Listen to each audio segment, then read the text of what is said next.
Qinakat. Ulupak kinyoak tulang nelichunga. Munarit kuvluta ilokata. Ataneak mumiktichiruat.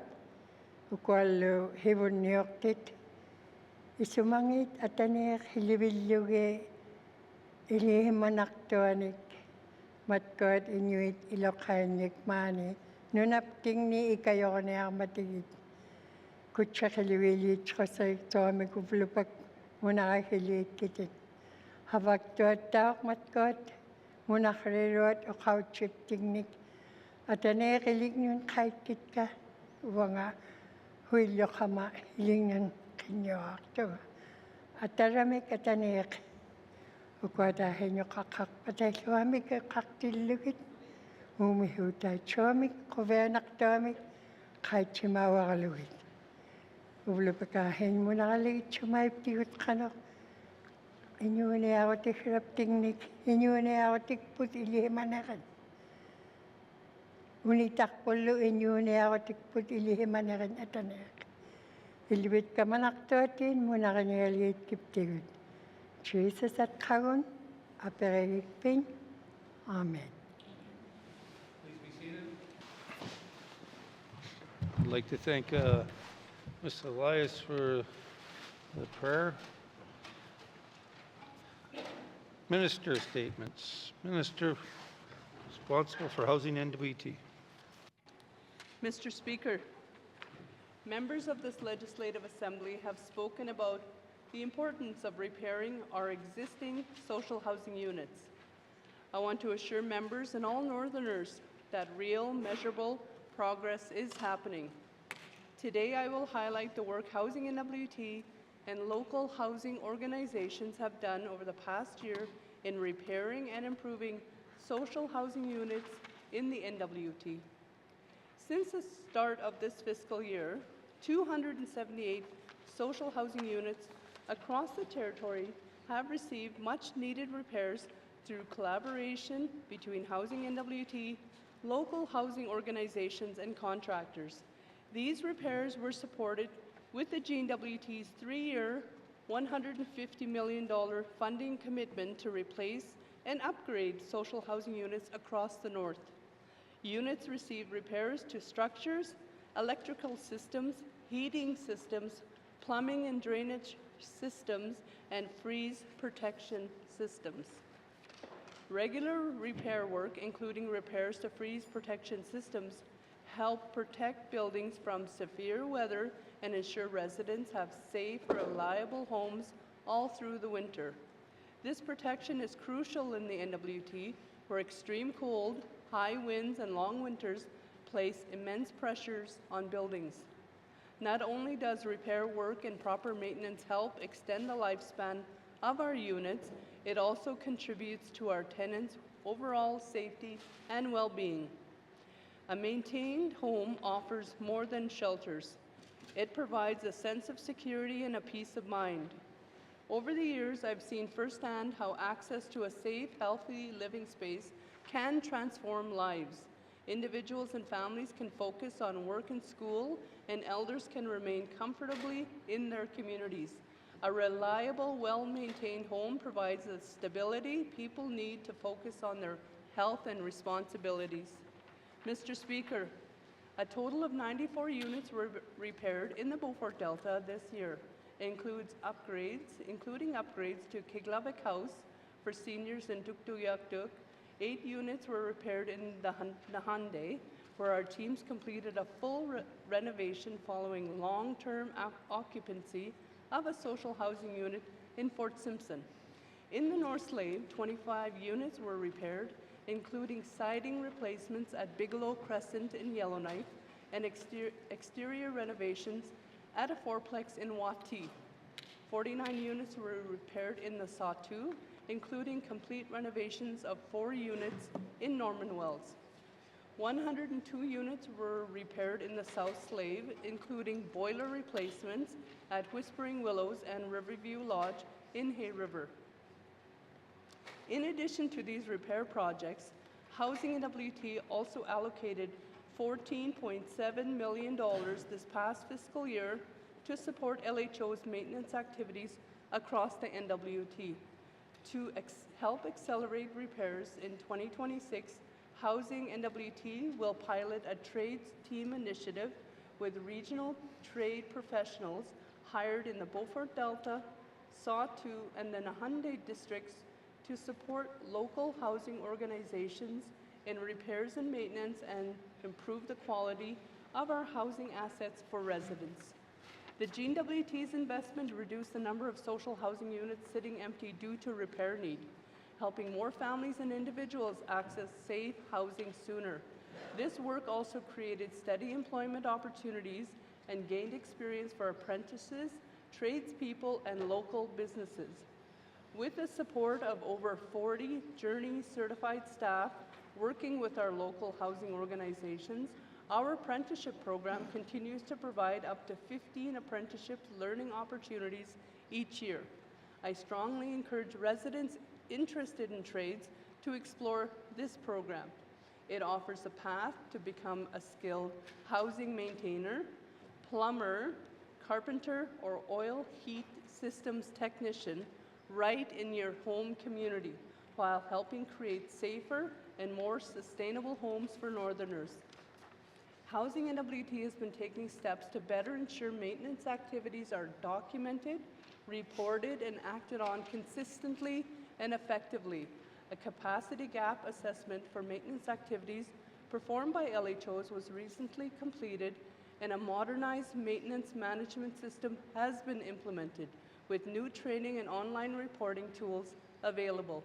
Housing NWT is also partnering with the Department of Infrastructure to pilot a new condition assessment approach to rate and track conditions of our units in 3 different communities.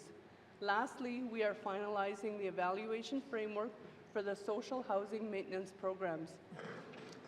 At Housing NWT, we remain committed to making full and effective use of the resources available to us and ensuring that as many units as possible are repaired and restored for families and individuals in need.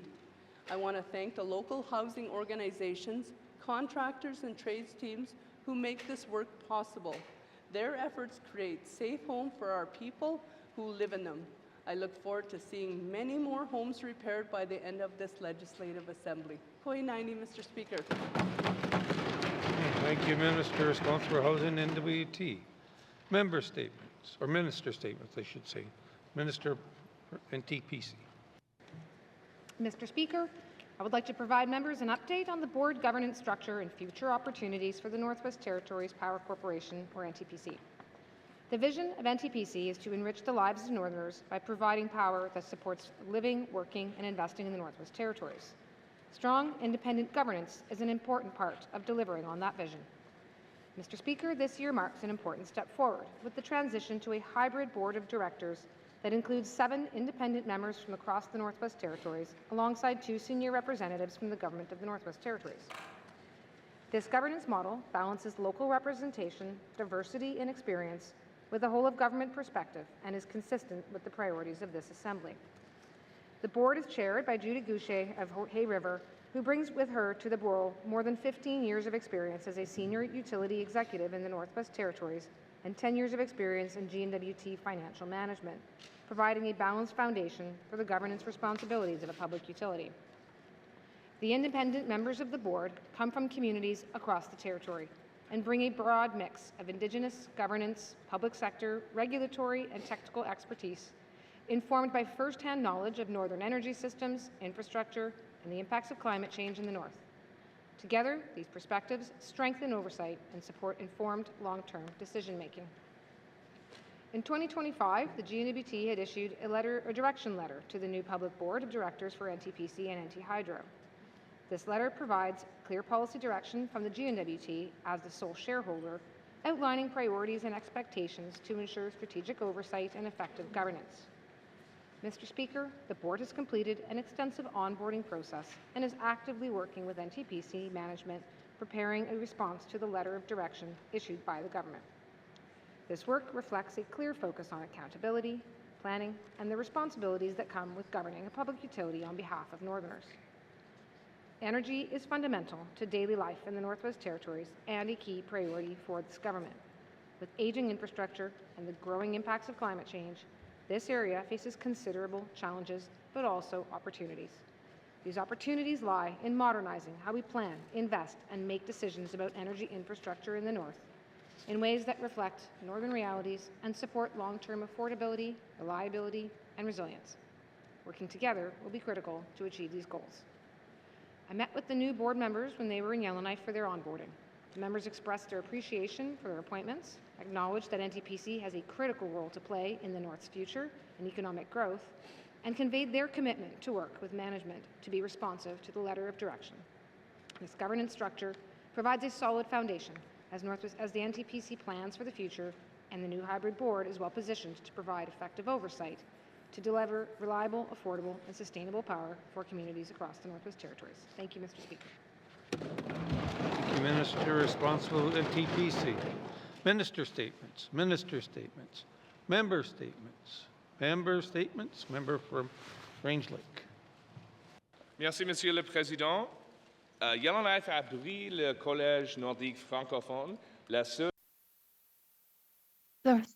The only post-secondary Franco institution was opened in Canada, north of 66 parallel, ever since its inception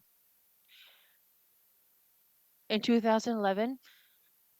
The college has continued to develop its programs and placed Northwest Territories as an educational whole in terms of Francophone education. The success of this initiative is such that their partnerships go beyond our borders with the Yukon and Nunavut. As such, the Collège Nordique de Francophone is positioned to begin to serve Francophone communities throughout the North, and therefore creating a unique educational opportunity so that we can consolidate as a leader in post-secondary education.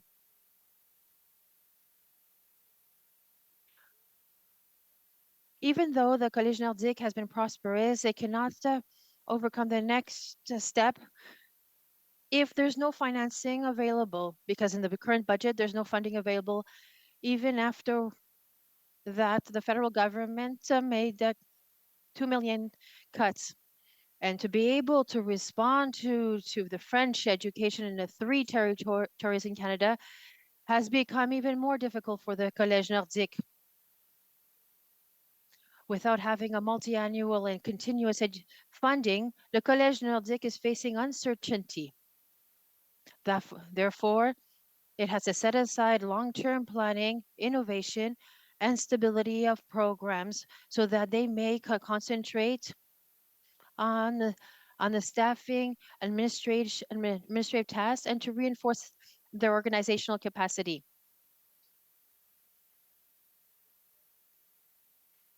In light of the rigid structure, they would not be able to take part in the programs, and it does not allow for the collaboration and the accessibility for learners in the North. Together, these challenges and the chronic shortage of student housing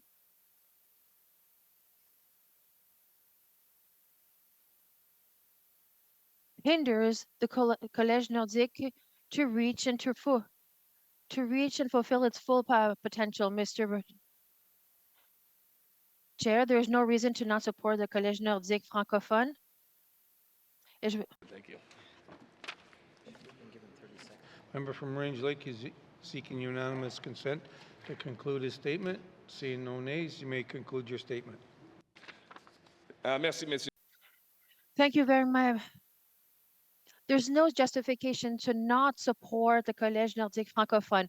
When the college responds to the French language education, that means the French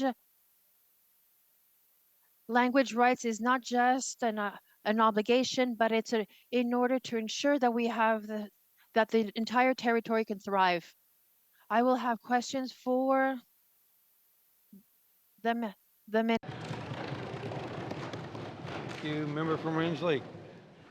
Member statements. Member from Nunavut Boot Lake. Thank you, Mr. Speaker. Mr. Speaker, I rise today to wish my eldest child and only daughter a happy 33rd birthday. Yes, Mr. Speaker, I'm that old. Haley Rogers, my daughter Haley Rogers, we first moved to Inuvik. I think she was 1 year old when we went up there.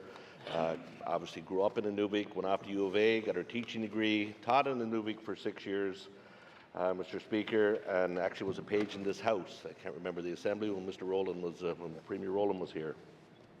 She now resides in Anchorage, Alaska. She resides there with her husband, Staff Sergeant Anthony Ross of the U.S. Air Force, and she's now just about completed her psychology degree, which I'm sure will come in handy once I retire. So I want to wish her the happiest of birthdays, a very proud father, obviously, and can't wait to see her this summer. Thank you. Thank you, member from Nunavut Boot Lake. Member statements. Member from the Sahtu. Thank you, Mr. Speaker. Sini Margot Bayan Danny Katie, Mr. Speaker. On June the 8th, I had the privilege of joining Premier R.J. Simpson, Minister Cleveland, and Minister McKay on a visit to the community of Cova Lake, where we met with Chief Kishon and the Council of Bedzayu First Nation. This visit marked an important milestone for the community. Together, we signed a work plan that sets out clear timelines and steps towards building a new junior kindergarten to grade 12 school in the community. This work plan represents more than just a document, Mr. Speaker. It represents accountability, partnership, and a shared commitment between the Bedzayu Ada First Nation and the government Northwest Territories. Mr. Speaker, our time in the community was focused on listening to priorities, strengthening relationships. The new school will be more than just a learning center. It will serve as a community hub, supporting culture, language revitalization, and student well-being for generations to come. On the interim, Mr. Speaker, I'm extremely pleased to report that the Cova Lake School 3 Modulars complex arrived in the community this morning. The journey took 650 kilometers under very challenging seasonal winter road conditions for dimensional loads. A big must-see to the Department of Infrastructure and the transportation crew. This proves a united approach proves successful and contributes to achieving education under successful modern interior conditions. Mr. Speaker, this defines collaboration when governments work together with First Nations. When departments coordinate effectively, we achieve meaningful results. Later, I'll have questions to the appropriate minister. Merci. Okay, member from the Sahtu. Member statements. Member from Tunadee-Willowday. Mr. Speaker, as a former chief of the Yellowstone First Nation, going back to 1990s, I had the privilege of working with Chief and Council, a working committee that was made up of negotiators, lawyers, community members, and former leaders.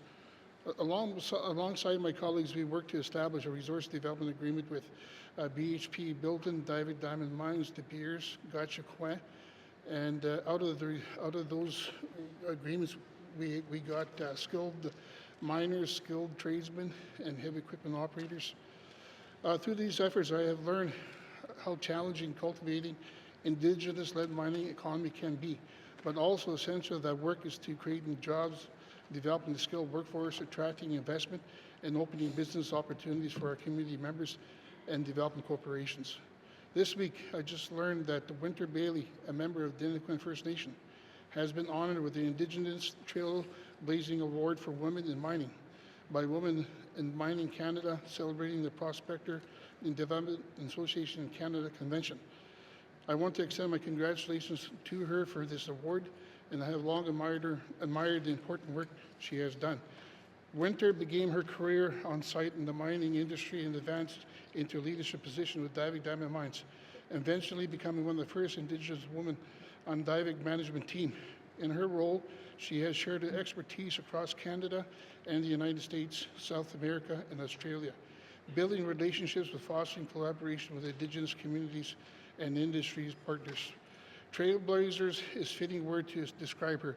She has forged a new path by building strong partnership with Indigenous communities, negotiating and implementing long-term impact benefit agreements, ensuring high standards for training and establishing scholarships, apprenticeship programs that support Northerners residents entering mining and STEM careers. Her leadership sets a powerful precedence for future generations.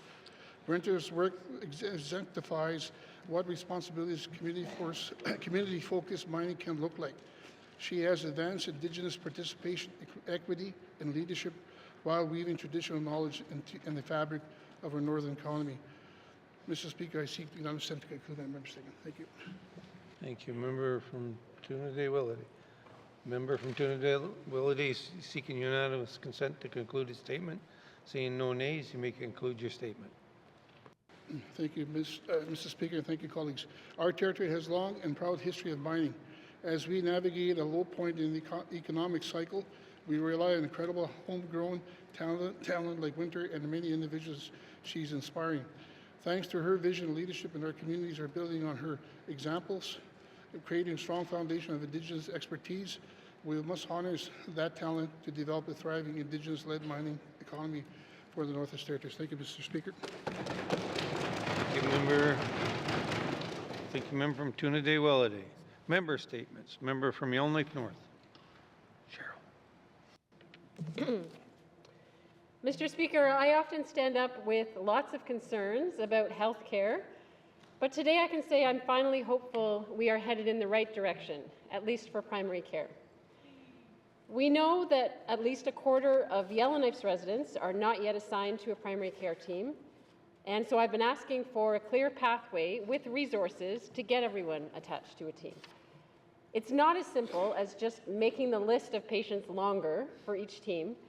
That could actually make things worse and take away appointment slots by piling more paperwork on the limited pool of existing practitioners.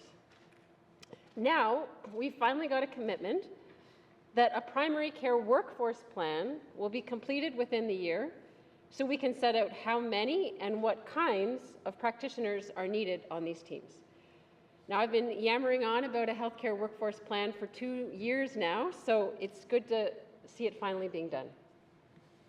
We have a commitment to make renewed efforts to fill all existing vacancies of nurse practitioners and community health nurses on primary care teams, including those on temporary leave, such as parental leave. And I know it can be difficult to backfill these, but it's crucial to maintain patient access. We have a commitment to bring forward money in the May sitting to add more nurse practitioner and community health nurse positions to primary care teams where there's been chronic physician vacancies. And work will be prioritized to ensure that practitioners on the teams know exactly how they're supposed to work together with clear roles and workflows. Expanding the lab at Stanton to a 24/7 model will be a significant improvement for all NWT patients who need lab work done quickly in order to move forward with appropriate treatment. I'm also hopeful that putting in place nurse case managers will be a big step in improving the medical travel experience and lowering stress and hassle, as well as saving the system money. Ensuring that community health worker positions and home care positions are filled and properly supported, those individuals have the training they need and access to virtual supports and team supports, I believe will be significant. Mr. Speaker, I ask for unanimous consent to conclude my statement. Thank you, member from Yellowknife North. Member from Yellowknife North is seeking unanimous consent to conclude her statement. Seeing no nays, you may conclude your statement. Thank you, Mr. Speaker. So in closing, together, these commitments are significant, and I finally feel confident telling my constituents, both practitioners and residents, that in the coming year, they will begin to see real improvements on the ground in healthcare. Thank you, Mr. Speaker. Thank you, member from Yellowknife North. Member statement. Member from Frame Lake. Thank you, Mr. Speaker. Mr. Speaker, earlier this week, I spoke to this government's difficulties advancing bills in a timely manner which fall under our Intergovernmental Council protocol. I want to emphasize this is not the only area we struggle on legislative timelines or responsiveness, and I have a few theories as to why this is. One is what we are repeatedly being told by Cabinet, which is that our government has limited capacity to draft and move legislation forward. I think we need to look further into that aspect of this issue and consider the significance of it to my next point, which is our government's apparent difficulty responding to emerging or specific issues. In this area, it's a bit of a mixed bag. With Bill 15, our Assembly demonstrated an ability to act so quickly on an emerging issue that we passed a bill through all its stages in a matter of weeks. But on other issues raised by the public or MLAs, they have not been met with openness or responsiveness. In the follow-up to delivering our report on Bill 29, I spoke with firefighters who mentioned that they had been liaising with the WSCC and advocating for changes to bring the NWT in line with other jurisdictions on presumptive coverage for 7 years prior to a private member's bill finally coming forward, not a government bill. During review of Bill 26, another private member's bill, nurses presenting to committee cited decades of advocacy on the issue of establishing a labor relations board, which has only this year, in response to the pressure created by Bill 26, been proposed by the government to finally be resolved through legislation. Mr. Speaker, there is a place for private members' bills when addressing very specific amendments or minor changes, but private members' bills are limited in their ability to address complex legislative change, issues which require a lot of input and expertise, or coordination with other jurisdictions. Furthermore, what does it say about the effectiveness of government if we have to increasingly rely on private members' bills to advance issues of public interest? We have a unique form of government, and I think one of the arguable drawbacks of consensus is the government doesn't have as strong of an incentive structure to respond to public pressure. For that reason, I think we need to think more about how GNWT can improve its responsiveness as part of our ongoing cultural shift towards service orientation. Thank you, Mr. Speaker. Thank you, member from Framley. Member statements. Member from the Deschaux. Merci, Mr. Speaker. Across the Northwest Territories, our families and our communities continue to feel the heavy impacts of alcohol misuse. We see it in the hurt that families carry, in the strain on our frontline workers, and in the weight our communities shoulder as they work to keep people safe. Alcohol misuse affects every region of this territory, and it touches people from all walks of life. These harms are not numbers on a page. They are lived experience, shared stories, and generations of trying to heal. Communities have been asking for support and for change for a long time. That is why in March 2023, the Government of the Northwest Territories released its first alcohol strategy. It was built from conversations with leaders, service providers, and people with lived experience. And it laid out 15 actions meant to reduce harms through better prevention, safer communities, stronger supports, and coordinated actions. The goal was clear: to have all actions completed by March 31st, 2028. But Mr. Speaker, nearly 3 years later, I have not seen any updates on how this work is progressing. I know there is internal reporting, but that information has not been shared with the people who are directly affected. And while researchers have written about how the strategy was developed, there is nothing that tells us how things are changing today in our homes and in our communities. Mr. Speaker, with just 2 years left before the 2028 target, people want to know what has been done, what is working, and where more help is needed. Our residents deserve transparency in this important work. I will have questions for the Minister responsible for Health and Social Services on the progress of the alcohol strategy so communities can see the path forward and be part of it. Thank you. Thank you, member from the Deschaux. Member statements. Member from Yelney Centre. Thank you, Mr. Speaker. Today, I want to talk about no-fault insurance and the impacts it can have to improve lives of Northerners. Mr. Speaker, it's a simple idea. It's an idea matter of that can impact every northerner who gets behind the wheel, whether it's a truck on the highway or a snow machine on the tundra. The idea is simply based on common sense.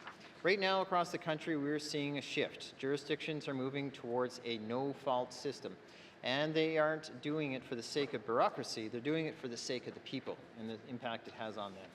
In the old system, when an accident happens, the first question we ask is, who can we blame? In a no-fault system, we ask a better question: how can we help? Instead of waiting for a court date, getting your doctor, instead of getting lawyers' bills, you get income replacement. We're choosing rehabilitation over legalization and litigation, Mr. Speaker. Why aren't we thinking about ways of healing people over the necessity of useless paperwork? Mr. Speaker, we could fix the system. This is about predictability. It's about knowing that your neighbors, whether downtown Litzoke or in Yellowknife, are treated with the same fairness you are. No guessing games, no fine print, Mr. Speaker, just transparency, consistency that treats every family with the dignity they deserve. And let's be clear about the bottom line. When we cut out the endless back and forth of courtrooms and other types of processes, we save money. But more importantly, we also make sure that the premium dollars go to where they mostly belong. It's directly to the injured, Mr. Speaker, not the administrative loops that legal hoops cause and create legal fees. Mr. Speaker, we're looking for a process that helps to avoid conflict and accepts or acknowledges compassion. In closing, Mr. Speaker, the rest of Canada is modernizing this way ahead of the Northwest Territories.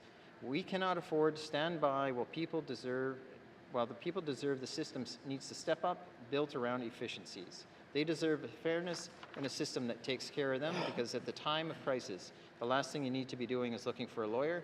You should be asking for someone for help, and they should be there to help you. Thank you, Mr. Speaker. Thank you, member for Milne Centre. Member statements. Colleagues, this past weekend, I had the opportunity to attend the parts of the 60th Annual General Meeting of the NWT Association of Communities, including the awards banquet. I had the pleasure of witnessing an exciting milestone for the Northwest Territories, the first ever presentation of the Department of Municipal and Community Affairs Community Excellence Award. This award honors NWT communities that demonstrate excellence in areas aligned with MACA's mandate to support capable, accountable, and self-directed community governments that foster safe, sustainable, and healthy environments for residents. Colleagues, the inaugural recipient of this prestigious award was the Nahanni Butte Denny Band. This designated authority delivers essential municipal services and programs while working tirelessly to ensure the community remains a strong, healthy, and vibrant home. Since 2021, the Nahanni Butte Denny Band has undergone a remarkable organizational transformation, strengthening governance, building capacity, and implementing clear, transparent policies and long-term planning processes. These efforts have resulted in 29 major infrastructure and planning projects, improving housing and community services, enhancing food security, cultural programming, and environmental stewardship. The Nahanni Butte Band achievement stands as a testament to the power of good leadership and community-driven vision. Later that evening, I had the honor of watching Minister Simler present the Healthy Communities Award. This award recognizes community-led initiatives that promote physical, mental, cultural, and social wellness across the Northwest Territories, that celebrate communities that make healthy living more accessible and sustainable for residents. Every one of the NWT's 33 communities play a vital role in shaping wellness and is eligible for this recognition. The Village of Fort Simpson nominated the Deitcho First Nations Health and Wellness Division for their exceptional contribution. The division works closely with residents from 9 communities across the Deitcho region to deliver programs grounded in local priorities and lived experience. Their initiatives include On the Land Healing, an Indigenous cooking program for diabetes, and the development of traditional midwifery programs. Staff also connect residents with traditional healers, food security support, and foot care services, helping people across helping people access care close to home.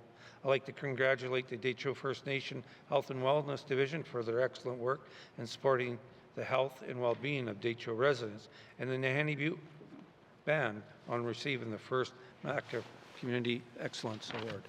Thank you. Member statements. Member for Moultrie.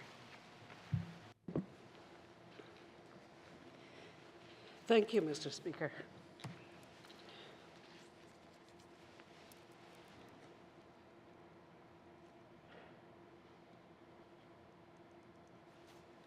Mr. Speaker, today I want to share the story of a little boy from the Cleacher region who brought a lot of love and light to the people around him. His name was Kevin Nitziza Jr. Kevin was brave and a true fighter. From the very beginning of his life, he lived with a rare and severe genetic condition known as MECP2 duplication syndrome. Doctors believed he would only have a short time to live, but Kevin kept fighting and proved them wrong, showing a strength and determination that inspired everyone around him.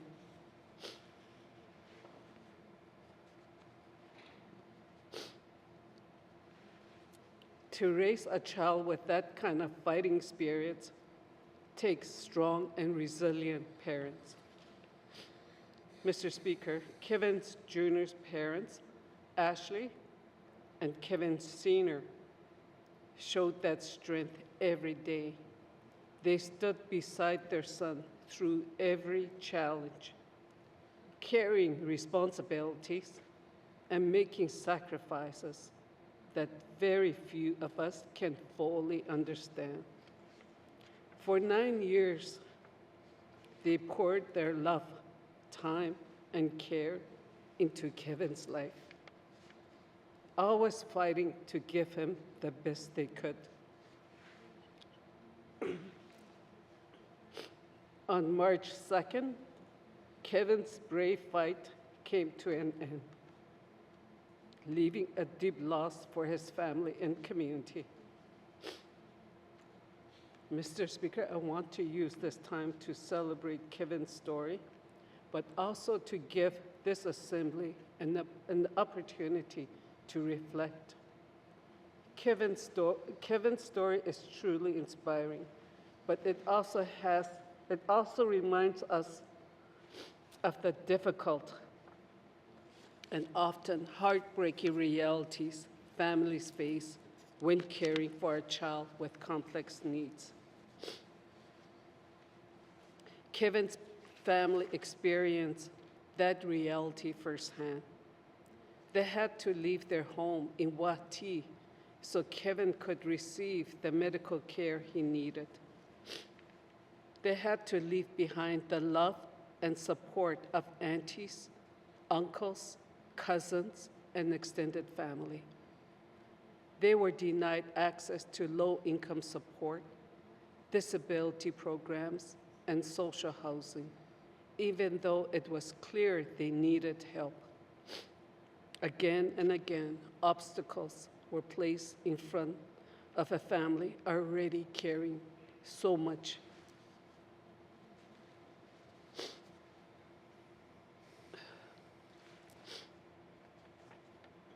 Mr. Speaker, these are failings of our systems and of our government.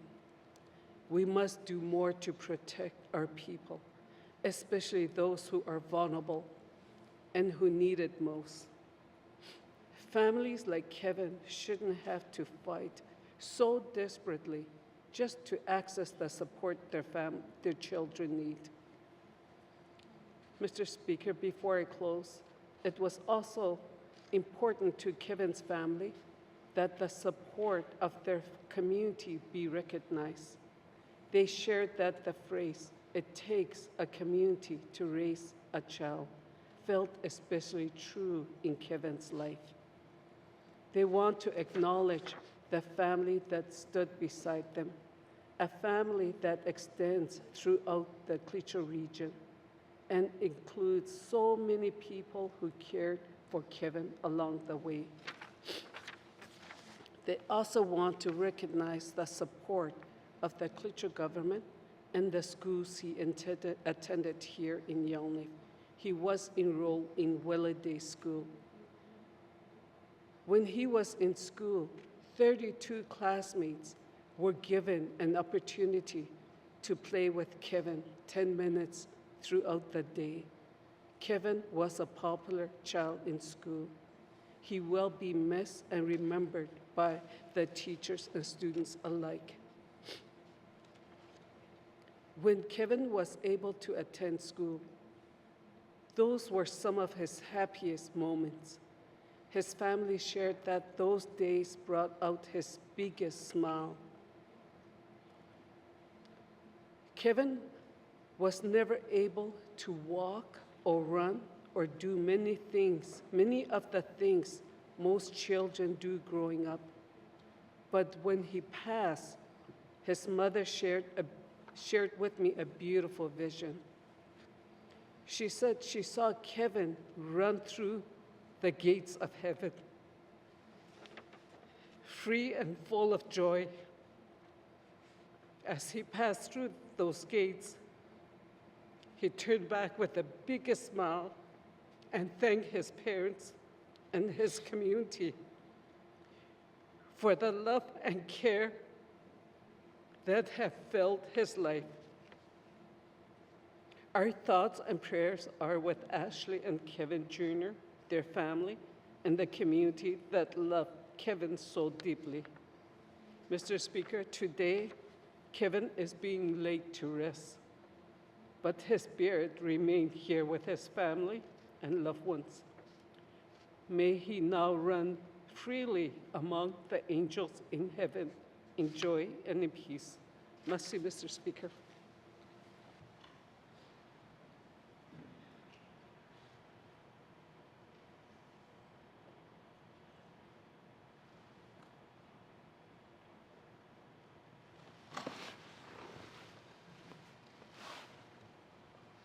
Our condolences go out to the family, and I had the pleasure of talking to the member this morning about this, and she did a beautiful celebration of his life.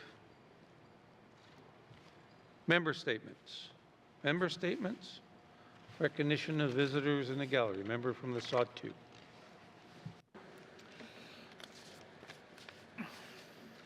Thank you, Mr. Speaker. It gives me great pleasure to recognize Mobina Spears, the mother and daughter Aurora, who have left the Northwest Territories 21 years ago after being with Aurora's father, Angus Shea, a resident, wonderful man and a kind man from Fort Good Hope. And in addition to the recognition, Mr. Speaker, Aurora is accompanied by her newly fiancé, Kane Simpson, who just shared their engagement vows in our great ice castle down in the old part of the community. So they traveled, Mobina traveled from Alberta, and Aurora and Kane traveled from Abbotsford. I welcome them home. Enjoy your stay in the north. Masicho.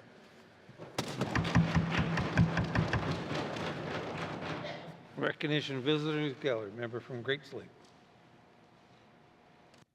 Thank you, Mr. Speaker. Mr. Speaker, I'd like to recognize and welcome my constituent Kyer Brannan to the Assembly. He is here as a page this week. I know that all of the members appreciate all of the pages, and I appreciate his time and efforts, and I hope he's learning about consensus government. Thank you, Mr. Speaker. Recognition of visitors in the gallery. Member from Range Lake. Merci, Monsieur le Président. Je veux Thank you, Speaker. I'd like to recognize Patrick Arsenault, Executive Director of Collège Nordique, and his team Yakshini Bhutu, Marilou Pilots, Christina Nguini, and also students Sophie Baudour, Michel Lemieux, Sarah Maud Lemelin, and Nathan Cabot. Thank you for being here today.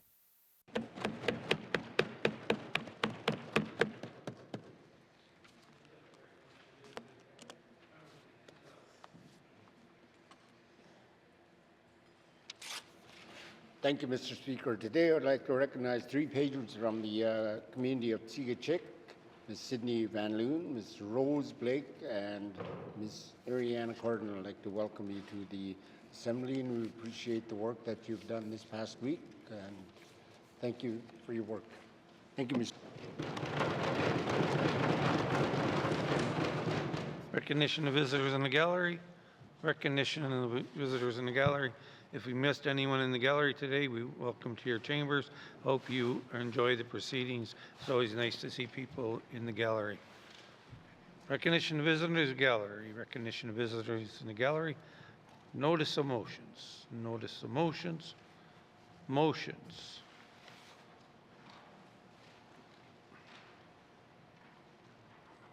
Member from Trinidad Willity. Okay.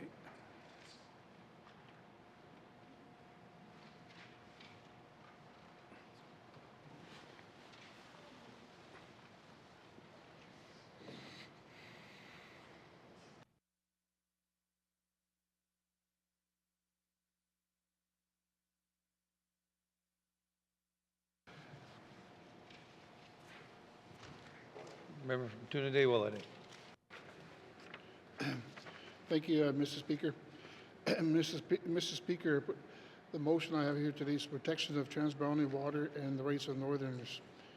Whereas water is essential to ecosystem and communities in the Northwest Territories, and whereas water flows through interconnected watersheds that cross provincial and territorial borders, with Northwest Territories water strongly affected by the conditions in neighboring Alberta and British Columbia. And whereas since 2023, hydrology updates confirm that many Northwest Territories rivers and lakes have experienced record low or well below average water levels, reflecting severe ongoing drought conditions. And whereas upstream industrial development in Alberta, oil sands regions rely on large volumes of water and use of extensive tailing pond system. And whereas in 2022-2023, tailings affected wastewater seeped in at the Curl Oil Sands mine in Alberta beyond the lease boundary, and public notification was delayed for approximately 9 months, prompting concerns about downstream users, including communities in the Northwest Territories.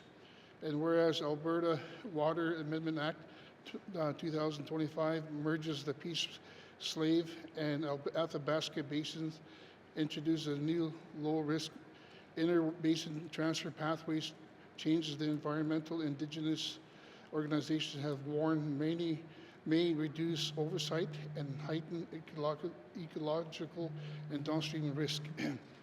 And whereas Alberta Water Amendment Act 25 proposes to allow the treatment or release of oil sands tailings despite the methods of treatment not being fully established and insufficient scientific evidence demonstrating that such action can be conducted safely, potentially impacting downstream water and watersheds in the Northwest Territories.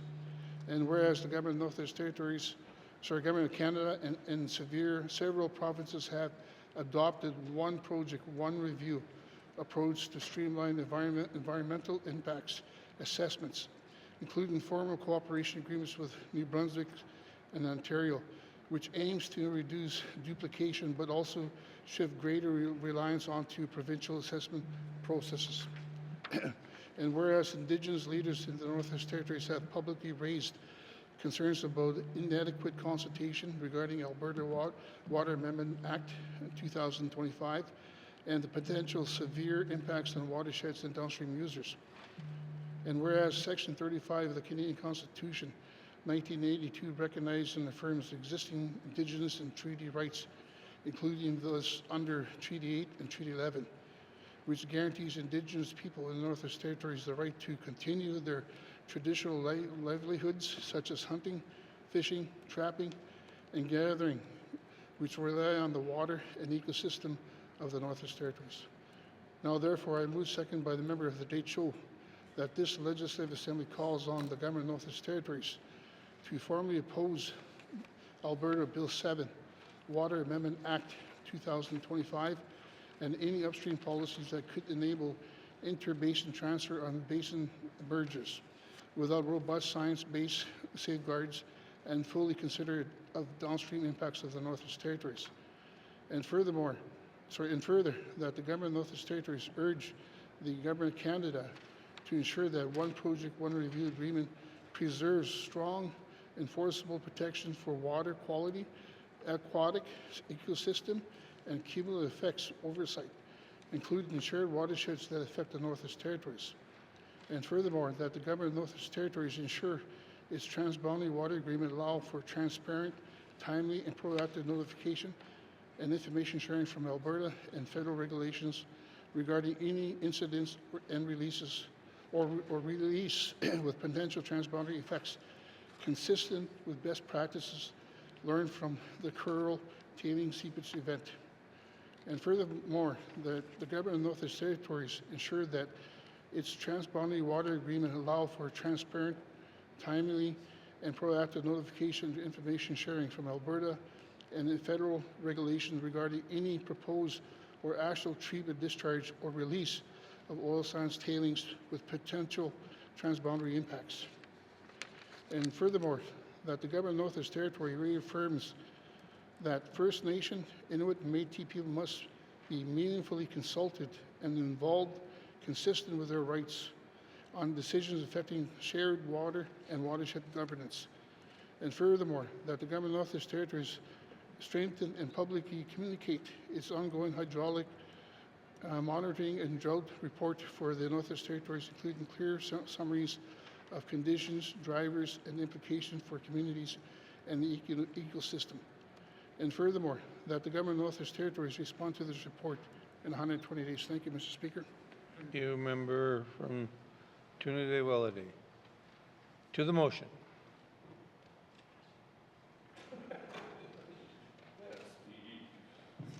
Member from Deitcho. Merci, Mr. Speaker. Water is life. This is something our elders have taught us for generations. It is something we know not just in our minds, but in our hearts. Many of us grew up drinking directly from the Mackenzie River or any river in the north, from the lakes, from the river, and from the clear streams that nourished our families and sustained our communities. Some of our people still do today. That deep connection to the land and water is not a memory, it is a living part of who we are. It reminds us that we have a responsibility, a duty to protect our waters so the future generations can enjoy the same gifts we were given. Mr. Speaker, every decision made in the Upper Mackenzie River Basin, whether in British Columbia, Alberta, Saskatchewan, or the Yukon, flows down to us. The GNWT has clearly acknowledged this reality. The NWT is the ultimate downstream jurisdiction, directly impacted by upstream water management decisions. When large-scale industrial activities such as oil and gas development, pulp and paper operations, and hydroelectric projects occur upstream, it is our waters, our ecosystems, and our people that bear the consequences. Because of this, Mr. Speaker, we can't rely on hope alone to protect the safety and purity of our water. We must take action. Over the many years, the Government of the Northwest Territories has done just that through the negotiations of transboundary water agreements with upstream jurisdictions.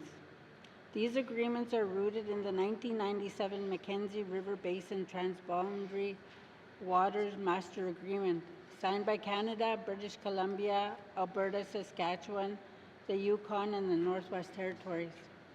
This master agreement commits all parties to work cooperatively to protect the ecological integrity of the entire basin and to make decisions in a way that sustains the water resources for present and future generations.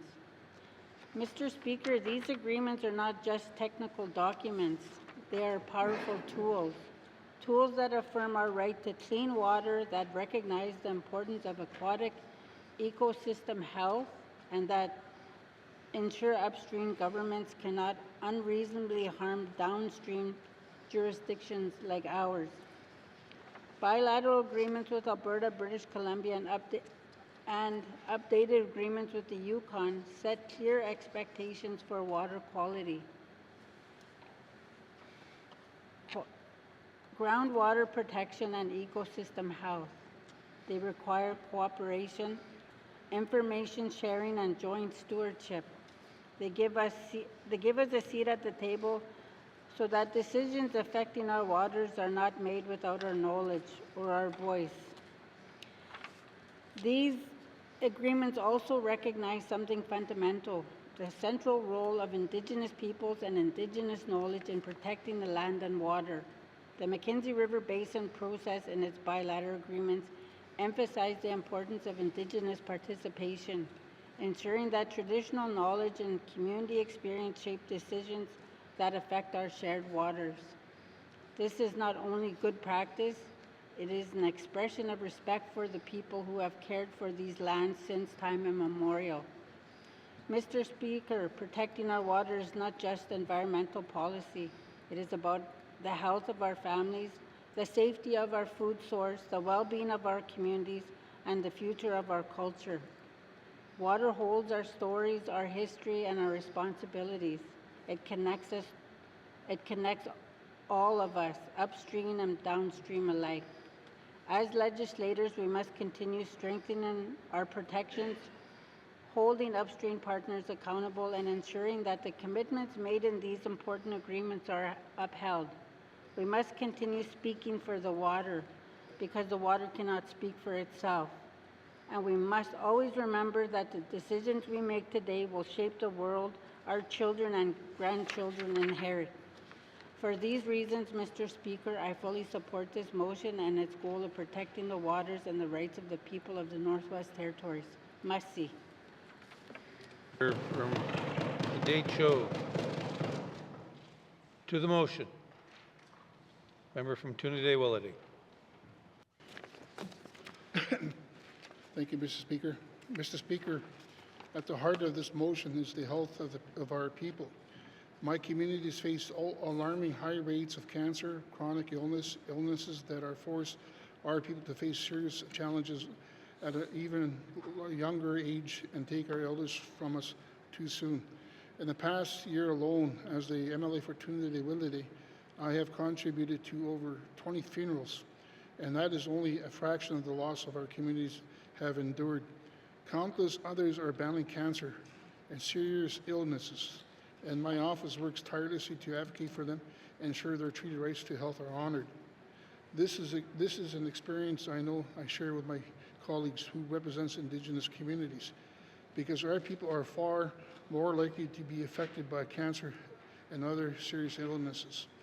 These disparities in health and well-being of our people are stark examples of ongoing inequity of our community faces, with Indigenous people experiencing these health risks as much higher rates than non-Indigenous population.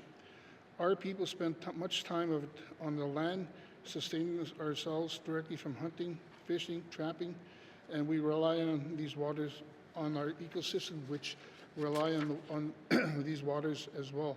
When the land and water are sick, we are sick. Here in Yellowknife, we live in the shadows of a giant mine. The mine is a legacy or a painful reminder of how our authorities' stewardship over land were taken from us, of how the government of the day gave industry a blank check to carelessly unleash harmful chemicals from arsenic to uranium, dumping them on our land and onto our waters, and exposing our people to them for decades. It is in our communities we have lived on this land since time immemorial, who bear the consequences. Undoing these policies, repairing the harm, and restoring the stewardship of the land is one of the greatest efforts of the reconciliation era. I am proud to say that through our resilience, our advocacy, and our fight back, we are turning the tide, but there's still a long way to go. Through the advocacy of First Nations and Inuit, we are working to force government to uphold treaty rights, and those treaties are promised no interference in the mode of way of life. Right now, there are transboundary agreements with Alberta to they monitor the water and uphold the interests of downstream communities. But unfortunately, this agreement is without any co-management of our First Nation. So instead, our communities must rely on our government to protect us because we have no voice at this table. Unfortunately, this transboundary agreement is breaking down. Most recently, an incident in the Imperial Oil Curl mine of north of Fort McMurray leaked contaminants tailings into surrounding watersheds and groundwater, at least 5.3 million liters of industrial wastewater that flowed into the forests, wetlands, and rivers, which feed directly into the Athabasca River. Despite this contamination being known by the company and Alberta energy regulators for months before it became public, neither the government of the Northwest Territories nor affected Indigenous governments were formally notified as required. Our government stated that they learned of the Curl incident secondhand from Indigenous government or the media. Rather than our official Alberta notification, they described this as a serious failure to share information, a violation of the Transboundary Agreement communication provision, which called for prompt and transparent exchange whenever shared waters could be affected. At the time, they were also noted that the lack of transboundary around Curl was not an isolated incident, pointed to a broader ongoing pattern of information sharing issues with Alberta. So what is our government doing about this? Given that the Transboundary Agreement has no teeth, so far, not enough. The lack of consultation and the clear shortcoming in this agreement. No enforcement measurements to consequences is even more evident now that Alberta has introduced Bill 7 to amend the Water Act. This bill does two dangerous things. First, it sets an objective to treat and release contaminated tailing ponds, ponds that in a total are twice as the size of the city of Vancouver. The science does not support the idea these tailings can be treated safely. Once released, they will have immeasurable impacts on downstream communities, and Alberta has provided no clear explanation of how or why this will happen, only that panels will be appointed to get it done. Second, the plan to merge water basins is in direct violation of our transboundary agreement. This will fundamentally alter the flow of balance of watersheds, affecting lakes, rivers, wetlands, and groundwater. It will degrade water quality and disrupt ecosystem that rely on seasonal flows, spawning cycles, temperature ranges, sediments levels, and oxygen levels. All of this is being done without consultation with the Northwest Territories, without respecting our transboundary agreement, and with complete disregard for our treaty rights on health and our way of life. When I speak of Alberta here, I'm not talking about the people, and certainly not the First Nation, many of whom are now taking the Alberta government to court. This decision are being made by the UCP government, which has a long history of ignoring nation-to-nation relationship and giving industry unchecked power. If we rewind the clock 20 years, when this transboundary agreement was being formed, the OPC government faced pressure from sectors of the oil industry that rejected the notion of consensus, accountability, environmental oversight, or Indigenous co-management. This led to the creation of the Wild Rose Party, which spent a decade dismantling the PC regulations and calling for a radical degradation of oil industry. Their leaders at the time, Danielle Smith, now Premier of Alberta, continues to prioritize her longtime donor and pointed them to oversight regulatory boards across the government. Now those donors want tailings ponds dumped immediately in violation of the agreement with water basins merged, and they are ignoring Alberta bilateral commitments to our territory. This is why, in this motion, I hope this Assembly speaks with one voice, sending a strong message that the government must uphold treaty rights, protect people in the ecosystem, defend the small critical advances we made on environmental oversight, lead the way to national Indigenous co-management access across provincial and territorial jurisdictions. At the federal level, big change are happening. MOUs are being signed with Alberta, regulatory processes are being streamlined, and strategic industries expanded. Water, strategic resources, our rights are sacred. We need our government to speak up. Our government must protect our rights of our health and our waterways, and ensure that we sit at the federal table as equal partners, making our voices heard loud and clear. We must show leadership, uphold our treaty rights, and defend our people and our land. Alberta may have the rights to do what they want in their territory, but as downstream communities, we have rights, and we need to make that clear. I hope my colleagues join me and send this powerful message to Alberta and give our government the momentum they need to work harder. Thank you, Mr. Speaker. Thank you, member from Trinidad-Willity. To the motion, member from Frame Lake. Thank you, Mr. Speaker. I'll be brief. I certainly can't find the words as eloquently as my colleagues have already illustrated, so I'm happy to stand here and support them and support the words that they've already shared. Thank you, Mr. Speaker. Member from Frame Lake. To the motion, member from Great Slate. Thank you, Mr. Speaker. Mr. Speaker, I will also be brief, and I want to thank the mover and seconder of this motion. I spoke in depth to my feelings on this matter on February 26th, and I will let those comments stand, and I will support this motion. Thank you. Thank you, member from Great Slate. To the motion. To the motion, member from Mackenzie Delta. Thank you, Mr. Speaker. I will be brief too. You know, this fight has been going on for a long time. My uncle Charlie Snowshoe, who has passed earlier, he is a great advocate of this protection of the water from Alberta and BC coming in to downstream and would adversely affect our region way up in the northern part of Canada. So I too will be supporting this motion. Thank you, Mr. Speaker. Thank you, member. Thank you, member from Mackenzie Delta. To the motion, member from Yonge Centre. Thank you, Mr. Speaker. It was a very detailed, well thought out, and passionate motion, Mr. Speaker. I can't imagine not supporting this. The fact is, in brief, could you imagine if you didn't have water to drink, what would you drink? We all know it's the essence of life. It sustains all our biodiversity, our ecosystems. It's simply down to the survival. It's hard to believe. It's that simple, the survival of who we are. The water has many meanings in many cultures, and I certainly think it has no less importance here in the Northwest Territories as it does anywhere else. But if you don't have water, you have nothing. So I'll be supporting this motion. Thank you, Mr. Speaker. Thank you, member from Yonge Centre.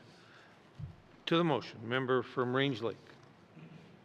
Thank you, Mr. Speaker. Mr. Speaker, I'm pleased to stand in support of my colleague's motion. You know, when I worked at the Yellowknife Stanley First Nation, you know, I walked into the Chief Draghi Center and saw the motto every day: as long as the sun shines, the river flows, and the grass grows. So will the treaty and the land and the people be sustained. And water is life, land is life, and doing what we can to protect it and ensure that the treaty rights of Indigenous people are intact, especially in government-to-government relationships, in this case with the government of Alberta, are very important and part of reconciliation. And I thank the member for bringing this forward. This is an important issue. I've heard about it certainly from Indigenous leadership, and the member for Trinidad-Willity is certainly someone I respect as a leader for these concerns in the Northwest Territories. And again, I thank him for bringing it forward, and I will support it. Thank you. Hear, hear. Thank you, member from Range Lake. To the motion, member from the Satu. Thank you, Mr. Speaker. I too will stand in support of this motion, as our elders have always said, and as previous speakers mentioned, water is life, and water brings stability and health and goodwill to our communities. And I can't say any more than what was already said, Mr. Speaker. Merci, Joe. Thank you, member from the Sawtoo. To the motion, member from Moultrie. Speaker. Mr. Speaker, yes, this is important for NWT and the people, and like my colleague from Deschaux said, water is life, and we have heard many times from our elders, they said water is our father, and it is important for our survival, so I will support this motion. Thank you. From Moultrie. To the motion. To the motion, member from Tabacha. Mr. Speaker, as this motion makes a recommendation to government, Cabinet will be abstaining from the motion. Thank you, Mr. Speaker. Member from Tabacha. To the motion. To the motion, questions called. Does the member from Trinidad-Willowdale wish to close debate? Yeah. Thank you, Mr. Speaker, and I'd like to thank my colleagues on this very important issue. And Mr. Speaker, I ask for a recorded vote. Thank you. Member from Trinidad-Willowdale has asked for a recorded vote. All those in favor, please stand. The member for Trinidad-Willowdale, the member for Deschaux, the member for Sawtoo, the member for Yellowknife Centre, the member for Range Lake, the member for Nuvik-Boot Lake, the member for Montfouille, the member for Frame Lake, the member for Great Slave, the member from Mackenzie Delta, the member for Yellowknife North. All those opposed, please stand. All those abstaining, please stand. The member for Tabacha, the member for Yellowknife South, the member for Cam Lake, the member for Hay River North, the member for Hay River South, the member for Nuvik Twin Lakes, the member for Nunavut.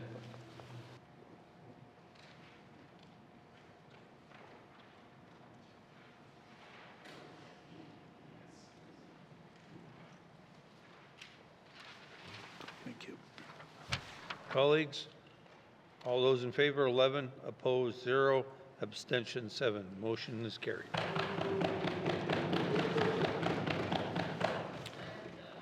Motions.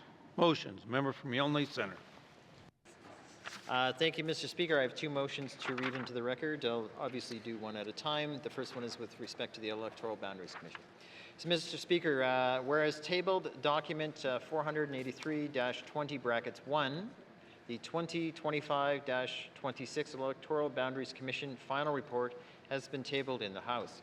And whereas the 2025-26 Electoral Boundaries Commission final report requires detailed consideration, now therefore I move, seconded by the Honourable Member for Yellowknife South, that tabled document 483-20(1), the 2025-26 Electoral Boundaries Commission final report be referred to Committee of the Whole for consideration.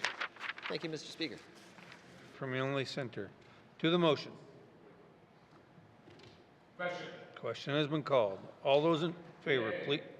All those opposed, please. All those abstaining, please raise your hand. Okay. Motion carried. Motions. Member from Yellowknife Centre.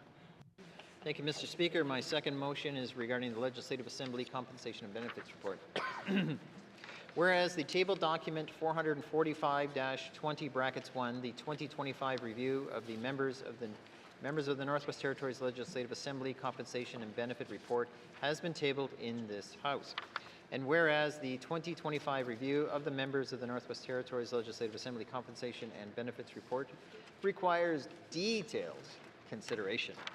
Now, therefore, I move, seconded by the Honourable Member for Yellowknife South, the tabled document 445-20(1), the 2025 review of the members of the Northwest Territories Legislative Assembly Compensation and Benefits Report be referred to the Committee of the Whole for further consideration. Thank you, Mr. Speaker. From Yellowknife Centre. To the motion. Question has been called. All those in favor? Yay. All those opposed? All those abstaining? Motion carried. Motions. Member from Oakville. So do I read things? Okay. Okay. I have two motions, Mr. Speaker. Waiving of rent for elders in public housing unit. Mr. Speaker, whereas elders age 65 and over living in public housing in the Northwest Territories often face financial hardship due to fixed incomes and rising costs of living. And whereas the limited affordable housing options in the Northwest Territories disproportionately affects elders in smaller and remote communities. And whereas elders contribute significantly to the cultural, social, and community fabrics of the Northwest Territories and deserve dignity and security in their housing. And whereas elders play a vital role in preserving Indigenous languages, culture, and traditions, and ensuring their well-being strengthens communities.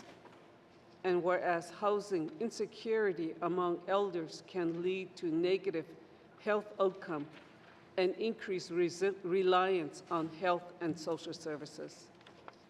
And whereas waiving rent for elders in public housing would reduce poverty, improve health outcomes, and support aging in place.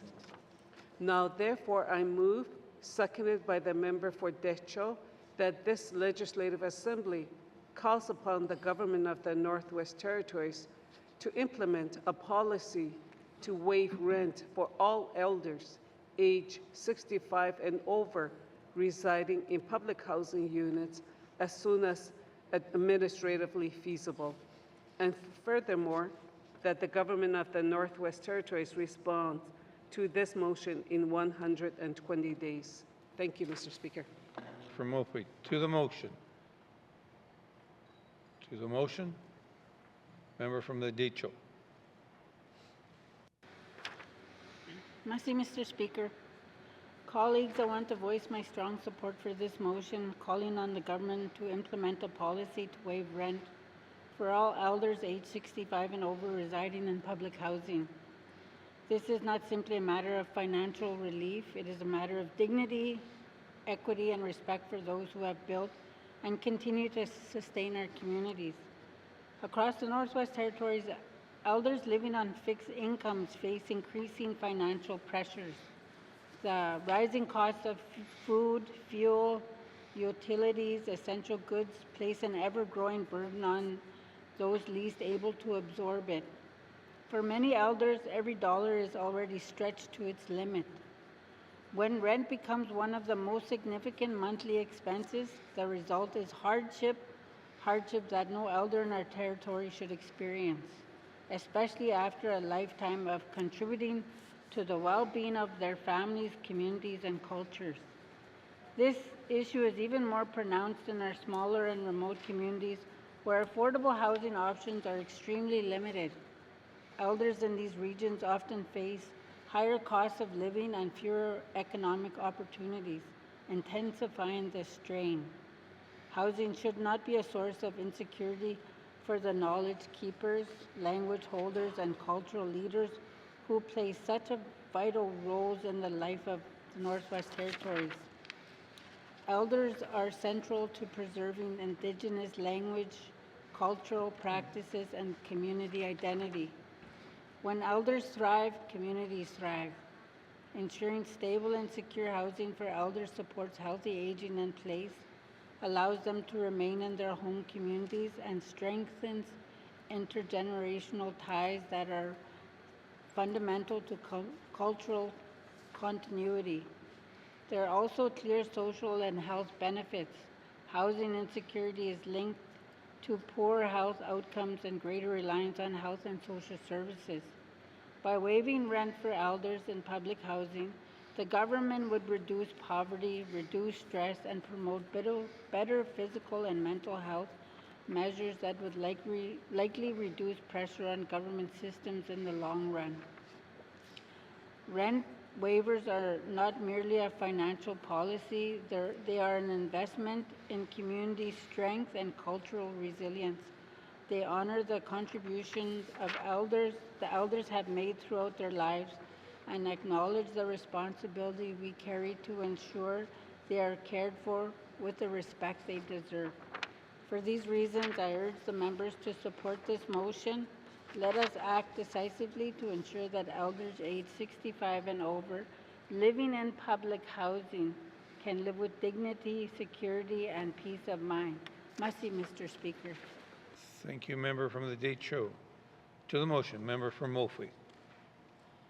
I want to say thank you to my colleague from Deschaux. Mr. Speaker, across the Northwest Territories, many elders who reside in public housing are facing increasing financial hardship.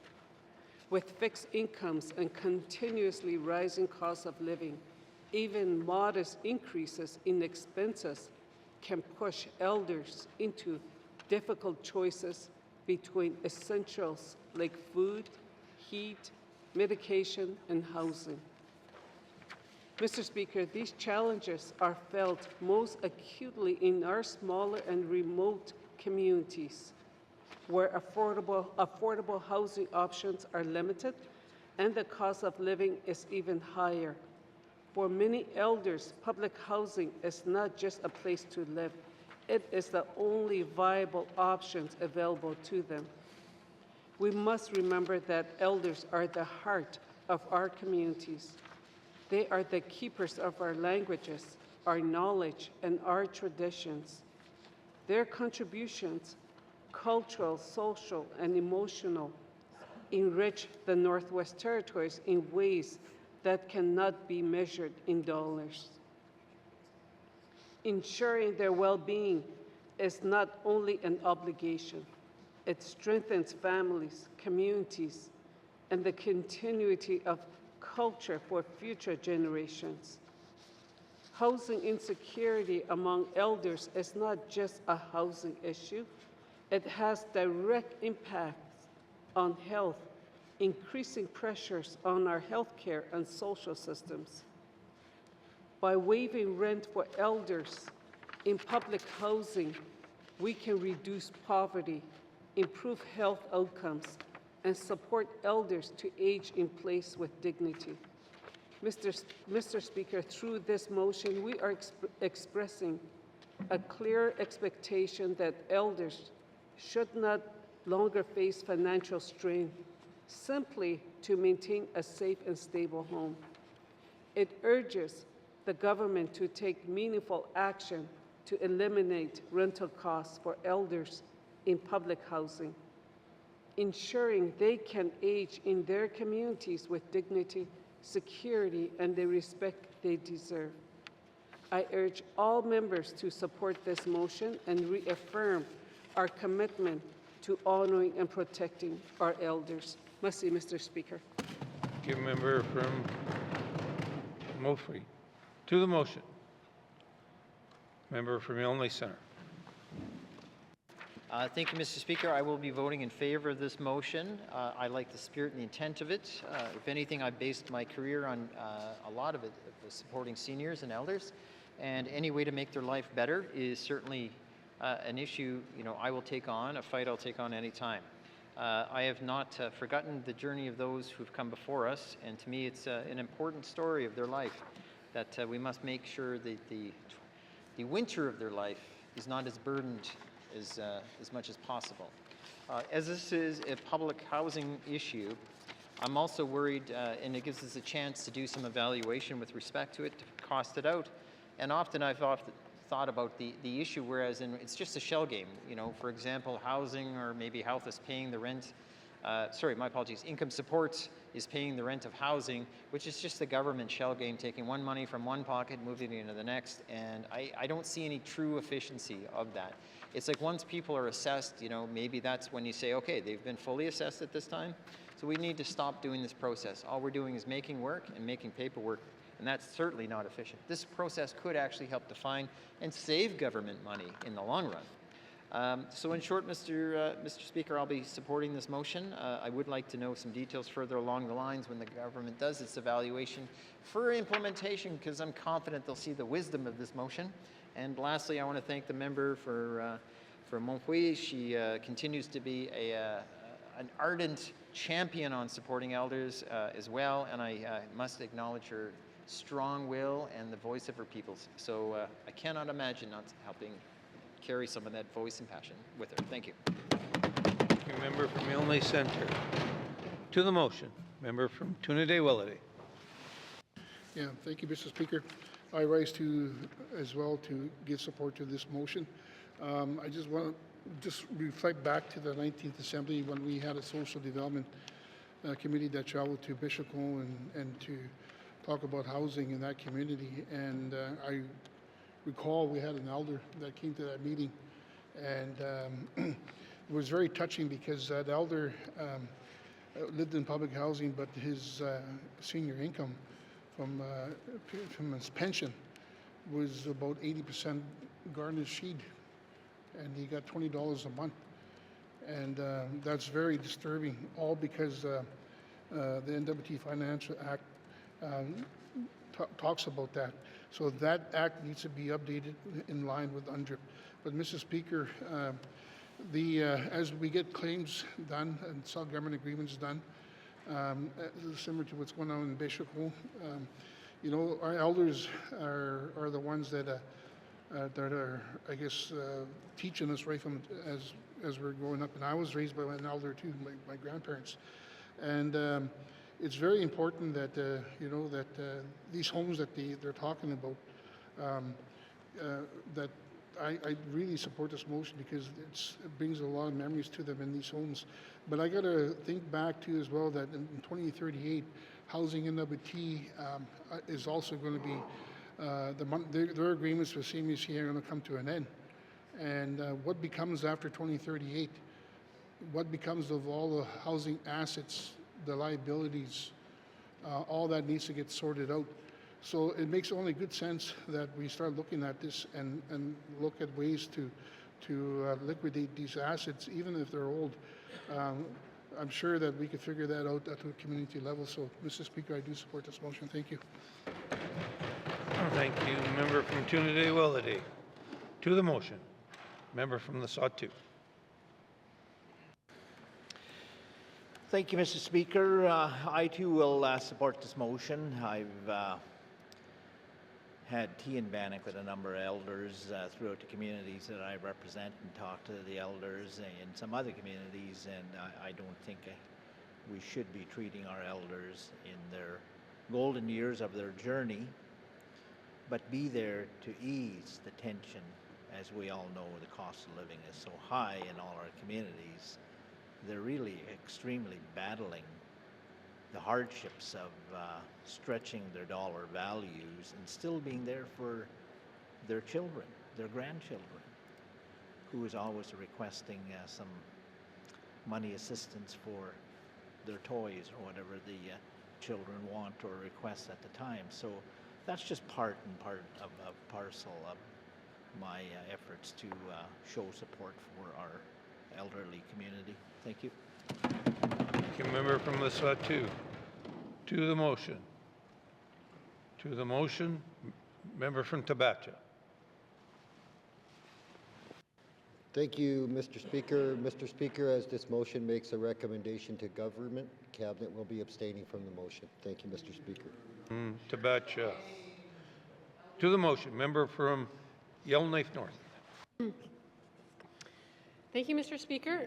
So first I want to say I really appreciate the intent of this motion.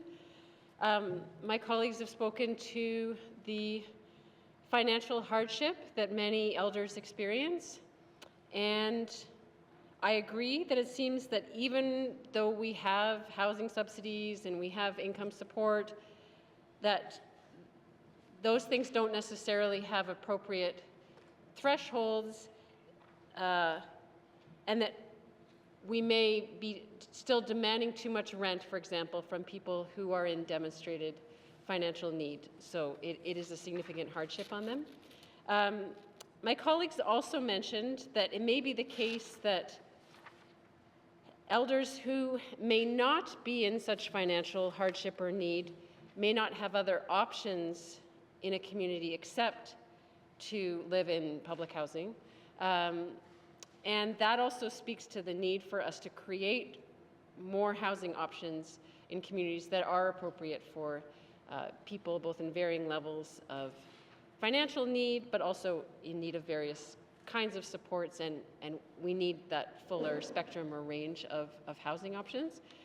And I think my colleagues also spoke to the fact that there's a different motivation besides solely financial hardship driving a request like this, that even if a person, if an elder is not necessarily in need, that we want to have a way to show our appreciation for them and what they've contributed throughout their entire lives, to their families, to their communities. And I think we often, or the government often forgets about that side of things. I think we focus solely on, demonstrate your financial need, and that's the only or main factor in our financial support programs. And I think if we take that desire seriously, that part of these support programs is to show our appreciation and support for people and what they've done, it would create a different angle and an approach, both to income support and public housing, that I think we need to contemplate more fully. It's not cut and dry, but I think something we need to think about more seriously. I would certainly be interested to hear back from the government in terms of what would be the financial implications of a policy change like this. But I think it's worth having this conversation. It's worth getting a response back from government, getting more information so we can explore this. So I will be supporting the motion. Thank you, Mr. Speaker. Member from Yellowknife North. To the motion, member from Frame Lake. Thank you, Mr. Speaker. I'm going to be brief and do my level best to not repeat what's already been said. So appreciate the comments by the member for Yellowknife North and want to echo some of those. Mr. Speaker, I think that, I've spoken a bit during this session, this sitting, about turn down thresholds and how they affect our ability to effectively provide social supports. And I think that's a relevant part of this conversation. And, the availability of housing is another big one. We just received the housing needs assessment, and as the member for Yellowknife North just pointed out, the need is great. It also pointed out that the need amongst Indigenous people in particular is higher, and that in our remote communities we have a lot of housing need. And so that lack of availability is a significant contributor to this issue. And so I think I'm happy to support the motion. I think it's worth noting that, where we can incorporate income testing into our programs to ensure that we are helping the people with most need is really important. And so I am interested in hearing the government's response to this, hearing how the government is changing the way it is approaching this issue, and listening to the voices of our Indigenous members that speak so well to the issues that they see in their communities, and how we are, constantly on the journey of decolonizing our government. And so I am very curious to hear the response to this and how the government wants to approach it. I know that it is very difficult for us to help everyone as much as we want to, but that doesn't negate the need for thinking how we can do things better, how we can do things more efficiently, and how we can deliver programming in an effective way, and thinking more about how our government can be service-oriented as opposed to mired in process, as it often feels like we are. So what we can do to address those issues, I hope can be seen in the response to this motion. And, I just want to say again, I was very, very impressed with what was in the housing needs assessment, and very impressed with some of the innovative work that I see our housing department doing, and hope that addressing this motion can become a part of that as well. So I am supportive of the motion and appreciate the member from Walkley bringing it forward. Thank you. Frame Lake. To the motion, member from Great Slave. Thank you, Mr. Speaker.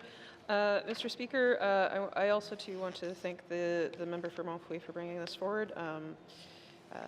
Not too long ago, she and I spoke after a long day and talked a lot about elders and folks with disability. And so I do also want to tie this back to my statement earlier this week that certain issues that no longer have ministers responsible for that portfolio, one being seniors and elders and the other being disability, are issues we still need to really drill down into, Mr. Speaker, and I really appreciate the member for Montfouet for being that tireless advocate.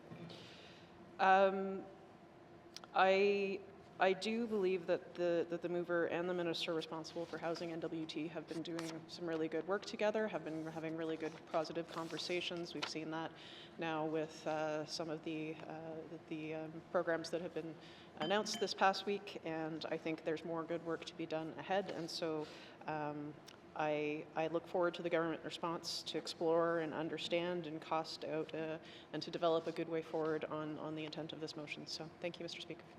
Thank you, member from Great Slave. To the motion. Member from Range Lake. Thank you, Mr. Speaker. I too will be supporting this motion. Not only do I have parents who are elders themselves, but elders are the foundation of our communities and the cultural fabric that holds the North together. And Mr. Speaker, if there's anything we could do to make the North more affordable for everyday people, then it's an issue that I'm going to support. And this motion is calling exactly for that. It's addressing a policy that can be changed in order to make things just a little bit easier for people who have given so much to our communities, and it's a no-brainer in my mind. The only thing I'd say is that the government response here is going to be important because the motion does say as soon as administratively feasible. And I would hate for the government to come back and say, well, once we have the money, we'll do it, and we'll never have the money because there's too many priorities. So I really will encourage in the response that does come that there is an actual effort put into finding a way to do this in a realistic way that can benefit the lives of seniors and elders living in the Northwest Territories. So I look forward to that response, as do my colleagues, as colleagues have mentioned, and I thank the mover for her tireless advocacy for seniors and elders in the Northwest Territories, and I will be supporting it. Thank you. Member from Range Lake. To the motion. Question has been called. Member from Montfouet, do you wish to conclude debate?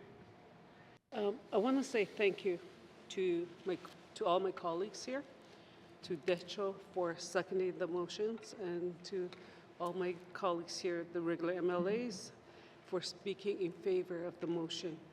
You know, this motion is really important for many of our elder senior citizens living on fixed income.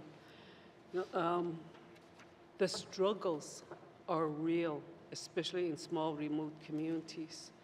So I know in many of the small communities where elders are paying rent from $75 to $400. That's in my region. But what about the communities further up north? Maybe they're paying more than that. I'm not sure. But so this will really help and alleviate some of the financial stress that the elders are going through. And speaking about that, you know, from the old housing policy, seniors, because of their grown children, they were not on the lease and they were employed. They are still stuck with that arrears. Some of our, just like my colleague from Trinidad-Willade mentioned, that one of my elders are getting garnishee. His pension is being garnished. So this will really help a lot of our elders just to enjoy their golden years. Thank you.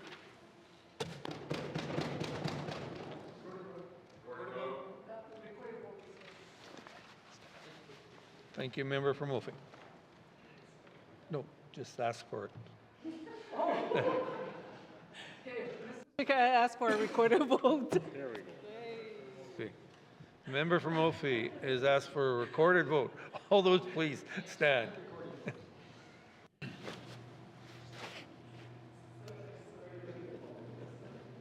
The member for Montfouet, the member for Frame Lake, the member for Great Slave, the member for Mackenzie Delta, the member for Yellowknife North, the member for Tune-a-Day-Willowday, the member for Day Cho, the member for Saw 2, the member for Yellowknife Center, the member for Range Lake, the member for Nuvik-Boot Lake.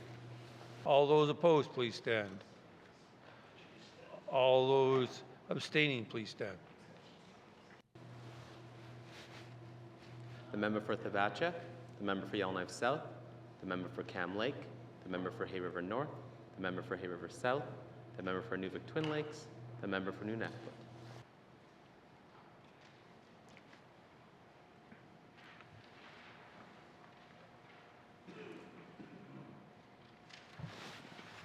So, do we take a break? Thank you, colleagues. All in favor, 11. Opposed, 0. Abstention, 7. Motion has carried. Colleagues, being cognitive of the time and realizing that the next motion is going to take more than 20 or 19 minutes, I'm going to call ourselves, give us a break. And thank you.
For the break.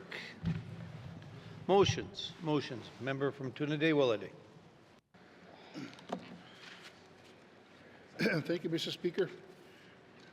Northwest Territories strengthen Northwest Territories medical travel policy. Whereas Section 35 of the Canadian Constitution 1982 recognizes and affirms existing Indigenous and treaty rights, and the Government of Northwest Territories as an agent of the Crown has a fiduciary obligation to respect these treaty rights, including ensuring timely, equitable access to health services and treatment as recognized under the Constitution and treaties, including Treaty 8 and Treaty 11. And whereas many residents of the Northwest Territories, including treaty beneficiaries, experience limited access to timely appointments, diagnostics, surgical services for services available in the territory, leading some to seek necessary care outside the territory. And whereas residents, including treaty beneficiaries who travel outside the territory to receive necessary care on time, do so without support for medical travel, creating financial barriers that may constitute discrimination in publicly funded health services, contrary to treaties that affirm the rights of Indigenous people to access care, irrespectively of territorial, provincial borders. Sorry, my fonts are small. And whereas current medical travel policies, which administrator non-insured health benefit, NIHB, to status First Nation people do not provide escorts for residents requiring medical evacuation outside the territory.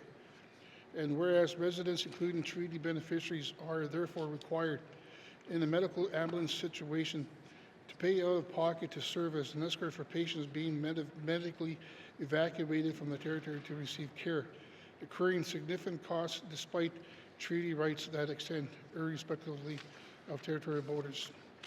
And whereas status First Nations who rely on non-insured health benefits for transporting benefits apply through medical travel, which must obtain federal approval before travel can be authorized, yet appeals are denied and not processed through medical travel. And whereas the requirement for medical travel to obtain federal approval combined with the fact that the appeals of denials are not handled by medical travel creates additional administrative barriers and slower response times for status First Nation compared to other residents. And whereas the Truth and Reconciliation Commission of Canada calls to action 18 to 24 call upon government to close the gap in health outcomes for Indigenous people and recognize their distinct health rights, and the National Inquiry into Missing Murdered Indigenous Women and Girls calls for justice, identify equitably, barrier-free access to health services as essential to the safety, dignity, and human rights of Indigenous women and girls. And whereas the United Nations Declaration of the Rights of Indigenous Peoples affirm the right of Indigenous people to the highest attainable standard of physical and mental health, and requires government to take effective measures to ensure access to health services without discrimination. And whereas the Government of Northwest Territories United Nations Declaration of Rights of Indigenous People Implementation Act requires territorial laws and policies, including health policies, to be developed in collaboration with Indigenous people in a manner consistent to Section 35 of the Canadian Constitution 1982.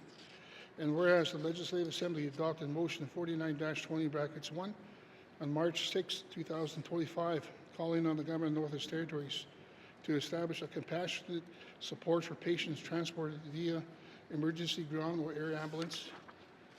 Now, therefore, I move second by the member for Mothwee that the Legislative Assembly calls upon the Government of the Northwest Territories to strengthen the medical travel policy by establishing a rapid response emergency support mechanism, including a contingency fund to provide interim approval and funding for medical travel escorts in extraordinary circumstances while awaiting federal NIHB decisions, where delays risk undermining patient safety, continuity of care, or the exercise of Indigenous people's rights to access health and services beyond territorial borders, as per recognized treaty obligation.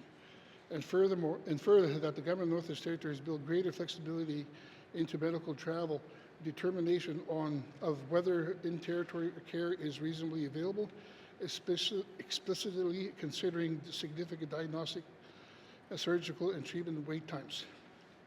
And furthermore, the government of Northwest Territories implement a compassionate medical evaluation policy with all reasonable speed so that medical support complements and integrate with medical travel policy, including guarantees for patient escorts where needed. And furthermore, the government of Northwest Territories ensure that all amendments to the medical travel policies are made in accordance to the United Nations Declarations on the Rights of Indigenous People Implementation Act, consistent with the United Nations on the Rights of Indigenous People, in a manner that respects and upholds Indigenous treaty rights recognized and affirmed again under Section 35 of the Canadian Constitution. And furthermore, the government of Northwest Territories have responded to this motion within 120 days. Thank you, Mr. Speaker. Member from Trinidad-Willowdale. To the motion. Motion, member from Moultrie. Thank you, Mr. Speaker. Mr. Speaker, I do support this motion. You know, when we're traveling, this is what our elders always say. When we are traveling, when we travel or go south or wherever we're going, they always say, pray to have a good, safe travel, that we're all going to come home safely. And that's the advice that elders, they always give us, and they give it to the young people. And when we're traveling, nobody wants to get sick. So this is where medical travel deny people who are already on the road trip. And it's beyond our control. So even when people are traveling, they're already traveling already, but they are limited with cash already, and because it's not going through, they're there already, so they're not going to be eligible for medical travel. So that's why we're asking that the system, to strengthen the systems to allow people who are already traveling too, because medical travel, many families are traumatized by the medical travel funding, especially for escorts. People are having a hard time finding medical escorts in many of the small communities because they are always saying, I don't have any money, we don't have enough money. And it comes down to that. There is fund in place, but it's not enough. Finding a medical travel should not be an issue, but it's becoming an issue for many of the smaller communities. But when people are already traveling and they're down south or wherever they're at, and I heard the minister say something about travel insurance. Well, in some cases, if on an emergency base, how are some of, people travel at the last minute, they don't have time to get travel insurance. And where do they go? How do they get the travel insurance? So all these things, due to technology, due to lack of services, we don't have access to lots of programs and services, especially in small communities. So, because for all the reasons, I do support this, the medical travel, the motion presented by my colleague from Trinidad-Willowdale. Thank you. Member from Moultrie. To the motion, member from Trinidad-Willowdale.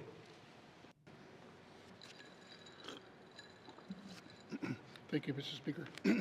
Before I speak directly to my motion, I want to start by reminding this House in our government that our treaty rights are symbolic. They are recognized and affirmed in the Canadian Constitution of Canada.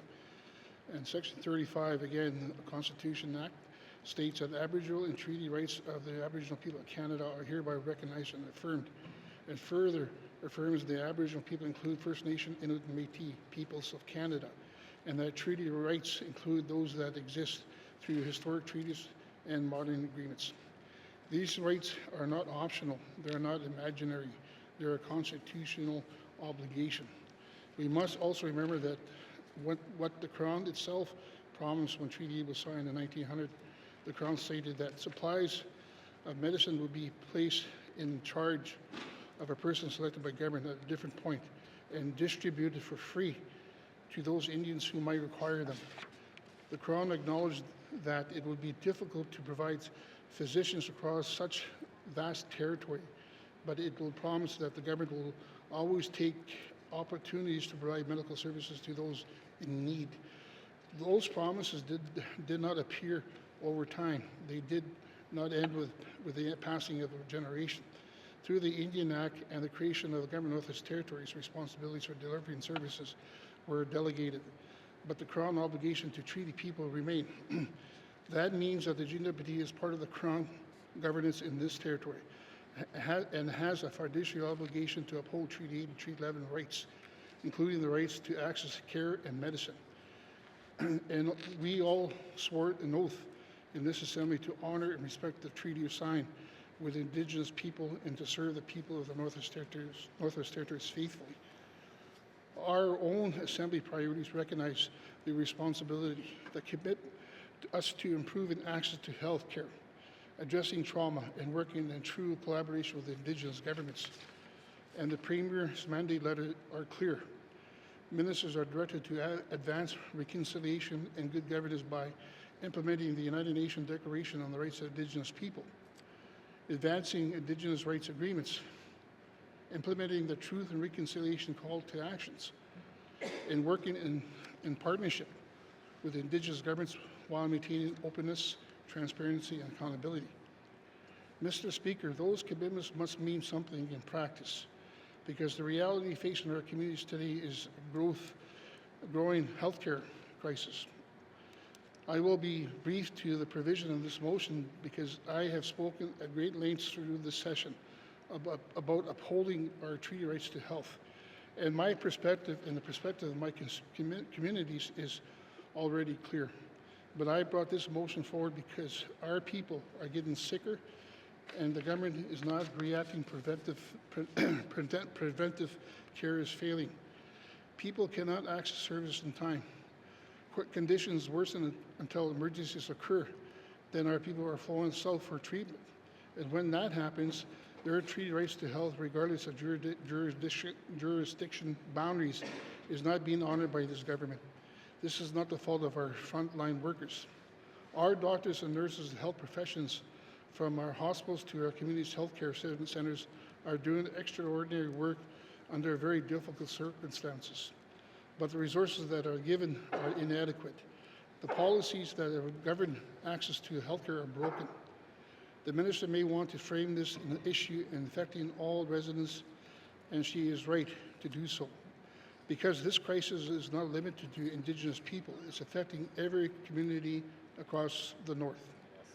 Today, there was a story on CBC about seniors whose family had to pay thousands of dollars out of pocket just to be by her side while she was incapacitated and close to death. Mr. Speaker, this is heartbreaking. Where were her rights under the Canada Health Act, blocked behind broken policies, just like my people's sacred treaty rights? This is what my constituents face all the time, having to beg for escort when they're flown to Edmonton or Calgary while incapacitated, facing serious surgeries, is undignified. Our people need their loved ones by their side to understand treatment plans, to advocate for them, and someone to make end-of-life decisions. In our Indigenous culture, when someone is sick, we stand beside them. We do not leave them alone in hospital rooms to be checked on once an hour. That might keep someone alive, but does not respect our people honor of our treaty rights. If we invest properly in primary care and prevention, maybe would not be spending so much on emergency medical travel to begin with. Instead, more and more people are leaving the territory even for services that technically exist here because wait times are unacceptable.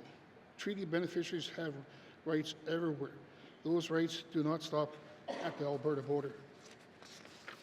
But this government is placing bureaucratic barriers between people and their rights simply to preserve jurisdictional authority, and it is causing real harm. People are paying out of pocket for care without support from their own government. There must be flexibility in recognizing that our system is not meeting the people's needs.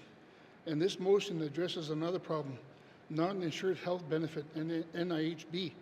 Too often my constituents are flown out on a Friday by medical air ambulance, but NIHB cannot process escort approvals until Monday or Tuesday. That means families either wait helplessly or pay thousands of dollars out of pocket with no guarantee of being reimbursed fully. This is unacceptable. The solution is straightforward. The GWT established an emergency contingency with a medical travel budget to approve weekend escorts travel for Treaty 8 and Treaty 11 beneficiaries, and when NIHB approvals are delayed. The government could then seek full reimbursements from NIHB afterwards. This will allow people to access care immediately without forcing families to financial hardship. Mr. Speaker, there is a consensus in this Assembly that solutions like this are needed. Look to our previous motion. We keep calling for action, and action has yet to be taken, and that consensus is not a design of us members. This consensus comes directly from the needs of our communities. So I believe this motion gives the government another opportunity. The minister can introduce greater flexibility for out-of-territory care. The government can't temporarily cover escort travel costs while NIHB approvals are pending. And we can begin to honor both public health care obligations and treaty rights to health care. So I ask my colleagues to stand in support of this motion and help make the Assembly work for our people, uphold our rights, and create healthy communities and government policies which are there for people when they need it. Thank you, Mr. Speaker. Thank you, member for Tune-a-Day-Willowday. To the motion, member from Range Lake. Thank you, Mr. Speaker, and thank you to the mover and seconder for bringing this motion forward. Medical travel is a huge issue in the Northwest Territories, and as our primary care system continues to face challenges, medical travel becomes all the more common, and not just for small communities, but for Yellowknife as well. In my previous term as an MLA, I dealt with, I'd say, a handful of medical travel issues over the course of 4 years. Now I deal with them, if not weekly, multiple times a week. It is an incredible volume of concern coming forward. And often it is the gaps that we're talking about that the policies don't address. Now, in this case in particular, this motion is very important because it speaks to something that the mover has spoken very passionately about, which is treaty rights. And Mr. Speaker, we are all treaty people. And in this House, we are sworn to uphold those treaties. And when there is a question that those treaties are not being given the fullness of attention that they deserve, to be carried out in more than spirit but in reality, then we must confront that directly and ensure that they are. And this motion gives clear advice to government on how to do that. It is the second time a compassionate medical travel policy has been called for in this House. I hope this motion passes as well. I don't know how many motions it will take, how many budget discussions, how many questions on the floor until we get one. But the longer we don't have policies like this, the longer we don't have special contingency funds to support treaty people, the more people are going to suffer when their loved ones are in desperate situations. And that's who we're here to help. We're here to help working people, treaty people, people who are our most vulnerable when they're at their lowest point. And that is why I support this motion, and that is why these motions are so important. And I hope this government is listening, because they haven't been so far. And it takes media stories, motions on the floor, it takes everything, and yet nothing moves. So I sure hope this is the one that kicks in and we start seeing some progress, because I'm getting tired of saying the same thing when the answer is so clearly in front of our eyes. Help the people who need it the most. When loved ones are in hospital, fly their loved ones down there to be there to support them. It's what doctors advise. And it is what the member is calling for as a treaty right as well. And I'm going to defer to his judgment on that. He's a treaty expert, Mr. Speaker. So I hope this motion does carry. I hope it results in real change, because if we are continuing on this path, then every sitting there'll be a new compassionate medical travel motion. Every Every time money is spent, it will come up. Every time there's a question, there's an opportunity to ask questions, it'll come up again. And it won't stop until it changes. So change it. Very simple. Do what the motion says. Help people who need it the most. Help working people, help treaty people. Now is the time. Thank you, Mr. Speaker. From Range Lake. To the motion, member from Mackenzie Delta. Thank you, Mr. Speaker. I too will be supporting this motion. I dealt with personal issues in regards to medical travel. At one time, my granddaughter was on life support, and her mother couldn't fly down on the same plane with her, so she had to go down a day later. But what if my granddaughter didn't make it at the time? It's because of policies that we have to go through. And there was another instance where my niece was in a coma for about a month, and the whole family, was fortunate that they had the financial resources to go down. But the majority of the Northwest Territories residents don't have that opportunity or advantage of having financial resources available to be with their loved ones, and have to see them go down on their own. So it is important that for the well-being of our residents, mental well-being, it's stressful when you have to see your loved one going on a plane and you can't be with them, or if they're down in southern Canada already. So it is important that we uphold these treaty rights and obligate them and make life easier for the residents of the Northwest Territories. So I will be supporting this motion. Thank you, Mr. Speaker. Thank you. Thank you, member from Mackenzie Delta. To the motion, member from the Deschutes. Thank you, Mr. Speaker. I too will be supporting the motion, thinking of all the things all the members talked about, and also having to deal with constituents that travel to out of territory and got hurt and eventually passed away in another jurisdiction, and not being able to get the support that the family needed so they could be with their loved ones is just not right. So for that and many of the reasons that my colleagues spoke about, I will be supporting the motion. Thank you. Member from the Deschutes. To the motion, member from Yellowknife North. Thank you, Mr. Speaker. So I can certainly support this motion, and would just note that my understanding is that the work that is being demanded here really aligns with what I've heard is already underway from the Department of Health and Social Services. And so I look forward to the government's response in that regard. I don't see anything in the clauses here that actually addresses the concerns I'm hearing from my colleagues around people who are already traveling out of the territory and then get into trouble and need help.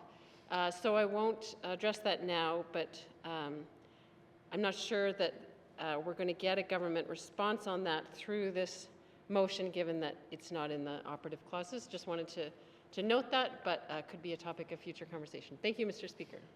Member from Yellowknife North. To the motion, member from the Sawtooth. Thank you, Mr. Speaker. I'll make it short. I'll be supporting this motion for all the reasons of the non-treaty and treaty areas of this Northwest Territories. You can say, okay, in half the area it's a modern treaty and the other half is still under negotiations. But if you look back at the principles of the claim itself, there's wording to justify the expense of providing health care. Merci. Member from the Sawtooth. To the motion, member from Frame Lake. Thank you, Mr. Speaker. Mr. Speaker,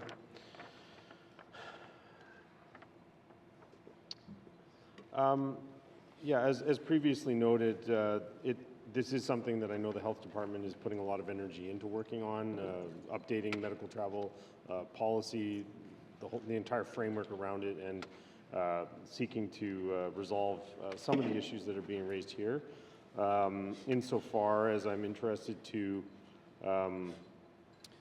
I will admit the nuances of how NIHB and medical travel coincide and work together is a complex topic, and so I am interested in learning more about how that all works through the government's response to this motion. So insofar as we'll get a government response to this, I'm interested to hear what the government has to say, so I can support it for those reasons. Thanks.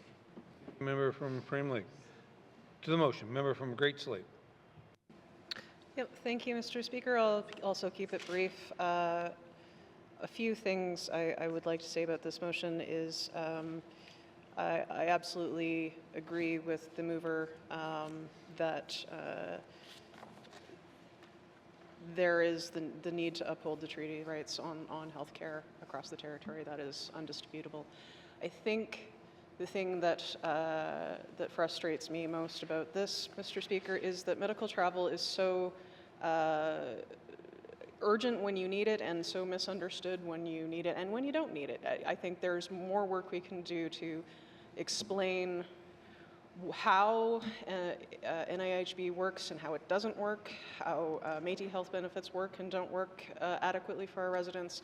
And I do look forward to the work that the GNWT is already doing on medical travel policies and clarifying that for the residents of the Northwest Territories.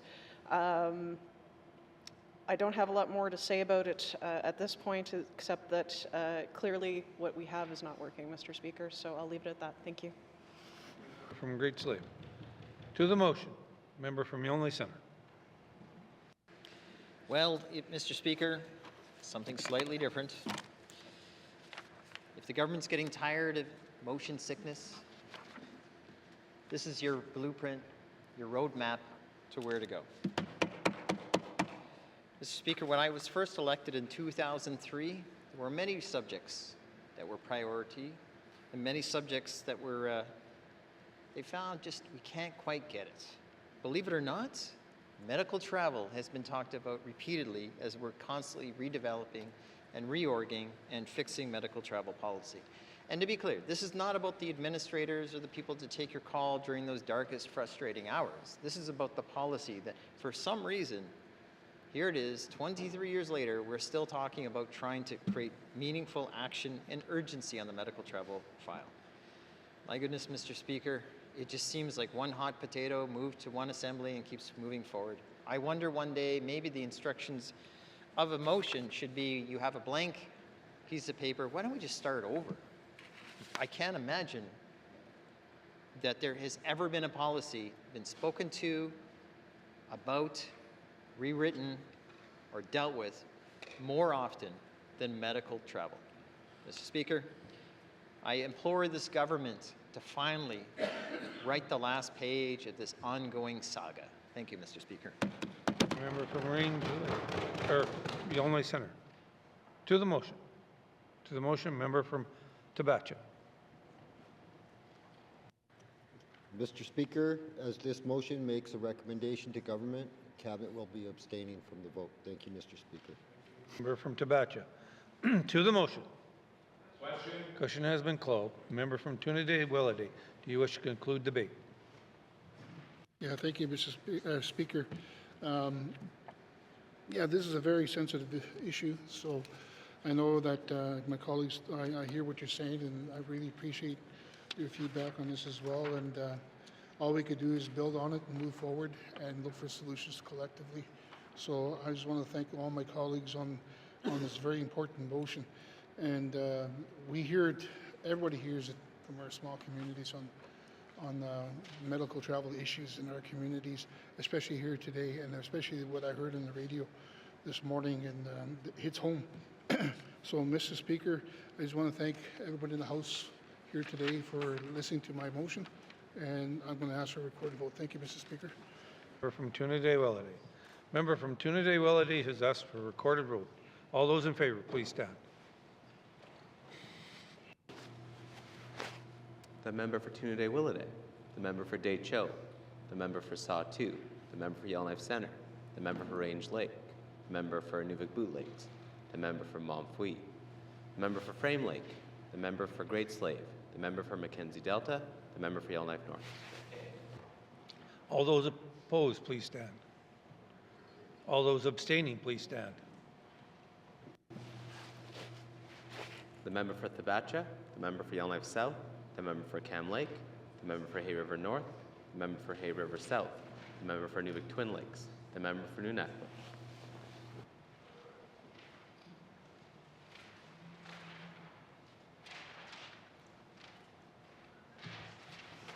Thank you. Colleagues, recorded vote, 11 in favor, 0 abstain, or 0 voting against, and 7 abstain. Motion has carried. Colleagues, by the authority given to me by the Speaker, as the Speaker under Rule 2.24, I hereby authorize the House to sit beyond the daily hours of adjournment to consider the business of the House. Motions. Motions, member from Mophie. Thank you, Mr. Speaker. Mr. Speaker, transfer of housing NWT, housing Northwest Territories market rental units to tenants. Whereas Housing Northwest Territories operates a portfolio of market rental units across the territory. And whereas many of these units are currently occupied by tenants who have demonstrated stable residency, consistent payment history, and strong community ties. And whereas enabling current tenants to assume ownership of the units they occupy can support housing stability, increase home ownership rates, and reduce long-term operational and maintenance costs for Housing Northwest Territories. And whereas transitioning units to tenant ownership, where appropriate, aligns with broader goals of promoting self-sufficiency, community empowerment, and sustainability housing model. And whereas a structured and transparent transfer framework, including fair market valuations, optional financing support, and eligibility criteria would help ensure an equitable and orderly transition process. Now, therefore, I move, seconded by the member for Mackenzie Delta, that this Legislative Assembly calls upon the government of the Northwest Territories to conduct a detailed assessment of its market rental inventory to determine which units are suitable for transfer, taking into account building condition, community needs, and long-term housing strategy impacts.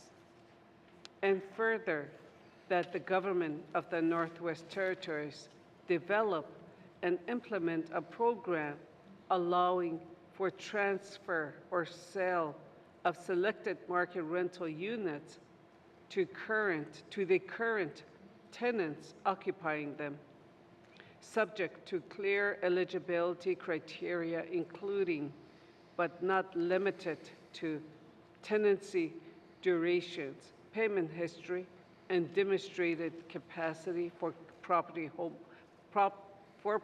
ownership. And furthermore, that the government of the Northwest Territories be encouraged to support this initiative by reviewing any legislative, regulatory, or policy adjustment necessary to facilitate the orderly transfer of market rental units to current tenants.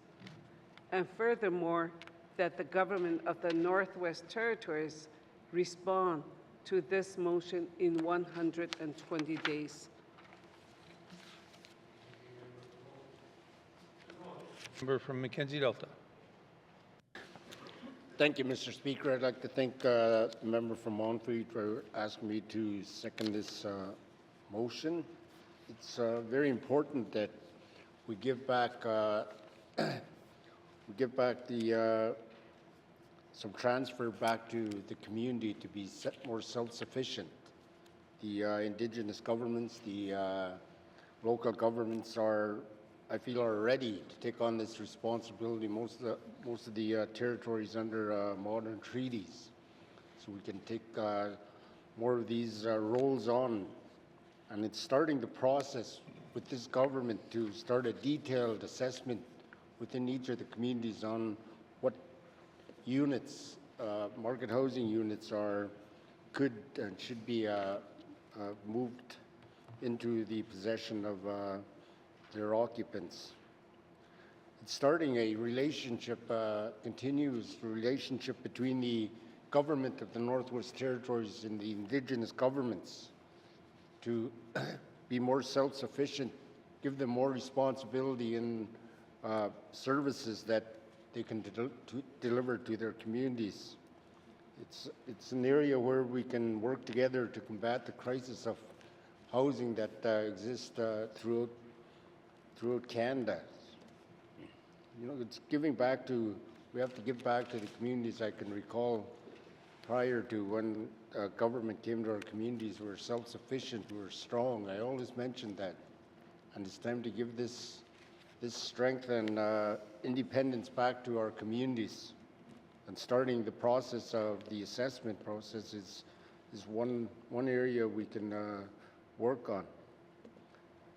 And for that reason, I will be supporting this motion. Thank you, Mr. Speaker. The member from Mackenzie Delta. To the motion, member from Montfrey.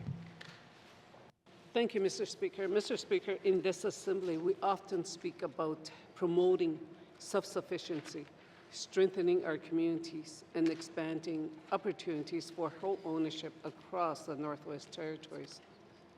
This motion presents a practical way to advance those goals. Across the territory, Housing NWT manages a portfolio of market rental units.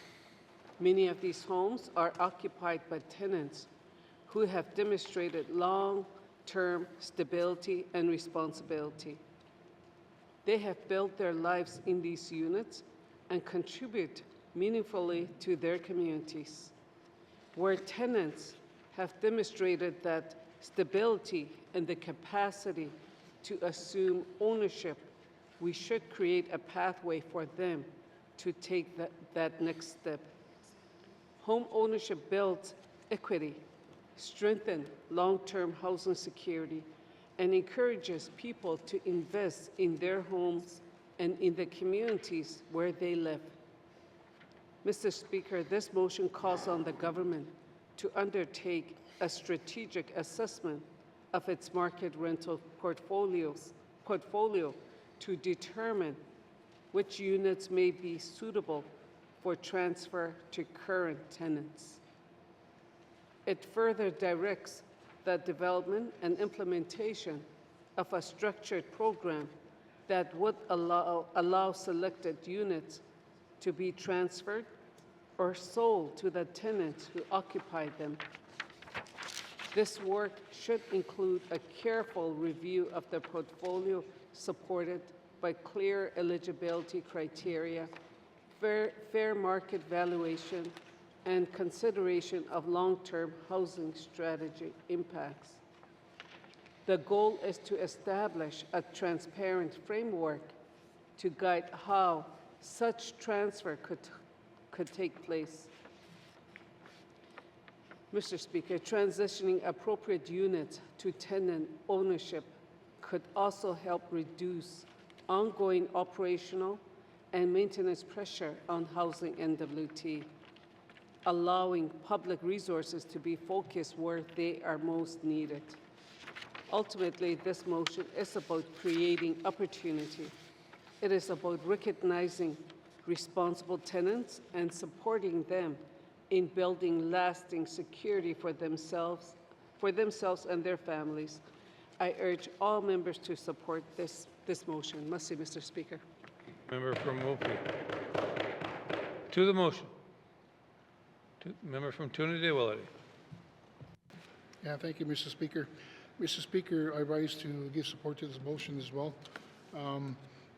Earlier, I had mentioned that Housing NWT has an agreement with CMUC that ends in 2038, and they got to look at new ways to how they're going to liquidate assets they have, and that includes market rental units.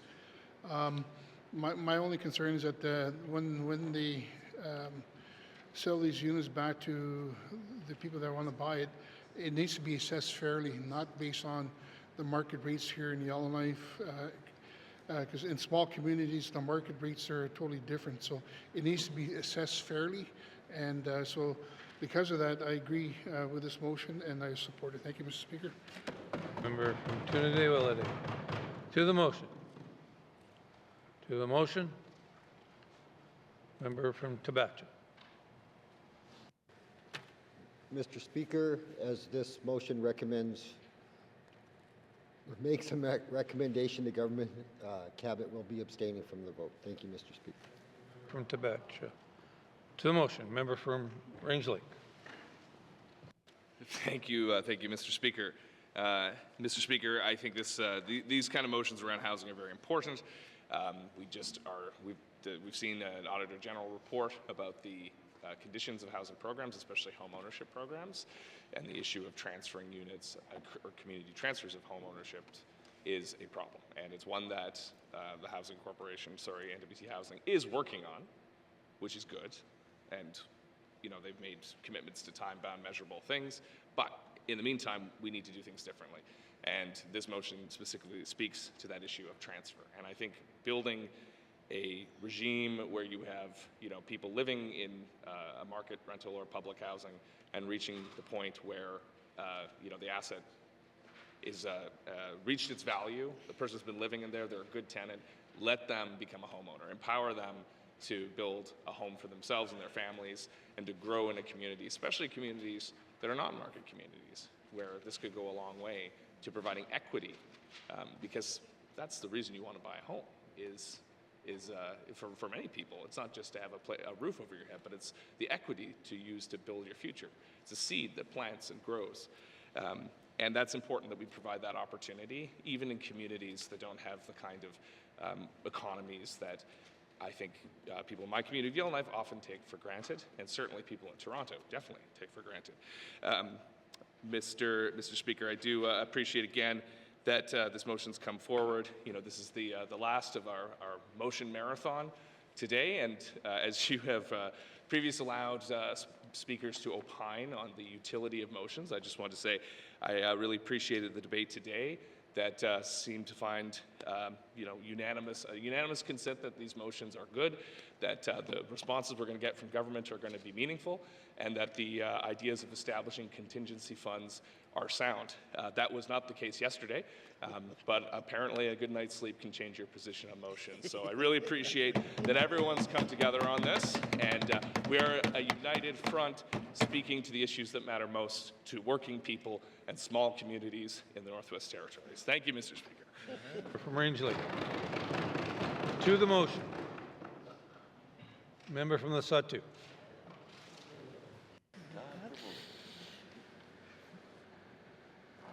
I'm just getting up as well. Stretching. Mr. Speaker, I will be supporting this motion here, and having experienced my second term, this department is a very in a lot of cases, underprivileged by the monetary funds to meet the demand. So I can see the challenges. The cost per square footage is going up extremely, and global interruptions, inflationary prices, lack of labor. Put that in all one basket and you got a basket for disaster. However, we still must move on with the redesigning of our current resources we have and try our best to convince our federal counterparts that we need more. These are all combined efforts, and I think if we all this government stands behind this motion, and we also stand behind access to Canada Homes program. So, in short, I will support this motion. Thank you, Mr. Chair. Member from the Saw 2. To the motion. Member from Elmley Centre. Thank you, Mr. Speaker. I'll support the motion. I'm not suggesting by any ways that this should be a liquidation sale, but I mean, some of these assets, to be frank, Mr. Speaker, and you know this because you have communities that have challenges as well, is you know, whether it's all the way up to Sigachik to Litsuke, the fact that some of these public housing units are troublesome and problematic, and people want them, and if we need to get rid of them, and they still want them, we should get them off the books. But I would also say, to be truthful, is be careful what you wish for too. And because for those folks, now this sounds counterintuitive to the motion, but keep this in mind, that if you now take control of the house, you're taking control of the house. And I, like my colleague from Range Lake, I think he was spot on. People want equity. They want confidence that they can make changes in their own houses. You know, I mean, in theory, public housing, you can't change the color without permission. You know, like you can't change the siding and all of that. Like there's a process. But when you have ownership, and that's something I've seen quite a bit, is that when you have ownership of something like this, so whether you're in Fort Providence or you're certainly in McPherson, you have different types of pride when you start taking care of your house or worry about your house. And I think it speaks to the health of the community that when you feel that it is your house, that you own your house, I think it'll inspire a lot of people to do some really good.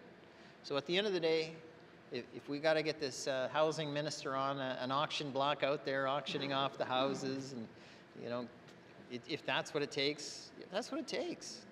And I think that anybody who wants to own their house in this, we must find a path for them to do that. And if it costs a little money, well, you know what? Let's give them a chance and an opportunity that in most cases they can.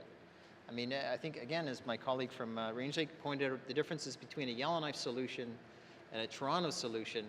I mean, you can't go to a typical bank and just go to say, I want a mortgage in Wrigley, or I want a mortgage in Litsuke, or, you know, it's such a challenging endeavor. So how do you get a house there? How do you get your house there? You have to have deep pockets. And even that comes with a risk. So, Mr. Speaker, in short, I'm supporting this motion. I appreciate the intent it's offered. And I often say that, you know, hey, if we can make people's lives easier, this is definitely one. And if we can inspire ownership, and I think that's a good thing too. Thank you very much.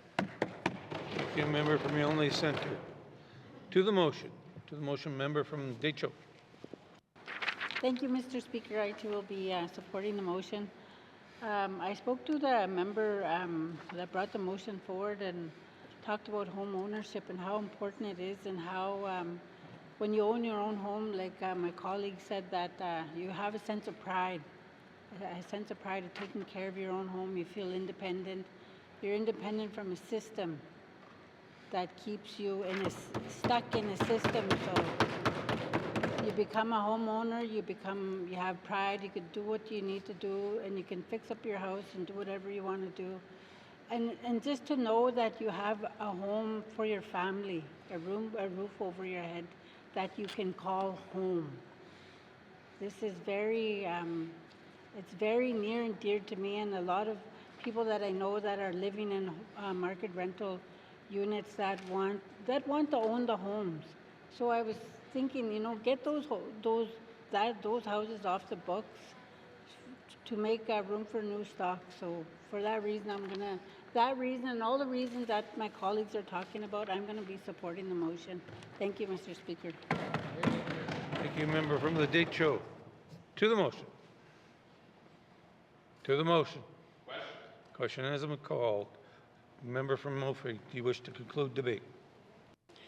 Thank you, Mr. Speaker. Mr. Speaker, I want to say thank you to everybody here, those who spoke and those who did not, speak in favor of the motion. But still, I know deep down in their heart that they do feel the same way as we do. At the moment, there public housing units. Housing NWT are transferring public housing units to tenants who have lived in those units for many years, where they raised their family, and for over 20 years. But it's not the same for market rental unit. So So that's why I'm pushing for the market rental units to be treated the same as a public housing unit. I have some tenants in my region where family of over 6 living in a market rental. They have no choice. There's no market.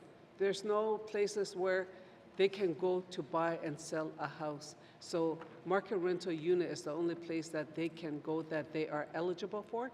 And some of these people, they've lived in it for over 5 years and they paid over $100,000. Even now, the market rental unit rates have increased to $1,950. So that's $23,300 for 1 year. And I have another family in my region, in Bichico, that live in the unit for over 20 years. And they paid over $200,000. So they're asking for these units to be transferred to them. It's not just them, it's in other communities as well, and some of these units are old, and yet they are still, they're market rental.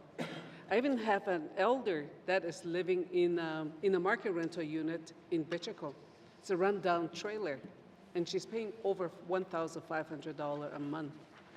I mean, because there's no housing. There's no place for her to go, or there's no social housing for her to accommodate her. So she is paying living on an income, and paying over $1,500 is unacceptable. So that's why I'm urging and hoping that I want the minister, Housing and NWT minister, to look into this policy, maybe change the policy and make it treat it the same as the public housing unit transfer as a homeowner. Thank you.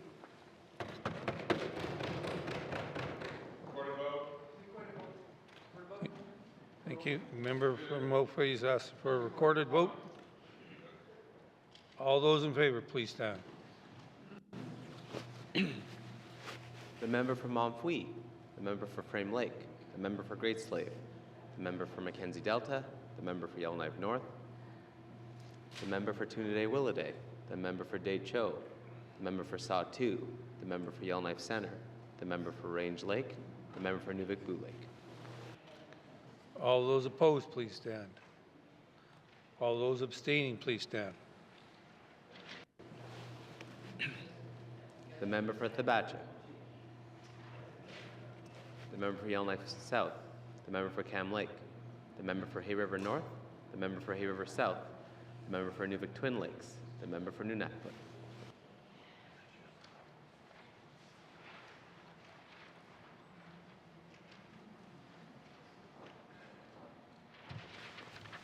Thank you, colleagues. The recorded vote, 11 in favor, 0 opposed, 7 abstaining.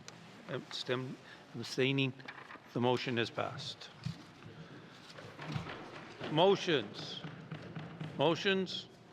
Returns to oral questions. Acknowledgements. Oral questions. Member from Yellowknife Center. Thank you, Mr. Speaker. In my member statement, which feels so long ago, I was talking about no-fault insurance and, of course, the impacts and opportunities we have here. So I'm going to ask the minister to confirm whether or not her department has any formal analysis on this potential policy review and benefits or even drawbacks of implementing auto insurance in the Northwest Territories, like many other jurisdictions, in a no-fault sense. And in case you're curious, that goes to the Minister of Finance. Member from Yellowknife Center, Minister of Finance. Thank you, Mr. Speaker. The Insurance Act does live in the Department of Finance. Mr. Speaker, I'd have to look back and see if in the course of time prior to my being here, if there had been some analysis done on this. I can say that at the present time, this is not under consideration. Thank you. Thank you, Minister of Finance. Member from Yellowknife Center. Thank you. Present time, not, but the question is can the department go back and look at what's been done in the past, if they've done any analysis whatsoever, and if so, can the minister provide this House that information? Thank you. Member from Yellowknife Center, Minister of Finance. Thank you, Mr. Speaker. As I say, I'll certainly see what's been done. And let's start with that question first. Obviously, at some point, things become stale and out of date. So if something was done 20 years ago, I'm not sure how useful that would be, but we'll see what there is. and in general, providing documents to colleagues on AOC is done under confidentiality and not a matter of concern. Thank you. Minister Pina. Final supplementary. Member for Milne Centre. Thank you, Mr. Speaker. Is the minister herself, as minister, familiar with no-fault insurance and the benefits it avails Northerners, including the difficult challenges in a system that doesn't have it? Thank you. Member for Milne Centre. Minister of Finance. Thank you, Mr. Speaker. I'm familiar with the concept of no-fault insurance, and with the time afforded me by some motions here, I was able to Google this and get a bit more information. It does seem that, in fact, there's been some studies done of British Columbia and New Jersey and other states and provinces that have no-fault insurance regimes. It is not uniformly considered to necessarily be particularly positive. There are some situations where it actually winds up resulting in higher premiums, so the studies would say, and where there are concerns that it doesn't actually provide the kind of payouts people want. It places a ceiling on the amount of money that you're able to receive in the event of a serious injury. So it certainly is an option that's out there, but it is certainly not without its own controversy. Thank you, Mr. Speaker. Minister of Finance. Oral questions. Member from Range Lake. Merci, Monsieur le Président. So earlier today, which again feels like ages, but good debates, I spoke about Collège Nordique Francophone, which occupies a really unique space in the Northwest Territories. It is a accredited post-secondary institution, and it is the only French language one. And as we know, Canada is a bilingual country, and the federal government has millions, if not billions of dollars through Heritage Canada to support French language learning and French language speakers. So my question to the Minister of Education, Culture and Employment, how or will the minister provide core funding to stabilize operations at Collège Nordique Francophone and other post-secondary institutions so we can have a stable training environment for our workforce needs going forward? Thank you. From Range Lake, Minister of Education, Culture and Employment. Merci beaucoup, Monsieur le Président. Je tiens à souligner le rôle essentiel que le to say that the Nordic College plays an important role in when it comes to post-secondary education here in the Northwest Territories. that I underline the essential role that Collège Nordique plays in access to quality post-secondary education here in the Northwest Territories. Mr. Speaker, in previous conversations in this House, I committed to ensuring that Collège Nordique does have a line item in our budget. Over the last large number of years, Education, Culture and Employment has contributed $200,000 to Collège Nordique as core funding. And the commitment was made to ensure that that was captured in our budget as a line item so that Collège Nordique can ensure that they can essentially take that to the bank, being the federal government, and ensure that they can show our commitment to their institution within our budget. Thank you. Minister of Education, Culture and Employment. Member from Range Lake. Thank you, Mr. Speaker, and that is appreciated, and that is exactly what the institution is asking for. The opportunity to work with multiple departments exists as well to ensure that funding structures meet with long-term policy objectives of the GNWT. We do have a French language, French secretariat as well.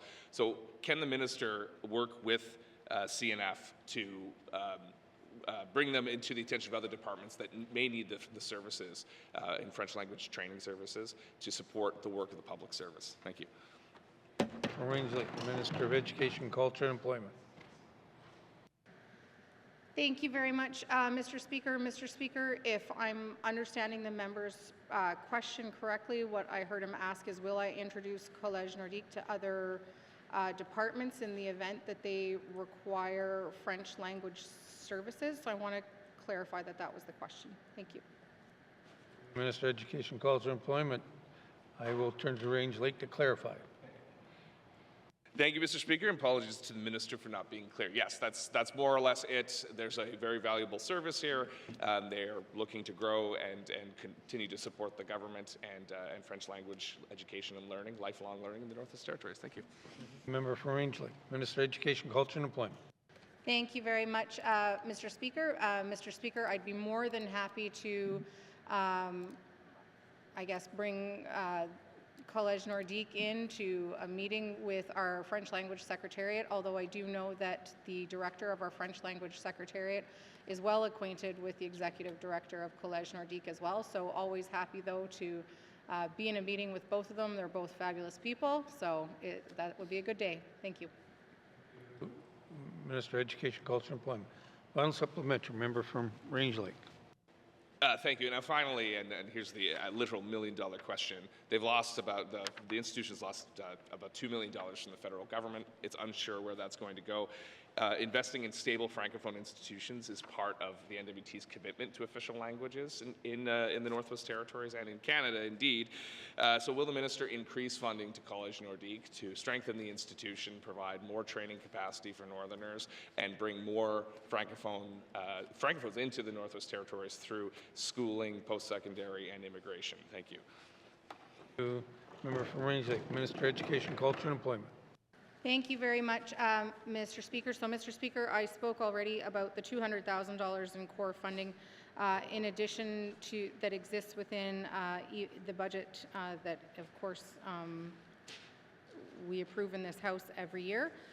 In addition to that, in September, there was a 3-year agreement with the federal government that the GNWT signed on to that has in it $2.9 million for Collège Nordique. And in the supplemental appropriation that is before this House, there is just under $1 million for Collège Nordique in that budget as well. Thank you. Minister of Education, Culture, and Employment. Oral questions. Member from the Sahtu. Thank you, Mr. Speaker. Now for some good news. Mr. Speaker, as I mentioned in previous statements throughout the number of months here, we can now throw out the Dawishu in the current school of Cove Lake. My question to the Minister of Education, Culture and Employment, can the Minister explain when ownership will be transferred to the department of the newly delivered Cove Lake School? Thank you. Member from Sahtu, Minister of Education, Culture, and Employment. Thank you very much, Mr. Speaker. Mr. Speaker, when I first got this job, the member asked me to help him make sure that we could get rid of the Dawishu in the school in Coville Lake. Then in January of this year, myself, the Infrastructure Minister, and the Premier traveled to Coville Lake to see the Dawishu ourselves and walk through it. And I'm happy to say that there is now the modular units arrived in Coville Lake.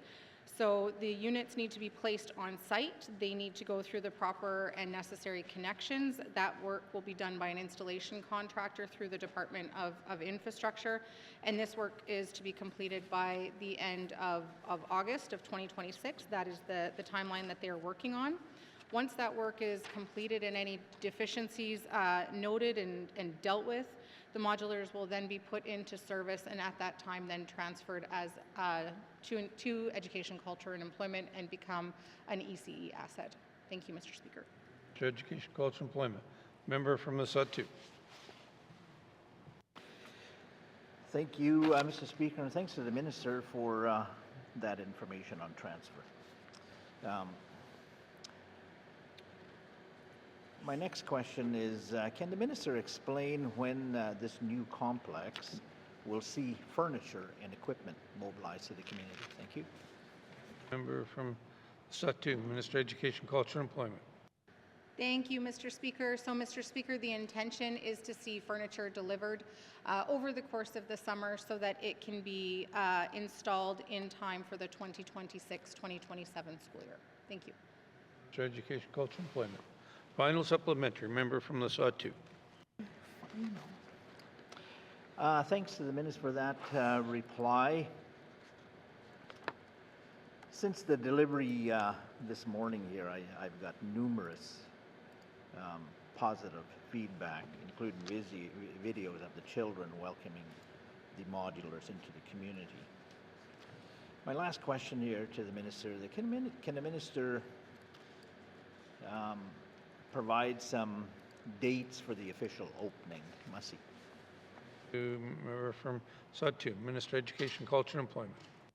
Thank you, Mr. Speaker. Mr. Speaker, that would have been a pretty amazing thing to see in the community this morning. Kids getting to see their new school space, new classroom space for the first time, and I'm very excited for the day when they get to walk through the doors of their new classroom and get to see their new desks. So the intention is for the modulars to be ready for the start of the 2026-2027 school year. But I also think it's important, Mr. Speaker, to acknowledge that these facilities really act as a bridge for the new school for Coville Lake. We had the opportunity, along with the member, to travel to Coville Lake for the purpose of not only meeting with leadership, but ensuring that we had space and time to go over a work plan for the Coville Lake new school. And so really that's the work that now needs to unfold, and I really look forward to continuing to work on that work plan with the member and leadership in his community. Thank you. Minister of Education, Culture and Employment. Oral questions. Member from the Decho. Thank you, Mr. Speaker. My questions are for the Minister of Health and Social Services. Follow up to my member statement on the, can the Minister provide an update on the current status of the NWT alcohol strategy, including which actions have begun, which are underway, and whether any delays have emerged since the strategy was released in 2023? Thank you. From the Decho. Minister of Health and Social Services. I think you got an hour of questions there, but well, you got a minute. Mr. Speaker, work on the actions identified in the strategy is underway and is being overseen by the Interdepartmental Committee on Problematic Substance Use.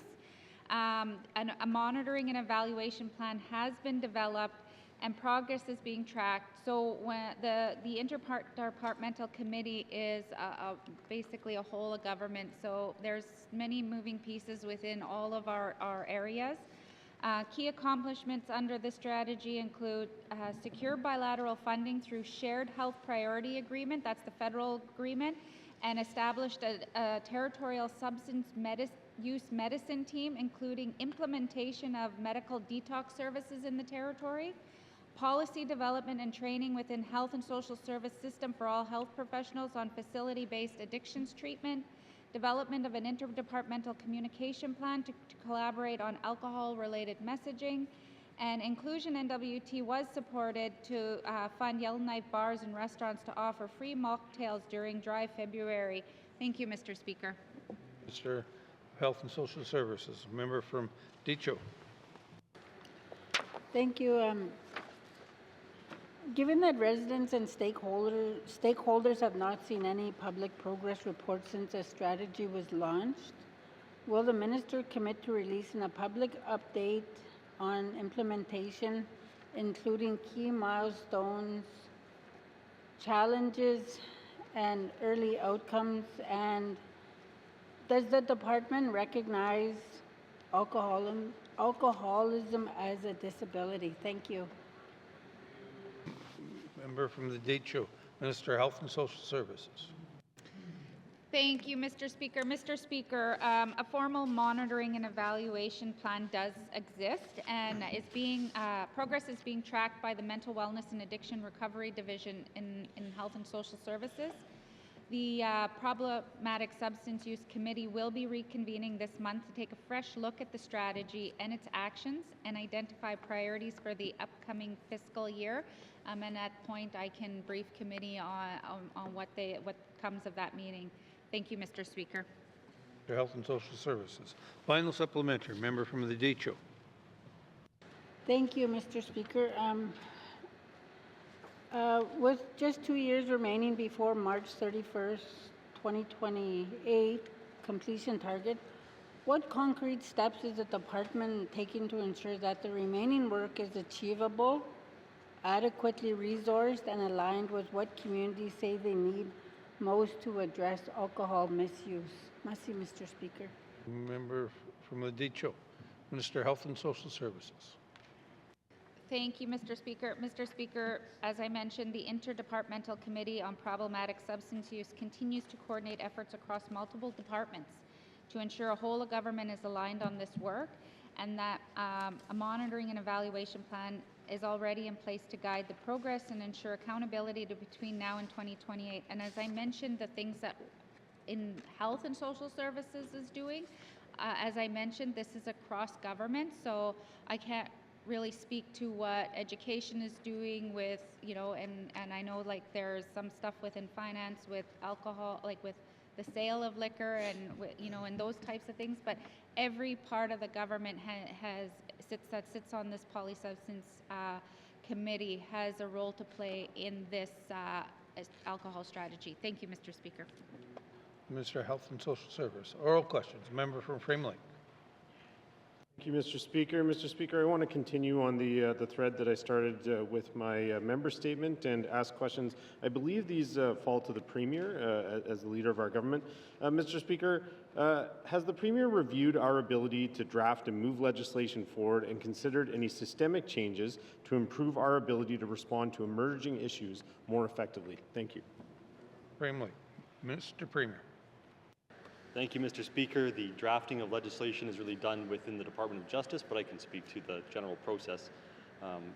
There are a number of issues that might hold up drafting, and as Minister of Justice, I did become familiar with those. I would often have other ministers coming to me and saying, why is the department so slow? Well, it turns out there's more than just the drafting. There's also the drafting instructions, and sometimes when you're drafting legislation, a policy question comes up, and you need to go back to the department and figure out that policy question. And so we've made efforts to work with departments to let them know that up front there is going to be questions that the drafters might have, and that the department needs to be prepared to answer those. And better yet, having a very comprehensive set of drafting instructions at the very beginning would be important. And so we've moved to make those types of changes, and I think that we've seen some improvements. We've also prioritized different types of legislation to ensure that we have a better handle on what's actually being drafted and where those resources are being used. So as a cabinet, we've recognized this issue and we have taken steps to rectify it to the extent that we can. Thank you, Mr. Speaker. Premier. Member from Frame Lake. Thank you, Mr. Speaker, and I certainly appreciate that reply. And I think, as we often acknowledge in this House, there's certainly a need for continuous improvement in government. We have a big, complex machine here, and there's certainly always better and more efficient ways we can do things. Mr. Speaker, could the Premier comment on what would help us address the capacity constraints which are so often cited when MLAs are advocating for legislative changes or development? Thank you. Member from Frame Lake. Mr. Premier. Well, thank you, Mr. Speaker. So there are capacity challenges in that, especially in the French language drafters. Drafting legislation is a very specialized skill. Not any lawyer can do it. You really have to have that background and that type of education. And as the territory, we do have a number of official languages, and because we are a creation of the federal government, we are legally required to present all legislation in both English and French. And across Canada, there are very few French language drafters, and it can often be difficult to procure those services. When we can, we go out and we contract services. That being said, it can be hard to parachute somebody in to a legislative project and just have them pick up at a midpoint, or it's hard to tack people onto a project that's already ongoing. And so those are some of the systemic issues that we're facing as well. The drafters in the Department of Justice draft all of the regular member legislation that's brought forward, and as Cabinet, we don't have eyes on that. There's a real wall between that legislation and Cabinet, and so when I was Minister, I was not aware of any sort of work that the drafters were doing for the private members' bills, and so that's another issue that we're looking at, but that's another issue that just exists. I'm not going to try and figure out what's going on over there. Members can do what they need to do with their own drafting. If the Assembly wanted to procure some drafters, then that would probably help the government with its drafting capacity. So, these are just kind of ideas off the cuff here. Thank you, Mr. Speaker. Premier. Final supplementary. Member from Frame Lake. Thank you, Mr. Speaker, and I certainly appreciate the off-the-cuff ideas. I'm trying to generate a conversation here that goes beyond issue by issue, trying to address this and think more about the systemic issues which affect many of the issues which we see raised here. So, Mr. Speaker, what has this government been doing to improve our efficiency and ability to respond to issues with legislative gaps raised by MLAs? And I know the Premier started to answer that question already, but a different take I'm going to put on it here is, do we track how often issues are raised by MLAs and use that data to inform legislative priorities? For example, the child and youth advocate position that we talked about the other day, which has been raised many hundreds of times by MLAs. Are we tracking that kind of data and using it to inform our legislative drafting priorities? Thank you. Mr. Premier. Thank you, Mr. Speaker. I doubt there is a database of all the issues MLAs have brought up. We would need a department to do that kind of work. It's quite extensive. Just today, we've had hours and hours of debate where we've heard probably thousands of different ideas. So no, I don't think there is a comprehensive database. That said, the way the consensus government is supposed to work is that members raise issues in the House, members raise issues in standing committees, governments hear those issues, governments bring forward proposals, they get feedback on that, and all of this informs the direction that Cabinet takes, whether it is drafting or whether it is policies and programs. Thank you. Mr. Premier. Oral questions. Member from Illinois Centre. Thank you, Mr. Speaker. It's been some time, I believe since September 2024, that the Health Department has changed the Extended Health Benefits Program, even though it was intended to roll in around May of that year of 2024. The pharmacists had pointed out even as of recently that the program still has problems and people are not accepting their full rights of, say, in other words, they're not getting their prescriptions fully filled or they're considering other options because of this co-pay system. Mr. Speaker, my question really is for the Minister of Health, asking what type of review do they intend to do to see the impacts of this extended health benefits change to Northern residents? Thank you. Thank you. Member from Illinois Centre. Minister of Health and Social Services. Thank you, Mr. Speaker. I'm not sure if the member is asking the review that we're currently doing or the review that was done extensively prior to the release of the changes. Thank you, Mr. Speaker. Thank you. I will go back to the member from Illinois Centre to clarify. The review after the changes were made. Thank you. Member from Illinois Centre. Minister of Health and Social Services. Thank you, Mr. Speaker. Mr. Speaker, that review is currently in its final stages, as the 1 year was as of September, and we committed to doing the review for the first year. And I said that it would probably take about 6 months to analyze all the data, and I have not received the analysis as of yet, so that should be coming shortly. Thank you, Mr. Speaker. Health and Social Services. Member from Illinois Centre.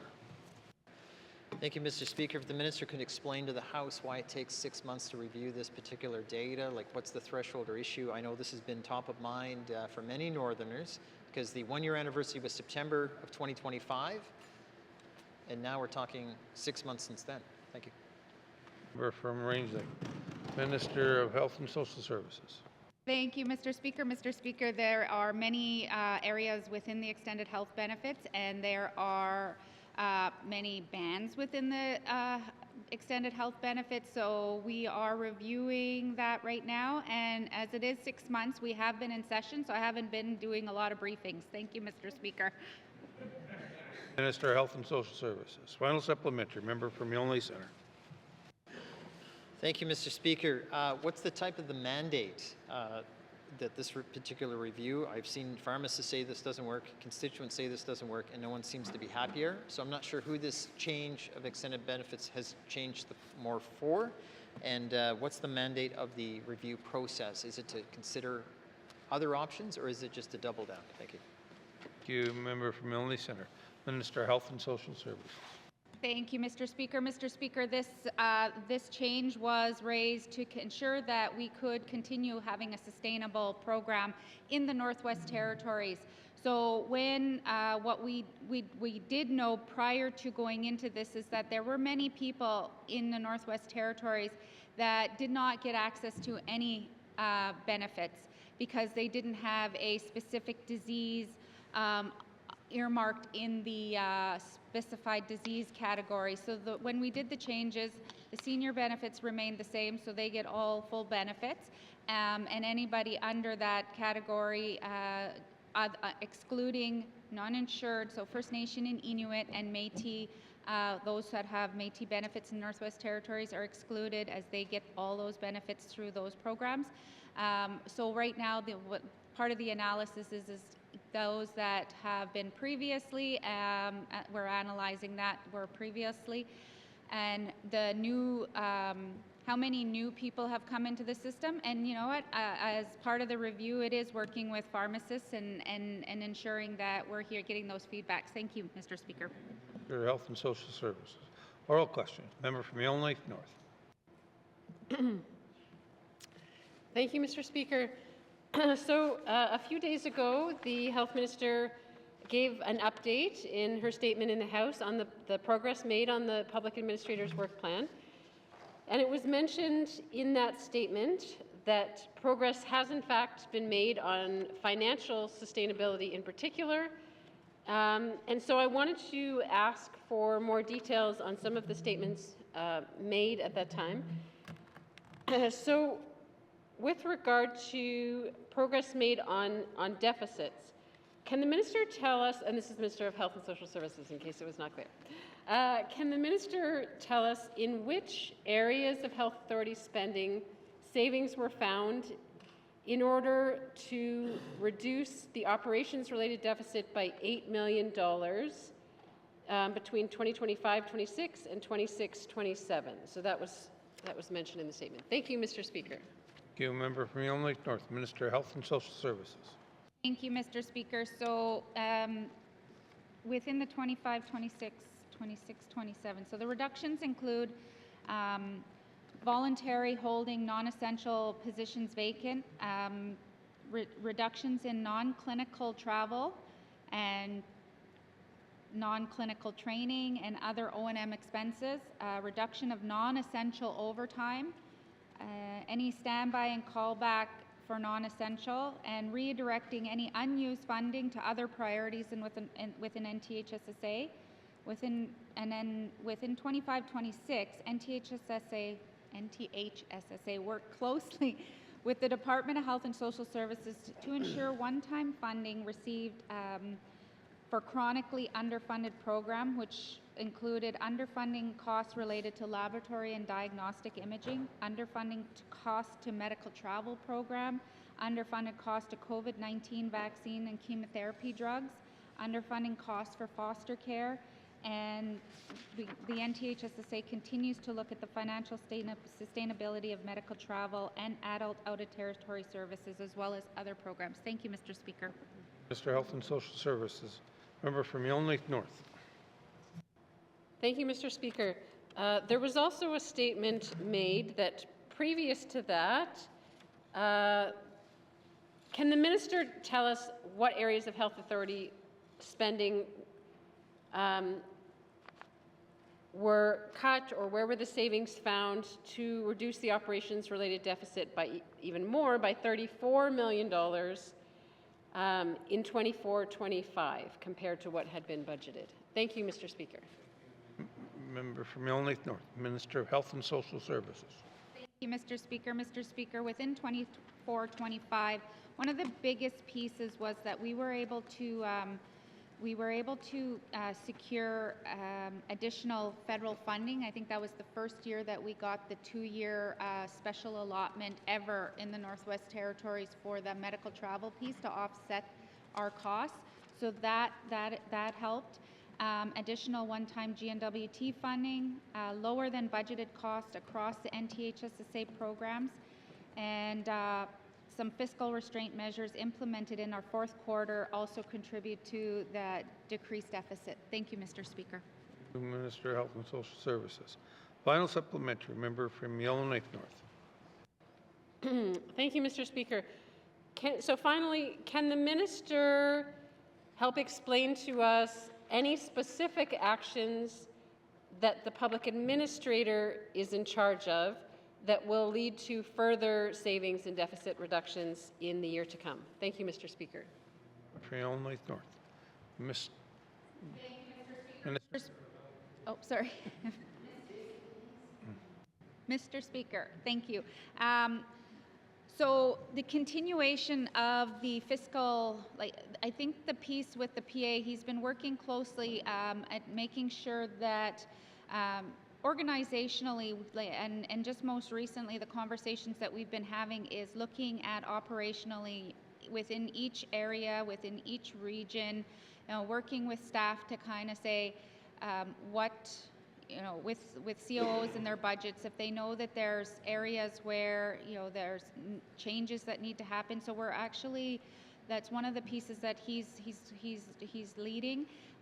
The other piece is the continuation of working with the department and with the Deputy Minister of the Department of Health and Social Services, where they're looking at right now is that overlap where the executive of the NTHSSA and the department, they're finding that, well, it's not a secret, we've all said that there's some overlap there, so we're trying to ensure that with them two working together with the ADMs and, with their territorial managers, like, where does the department end in policy and, and then where does operations start? And if there's duplications, then that's the work that they're currently doing right now.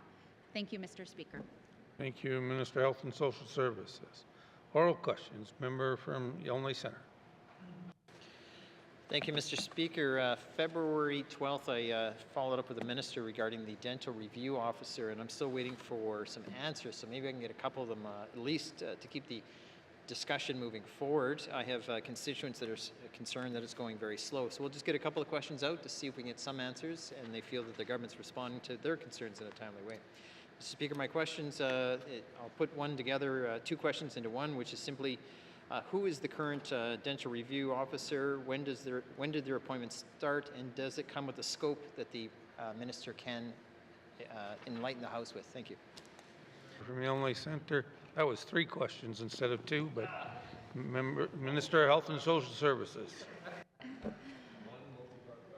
Mr. Speaker, I believe I had sent that information to the member, but I don't have it through a BF. I don't have that at my fingertips. Thank you, Mr. Speaker. Health and Social Services. Member from Yellowknife Centre. Thank you, Mr. Speaker. Well, I don't seem to have it in my inbox, so we'll again try to probe for information for the public good, Mr. Speaker.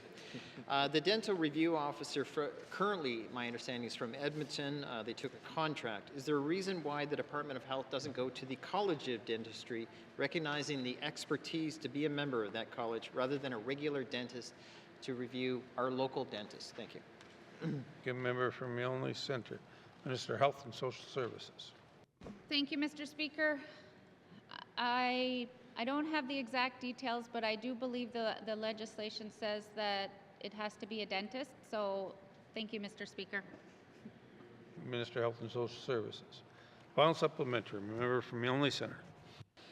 Thank you, Mr. Speaker. Who approves the expenses of the dental review officer when they come to the Northwest Territories to review our local practitioners of dentistry? Thank you. Member from Yellowknife Centre. Minister of Health and Social Services. Thank you, Mr. Speaker. I believe that the Department of Health and Social Services is obliged by the legislation that when there is a complaint or any investigation that's brought forward, or complaint brought forward, an investigation has to be followed through, and this is the process that we use. However, we do not get a lot of complaints, so we don't contract somebody on a permanent basis. However, when there is one that comes up, but I don't have the exact details. Thank you, Mr. Speaker. Minister of Health and Social Services. Oral questions. Member from Range Lake. Thank you, Mr. Speaker. The inclusive schooling review seems to be a very important piece of policy for this government. When will members on this side of the House be able to review that document? Thank you. Range Lake, Minister of Education, Culture and Employment. Thank you very much, Mr. Speaker. Mr. Speaker, I would like to take time in the members' upcoming committee week, which would be in April, to sit and be able to go through that with them. Thank you. Minister of Health, Education, Culture and Employment. Member from Range Lake. Thank you, Mr. Speaker. Okay, so that's good, because I was surprised to hear yesterday in the closing remarks for the main estimates that because of the advocacy of members, $30 million is going to be spent to meet the needs identified through the inclusive schooling review. How were regular members able to advocate to meet the needs when we haven't even read the review? Thank you, Mr. Speaker. Range Lake, Minister of Education, Culture and Employment. Thank you very much, Mr. Speaker. Mr. Speaker, the negotiations for budgets happen between AOC and the Finance Minister. So how that number was received at, I can speak to what I would like to see that go to, but there isn't anything, and I'm going to be honest, Mr. Speaker, I don't know what I can talk about right now as far as budget negotiations. So I'm going to stop talking. Thank you. Minister of Education, Culture and Employment. Watch the line, people. Member from Range Lake. Thank you, Mr. Speaker. I'll note that this is a promised supplementary appropriation that is yet to appear and is not before the House. Mr. Speaker, was the department intending or planning to bring forward $30 million to meet the needs of the Inclusive Education Review before the budget negotiations began? That's something that just is in the minister's purview. Thank you. You member from Range Lake. Minister of Education, Culture and Employment.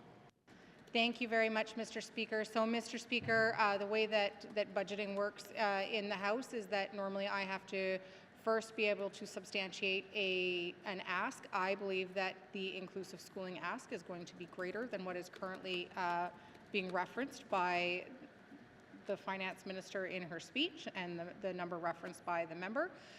Those are numbers that I would bring forward to the Financial Management Board and bring them forward with substantiation, where the Financial Management Board would then be able to vote on that proposal. And then that would come forward either through the regular business planning and budgeting process. So that is something that would then fall before Cabinet normally in the summertime. It would then end up in the main estimates for next year. So am I happy to see this dollar figure in negotiations? Absolutely. I think that it allows us to react more swiftly and to be able to ensure that we are approaching the needs of students in a phased approach, which is something that I look forward to being able to discuss more at length with members when I come back during their committee week. Thank you. Chair, Education, Culture and Employment. Oral questions. Member from Yonge Centre. Thank you, Mr. Speaker. To help the Minister, the current dental review officer has a contract with the Northwest Territories. Can the Minister speak to their specific contract process? And if not, can she promise to get back to me in a timely way, because I've waited since February 12th for this answer. Thank you. Member from Yonge Centre. Minister of Health and Social Services. Thank you, Mr. Speaker. I will have to go back to the department. If this is a contract, I'm not sure what I'm able to share. Thank you, Mr. Speaker. Minister of Health and Social Services. Member from Yonge Centre. Mr. Speaker, I won't educate the House what double jeopardy is, but it's also used as a lay term being tried twice. Mr. Speaker, the current dental review officer is processed, we'll call it concerns on an individual constituent. The issue is so much so is that brings to the question is who reviews the work and mandate of the dental review officer to ensure they administer a fair and reasonable process. Thank you. Member from Yonge Centre. Minister of Health and Social Services. Thank you, Mr. Speaker. As I said, I will have to get more detailed information on this line of questioning. Thank you, Mr. Speaker. Minister of Health and Social Services. Final supplementary. Member from Yonge Centre. Mr. Speaker, the current dental review officer is out of Edmonton. They have no contact with the NWT Dental Association except when they fly into the community to administer dental justice. So, Mr. Speaker, would the minister review the individual's contract to ensure someone from the Northwest Territories who's more familiar with the communities and the territories' issues, including the Dental Association people that they're practicing this justice on, will be considered a northerner at the very least, and possibly even go back to the College of Dentistry to have someone competent enough to fairly administer this program? Thank you. Thank you. Member from Yonge Centre. Minister of Health and Social Services. Mr. Speaker, I don't know if anyone here on the floor is able to decide competency on dentists. I believe that that's left for the College of Dentistry. What I do know is that because the NWT has a very small pool of dentists, if any complaint comes in of a dentist, an out-of-territory is used to avoid any conflict of interest. Thank you, Mr. Speaker. Minister of Health and Social Services. Oral questions. Member from Rangeley. Thank you, Mr. Speaker. Going back to the inclusive schooling review, what is the total funding need that's been identified by that review? The minister referenced that it may in fact be greater than 30 million. As we're broaching that subject now, if she could inform the House of what that total gap looks like. Thank you. Member from Rangeley. Minister of Education, Culture and Employment. Thank you very much, Mr. Speaker. Mr. Speaker, that's information that I do not currently have at my fingertips on the floor of the House. It's also information that has not yet been shared with education partners or with members of the Committee on Accountability and Oversight. Thank you. Thank you. Minister of Education, Culture and Employment. Member from Rangeley. Thank you, Mr. Speaker. Mr. Speaker, will the Jordan's Principle funding shortfalls, like if the federal government's programs don't work for the North, because we're not sure that they will yet, will this new 30 million that's been committed, will some of that be able to support the gap left behind by the Jordan's Principle shortfall? Thank you, Mr. Speaker. Member from Rangeley, Minister of Education, Culture and Employment. Thank you very much, Mr. Speaker. Mr. Speaker, the inclusive schooling review did cover things, for example, like access to therapeutic services, which some Jordan's Principle funding did cover. It also did speak to needs of students, which some of the needs of students are access to supports within classrooms, and also spoke to the simple nature of the, and I say simple, but very complex nature of the change of the needs of students across this territory. So certainly there would be an overlap of some of it, but because of the fact that the Jordan's Principle funding applications went directly from education bodies to the federal government, it would not be, it wasn't something that we participated in, that we vetted, and so it's not something that I would be able to say it is an exact one-to-one, and certainly there were things that were involved in that would not be covered off under an inclusive schooling policy because, for example, some things had to do more with school food funding, some things had to do with the purchase of cultural infrastructure, so certainly there will be some differences. Thank you. Education, Culture and Employment. Final supplementary. Member from Range Lake. Thank you, Mr. Speaker. Mr. Speaker, and granted that these will be different programs. So just to clarify, this will there be? What are the strings attached to this new funding? So education bodies can understand.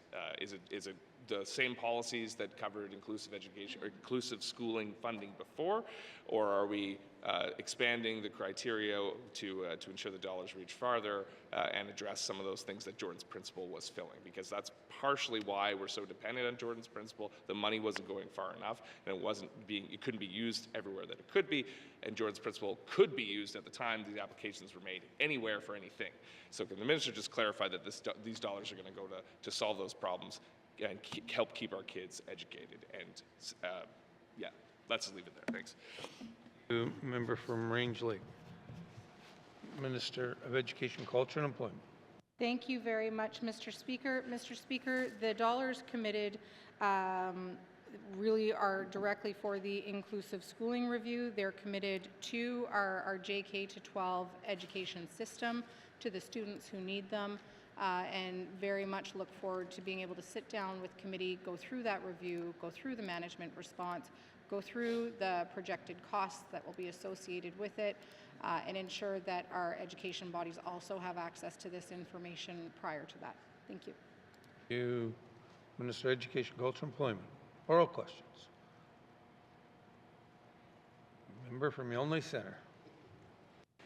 Thank you, Mr. Speaker. Mr. Speaker, my particular area of interest right now is an area I've talked about before, and I'm trying to find out about population growth. As we all know, our grant from Canada is tied to that, amongst many other things, but of course key is population growth, and given the fact that we suffer a significant deficit in human resource opportunities in specialized skills, trades, etc., including doctors and nurses and yada, yada, yada, Mr. Speaker, we would be putting a full frontage on that. So my question for the Premier is, what type of mandate has he given his departmental colleagues, ministerial colleagues, sorry, to help stimulate the growth of the Northwest Territories through some function of population growth? Thank you. Member from Milne Centre. Mr. Premier. Thank you. So the question is how are we going to stimulate population growth? Well, Mr. Speaker, there's a number of reasons that many people want to move to the Northwest Territories. It's a great place to live, and if you like outdoors, if you like this kind of lifestyle, then this is a great place to be. You know, I'm from Hay River, so I might not be able to go home after saying this, but Yellowknife is actually a great city. There's a lot to do here.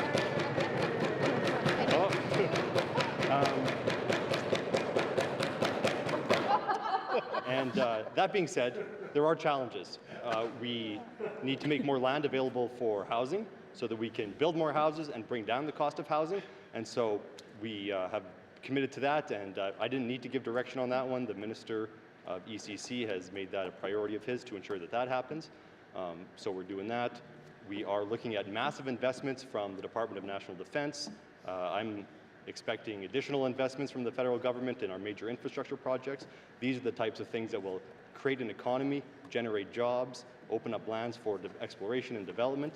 And so there's a lot going on. The future over the next 5 to 10 years in the Northwest Territories is going to look much different than the past, and there's going to be a lot of economic opportunities that I expect will draw people to the north. We need to make land available so that they have somewhere to live. Thank you, Mr. Speaker. To Mr. Premier. Member from Milne Centre.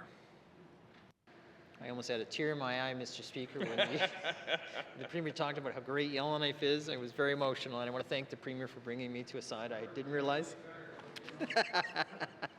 Mr. Speaker, the Premier spoke to massive investment through D&D.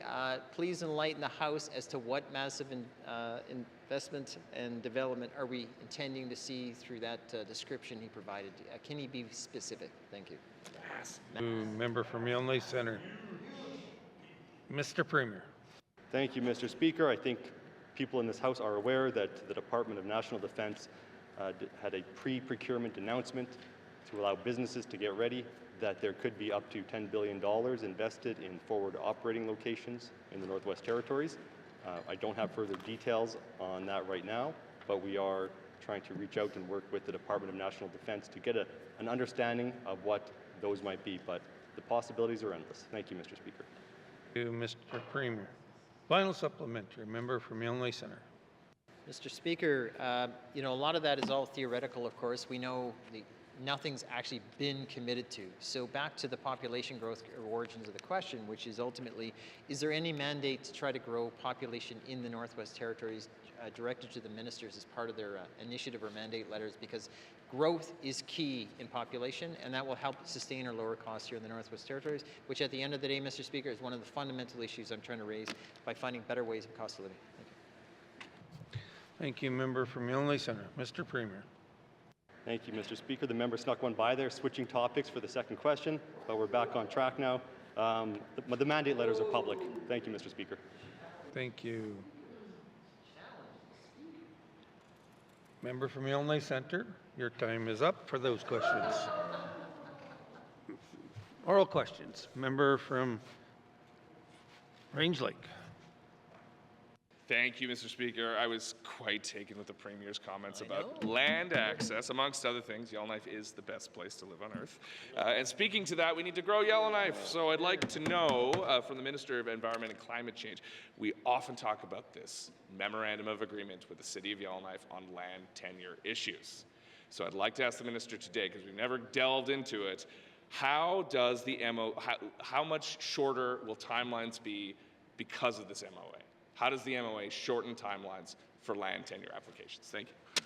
The member from Range Lake, Minister of Environment and Climate Change.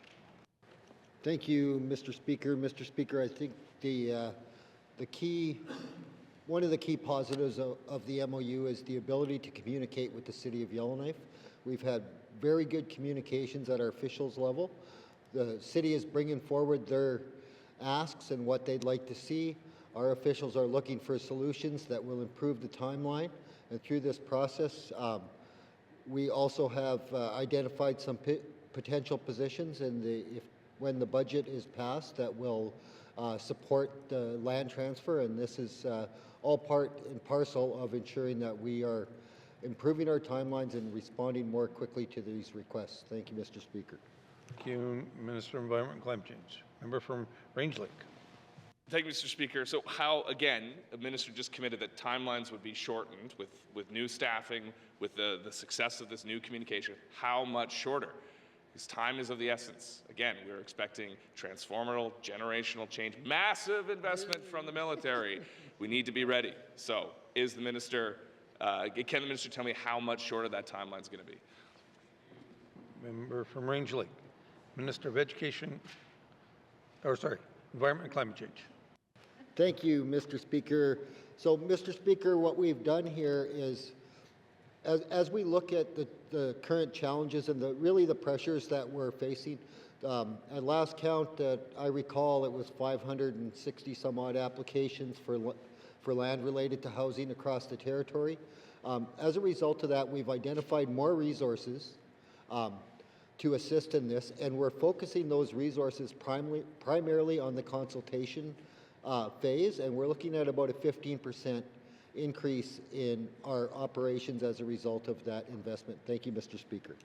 To Minister Environment and Climate Change. Final supplementary. Member from Range Lake. Thank you, Mr. Speaker. And I just want to make sure we're not talking about different issues.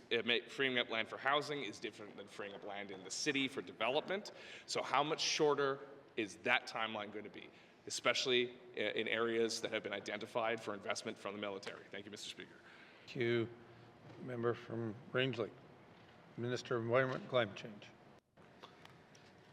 Thank you, Mr. Speaker. Mr. Speaker, there's conversations that are going on right now with the city, with D&D, that relate to the theoretical possible investment in Yellowknife, according to the earlier comments. So, we have really focused on this and working together with the city. I think this is a priority that the city has identified, we've identified. We've gone back, we've looked at what's currently available, what the interest of the parties are, what other areas will be required to support that investment. So we are certainly engaged in that conversation. We have been for quite a while, and we continue to do that. Thank you, Mr. Speaker. Minister of Environment and Climate Change. Oral questions. Oral questions. Member from Yellowknife Centre. Thank you, Mr. Speaker. I want to bring up one of my absolute favorite subjects. And I was driving downtown in the riding of Yellowknife Centre on 50th Street. And I was admiring the posters on the future Tony Whitford building. And I'm looking forward to hearing from the minister as to when that'll officially be designated the Tony Whitford building. So obviously this is questions to the Minister of Housing. Member from Yellowknife Centre. Minister responsible for Housing NWT. Mr. Speaker, Housing NWT and this government received a number of applications for naming of buildings, of the two buildings. So these applications have gone before the Honors Advisory Committee. Thank you, Mr. Speaker. Minister responsible for Housing NWT. Member from Yellowknife Centre. Thank you, Mr. Speaker. When can we have a formal answer, or when, maybe I should back up, when is the Honours Committee going to meet on this particular subject so we can formally name the Tony Whitford building on 50th Street for people here in Yellowknife, and the Northwest Territories recognizing his commitment? Member from Yellowknife Centre. Minister responsible for Housing NWT. Mr. Speaker, the Honors Advisory Committee has been given the applications and the naming of these two buildings here in downtown Yellowknife. So it's really the administration with the Honors Advisory Committee to set up the meetings themselves. Thank you, Mr. Speaker. Responsible for Housing NWT. Final supplementary. Member from Yellowknife Centre. Mr. Speaker, a lot of people are waiting for that banner to be raised about the Tony Whitford building. Is there any reason why the Department of Housing did not set a deadline when to respond to with their particular recommendation, again, naming that new building the Tony Whitford building? Thank you. Yellowknife Centre. Minister responsible for Housing NWT. Thank you, Mr. Speaker, the deadline was set. It was set for February 8th, from what I understand, and there was a number of applications, and those are now with the Honors Advisory Committee. Thank you, Mr. Speaker. Responsible for Housing NWT. Oral questions. Oral questions. Written questions. Written questions. Returns to written questions. Returns to written questions. replies to the Commissioner's address, replies to Commissioner address. Petitions. Petitions.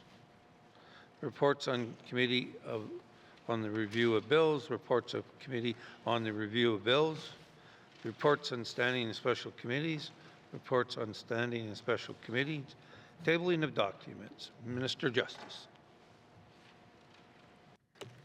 Mr. Speaker, I wish to table the following three documents: plain language summary of Bill 45, Civil Forfeiture Act, statement of consistency for Bill 45, Civil Forfeiture Act, and trespass legislation what we heard report. Thank you, Mr. Speaker.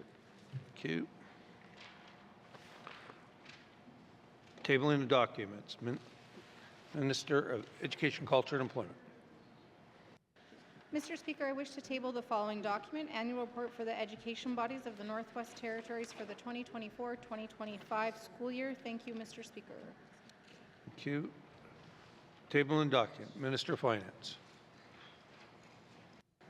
Mr. Speaker, I wish to table the following document, interactivity transfers exceeding $250,000, April 1st to December 31st, 2025. Thank you, Mr. Speaker.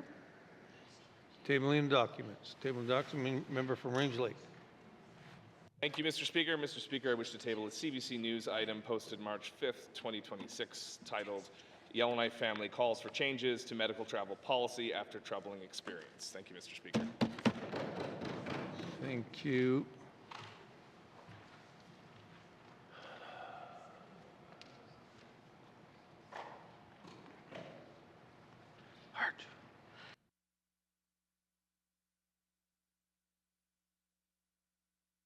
First reading of bills.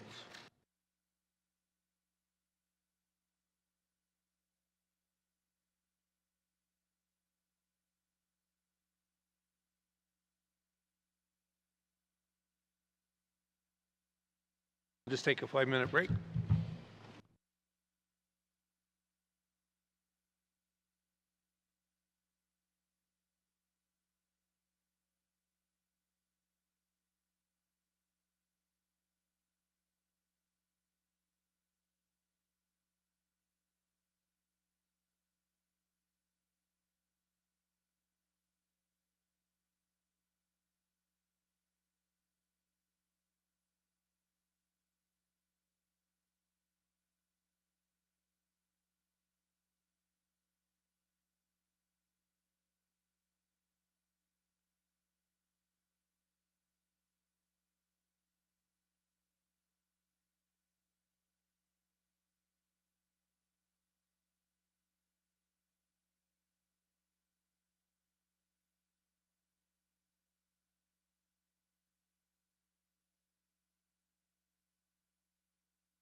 Mr. Speaker, I wish to present Bill 46, Prevention of Proceedings that Hamper Expression of Matters of Public Interest Act, to be read for the first time. Thank you, Mr. Speaker.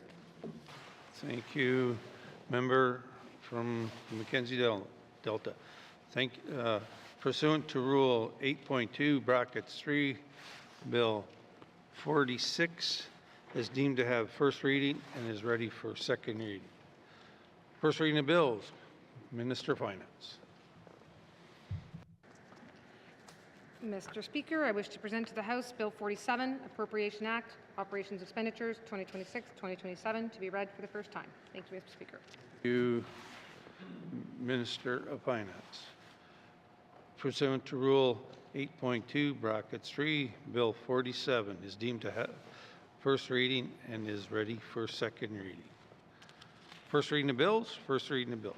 Second reading of bills, second reading of bills. Minister of Justice. Mr. Speaker, I move, seconded by the Honourable Member of Hay River North, that Bill 45, Civil Forfeiture Act, be read for the second time.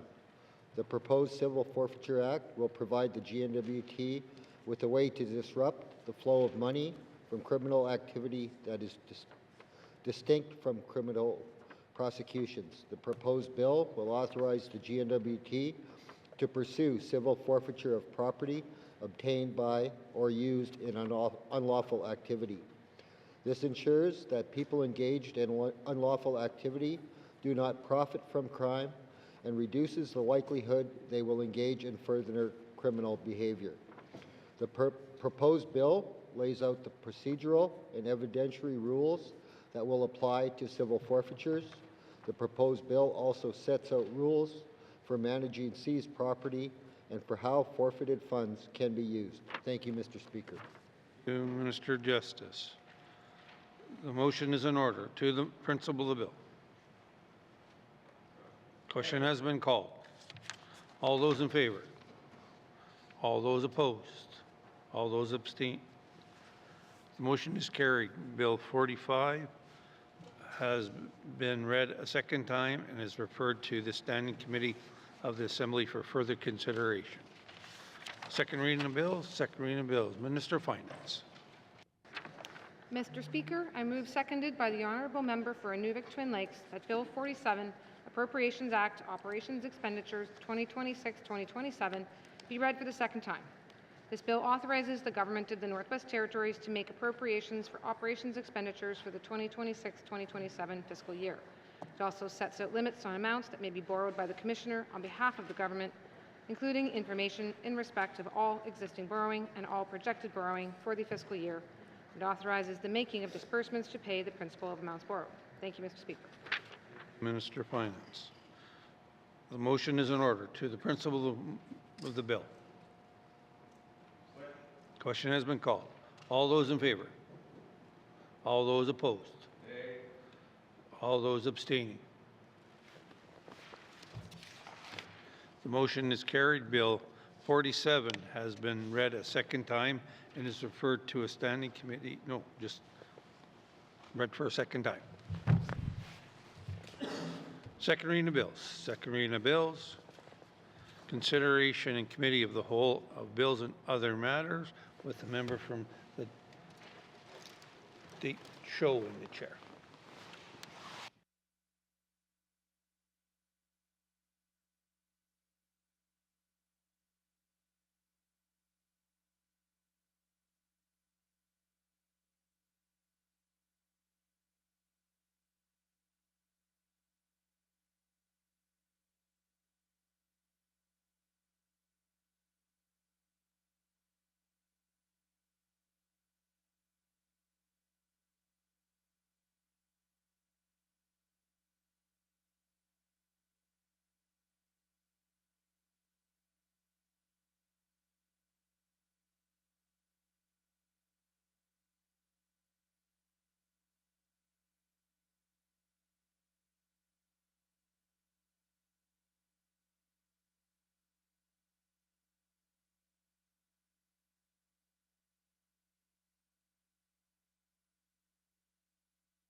I now call the Committee of the Whole to order. What is the wish of the committee? Member for Nunavut Lake. Thank you, Madam Chair. The committee wishes to consider Bill 34-20 brackets 1, the Trespass to Property Act, as well as Committee Report 37-20 brackets 1, Standing Committee on Social Development Report on Bill 34, Trespass to Property Act. Thank you, Madam Chair. Thank you. Does the committee agree? We will take a short break. Thank you, committee.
Okay, committee will now call the meeting back to order.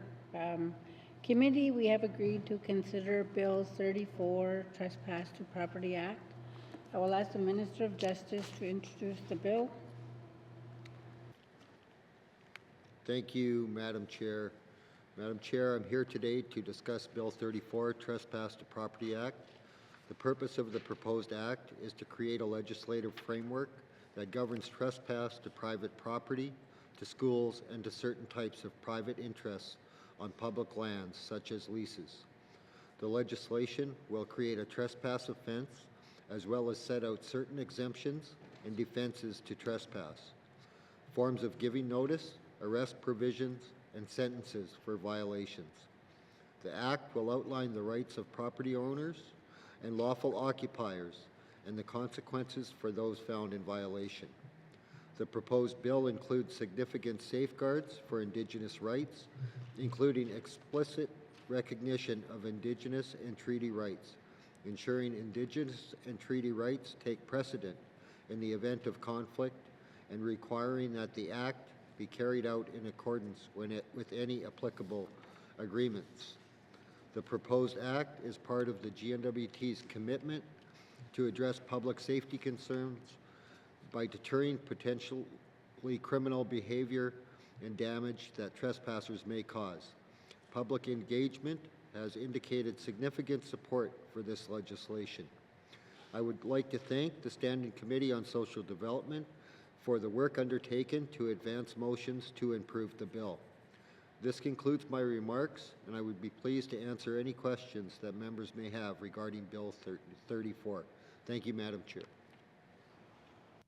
Thank you. Minister, would you like to bring witnesses into the chamber? Yes, Madam Chair. Does committee agree? Sergeant at Arms, please escort the witnesses into the chamber.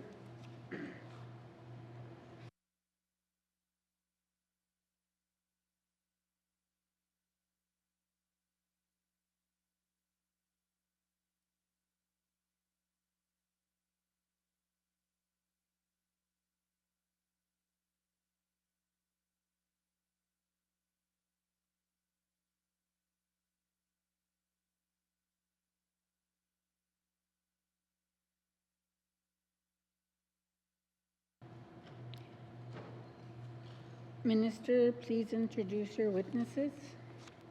Thank you, Madam Chair. Today with me I have on my left Megan Birch, Director Policy and Planning Division, Department of Justice, and on my right Clayton Lowther, Legislative Counsel, Legislative Division, Department of Justice. Thank you, Madam Chair.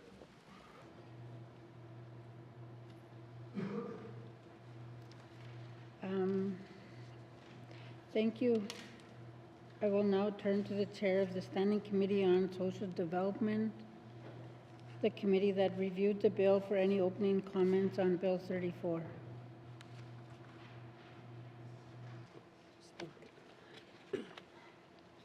I sit down.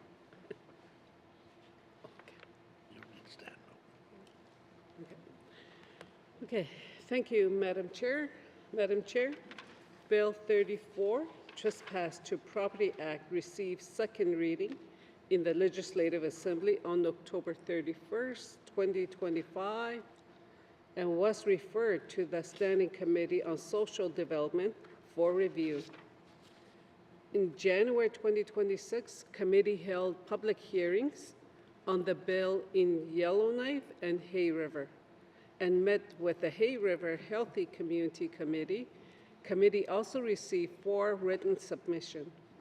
I would like to thank all the stakeholders and members of the public who participated in committee's review and provided us with valuable feedback on Bill 34. On February 25th, 2026, committee held its clause-by-clause review of the bill, where 9 amendments were made to Bill 34 with the minister's concurrence. I thank the committee for their efforts in reviewing this legislation. Individual members may have additional comments or questions. Thank you, Madam Chair. Thank you. I will now open the floor to general comments on Bill 34. Member for Range Lake. Thank you, Madam Chair. And thank you to our committee chair for her work steering the ship on this important piece of legislation.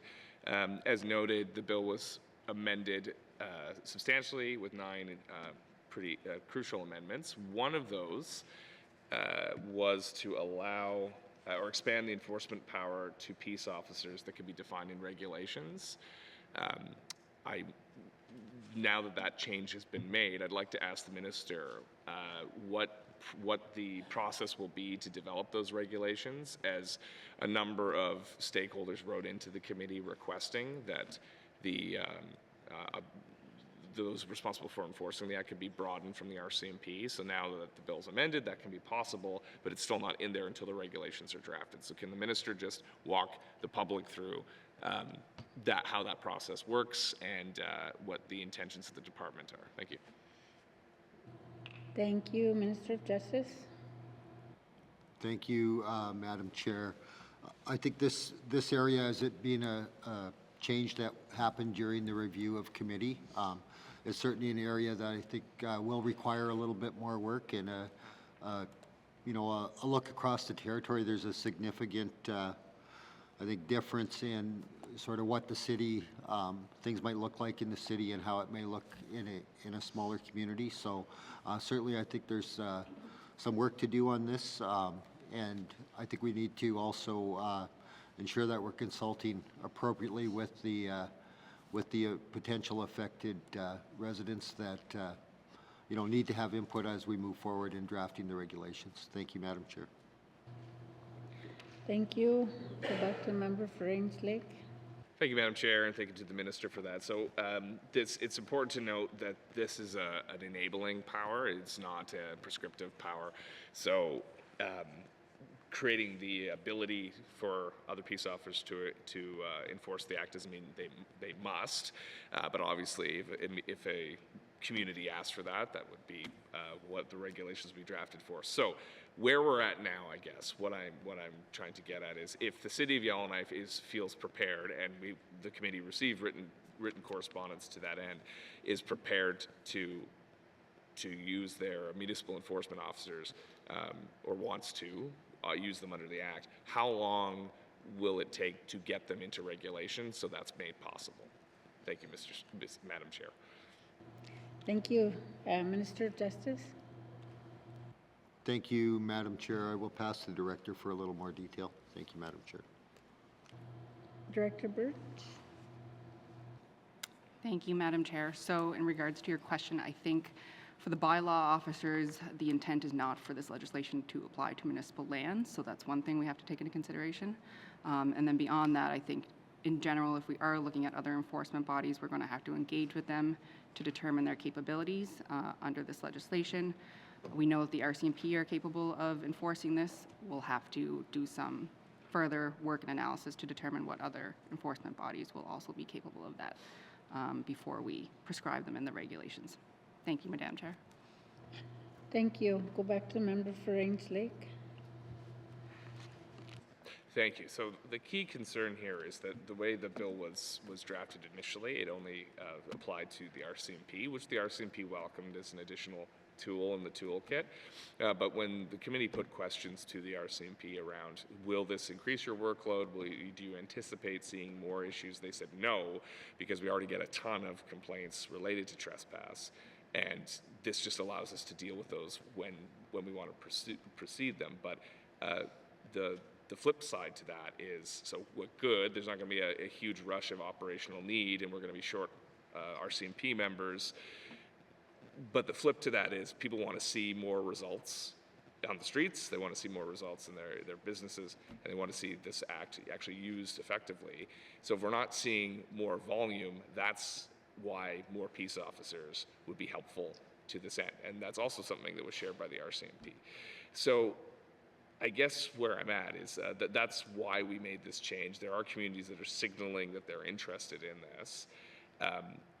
If is there a kind of near-term possibility for this? Like, I know we have to look at it. I'm not saying that we won't, but what is the anticipated? Now that the minister's concurred with the amendment, has had time to, the department's looked at it, had time to wrap their heads around it. What is the anticipated time required to develop such a regulation to expand into other peace officers? Thank you. Thank you. I'll go to the Minister of Justice. Thank you, Madam Chair. I would suggest we're probably looking at a 4 to 6 month window to have the opportunity to go through, address that, and be able to come back and see what that can look like. Thank you, Madam Chair. Thank you. I'll go back to the member for Range Lake. Thank you. That's exactly what I was looking for. So I'm sure there's going to be many people out there who, or municipalities and communities who are looking for that enabling power, or at least a chat about it. So now they know in 4 to 6 months, the department will be ready for a phone call. So thank you very much to the minister for clarifying that. Would you like to comment, Minister of Justice? Thank you, Madam Chair. Yeah, I appreciate the input from the member. Thank you, Madam Chair. Thank you. I will now go to the member for Yellowknife North. Thank you, Madam Chair. I don't actually have questions for the minister, but I wanted to comment, or take this opportunity to comment, following up on a similar theme, actually, as my colleague. So I just wanted to note that through amendments suggested by the committee, we've opened up the possibility down the road for enforcement powers to be extended to other kinds of peace officers through regulations. But there has not yet been a clear public dialogue about what it would mean to expand which kinds of officers can enforce the Trespass Act. And there's, even the idea has been thrown around of expanding enforcement powers to, for example, private security guards. So when the government establishes these regulations, I just want to urge the government to make sure that there is extensive public consultation in that process, because I do think it needs to be carefully thought through and understood by all stakeholders and the general public. There was certainly a general feeling in the feedback we got that people want to be able to take some of the pressure off of busy RCMP officers who could be instead out dealing with more serious incidents.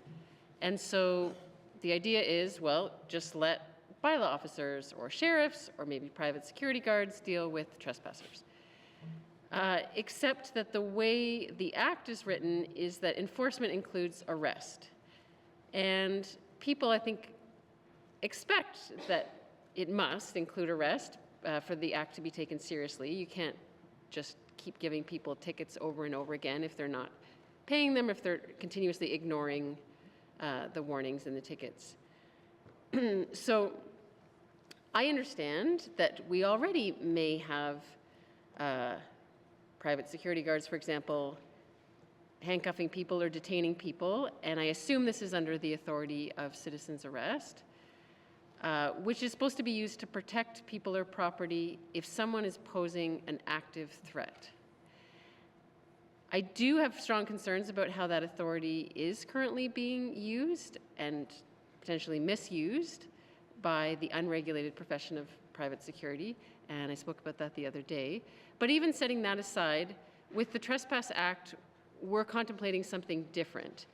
We're contemplating arresting people for the simple act of being somewhere they're not supposed to be, even if they're not engaging in mischief per se, or in violence or harassment or any other crime that is actively threatening someone. Remember that under the Trespass Act, the lawful owner or occupier of a property can order someone off their property for any reason, even if they're not causing any specific trouble. The lawful occupier or owner can just say, I want you to leave. And if someone doesn't leave, then they're trespassing. So I think we need to ask ourselves and ask people in the public, do we want bylaw officers or sheriffs or security guards even handcuffing or restraining people simply for being somewhere they're not supposed to be? What would happen then? Also, what would be the protocols for handing that person over to the RCMP? And if at that point the RCMP needed to be involved anyway, how does that relieve the burden on the RCMP that was the whole point of expanding enforcement powers? And another question that pops up in my head is, if we leave this question open to municipalities to choose whether or not they want their peace officers enforcing this act, is it good enough for the GNWT to say that, well, that's up to municipalities, they can choose, that's not for us to decide, it's not for us to limit, if that's the choice of municipalities? Can we safely assume that people's rights and freedoms will be protected because we're confident that municipalities, if they don't feel they have the right resources or training for their bylaw officers to safely restrain or arrest people, then they won't choose to take that on? Can we safely assume that? What happens if a municipality feels the pressure of public expectation and decides to go ahead anyways with allowing its bylaw officers to arrest people, for example, even without the proper training? And then what happens if people's rights are violated? So to be clear, I am in support of this act, but I just want to flag that we have kicked the can down the road on these important questions that are to be discussed and decided through regulations, and I want to make sure that that happens publicly and that people put careful thought into consideration there. So that's all my comments at this point. Thank you, Madam Chair. Thank you. Minister of Justice, would you like to respond? Thank you, Madam Chair, and thank you for the comments. I think I'll start with your first comment, and I think it's critical that we consult and that we get feedback from the public and the organizations or communities that are interested in being involved here. I think there's two key points here. Our territory is vast and we're very diverse. The city of Yellowknife, as opposed to a community like the size of Sigachik, there's significant differences in there, and I think that part of that consultation and feedback needs to look at those differences.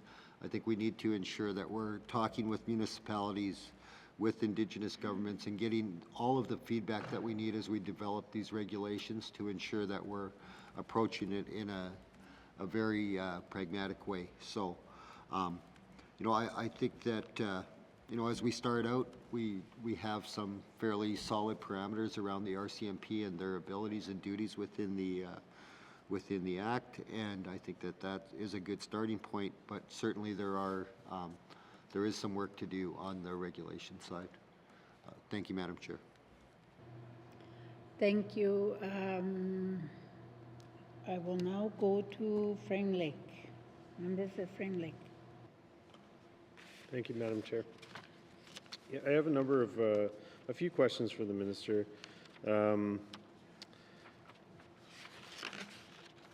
I guess what I'm going to do here is save us some time and just ask, first of all, are there any recommendations in committee's report that the Minister does not fully concur with? Thank you. Minister of Justice.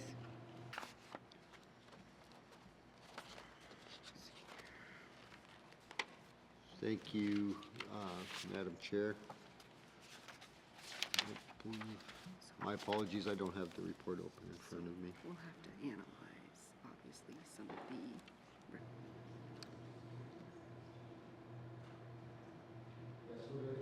the... Pardon me, Madam Chair, I apologize for that.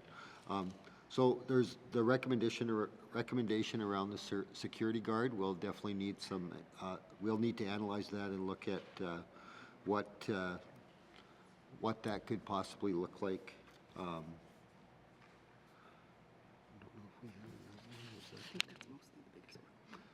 Yeah, Madam Chair, I think that was the primary one that we were had concern with. Thank you, Madam Chair. Thank you. Member for Frame Lake. Okay, thank you. I think I'm actually just going to go through the recommendations then based on that response. Recommendation 1 is that the Standing Committee on Social Development recommends that the Government of the Northwest Territories issue clear guidance and instructions to schools across the Northwest Territories on how to use and apply the Trespass to Property Act. Does the Minister concur with that recommendation and commit to carrying that out? Thank you. Minister of Justice. Thank you, Madam Chair. Yeah, I would say that we will certainly look into that, but I would say we would be leaning toward being supportive of that direction. Thank you, Madam Chair.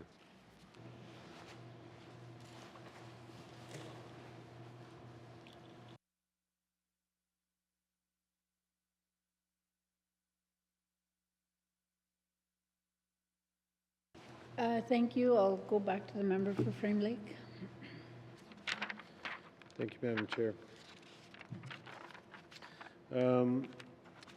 Yeah, just to continue with the committee report, the other recommendation that I note in there that is particularly of interest to me is the Standing Committee on Social Development recommends that the Government of the Northwest Territories create regulations under the Summary Convictions Procedures Act to include ticketable offenses for trespassing prior to Bill 34, Trespass to Property Act, coming into force.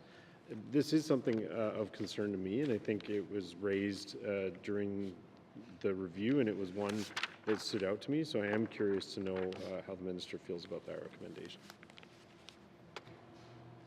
Member for Frame Lake, you're addressing the recommendations and not the report of the bill. So do you have questions for the Minister on the report? No, the bill. About the report, not the bill. We're talking about the bill. Thank you, Madam Chair. I fail to understand how the report about the bill differs significantly from the bill itself. I mean, the report raises recommendations related to the bill's passage, so forgive me for not understanding procedure here, but I thought these were relevant questions and relevant issues raised by the committee about the bill. Am I missing something? Yes. Thanks, Kate, but I'm asking the chair. Hang on a second.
The committee report will be discussed after the bill. If the recommendations are passed as motions, the government will have 120 days to respond to them. Do you have further questions? Member for Frame Lake. Thank you, Madam Chair. Maybe what I'll do instead of asking questions is just say that I appreciate the committee's review of this bill and that the recommendations of committee are strongly related to my ability to support the bill. And so I'll leave my comments at that for now. Thank you. Next, I'm going to Inuvik Bootleg. Thank you, Madam Chair. I'm a little scared to ask my question then. I'll be fairly brief.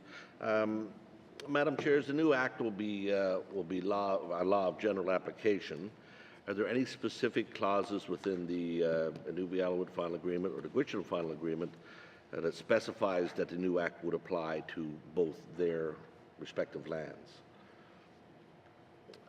I know there are areas of specific areas outlined in the claim, but no blanket inclusion. I'm just wondering if the Minister can speak to that. Thank you. Thank you. I'll go to the Minister of Justice. Thank you, Madam Chair. That's a level of detail I don't have with me today, but certainly happy to get that information and get back to the member. Thank you, Madam Chair. Thank you. Member for Inuvik Bootleg.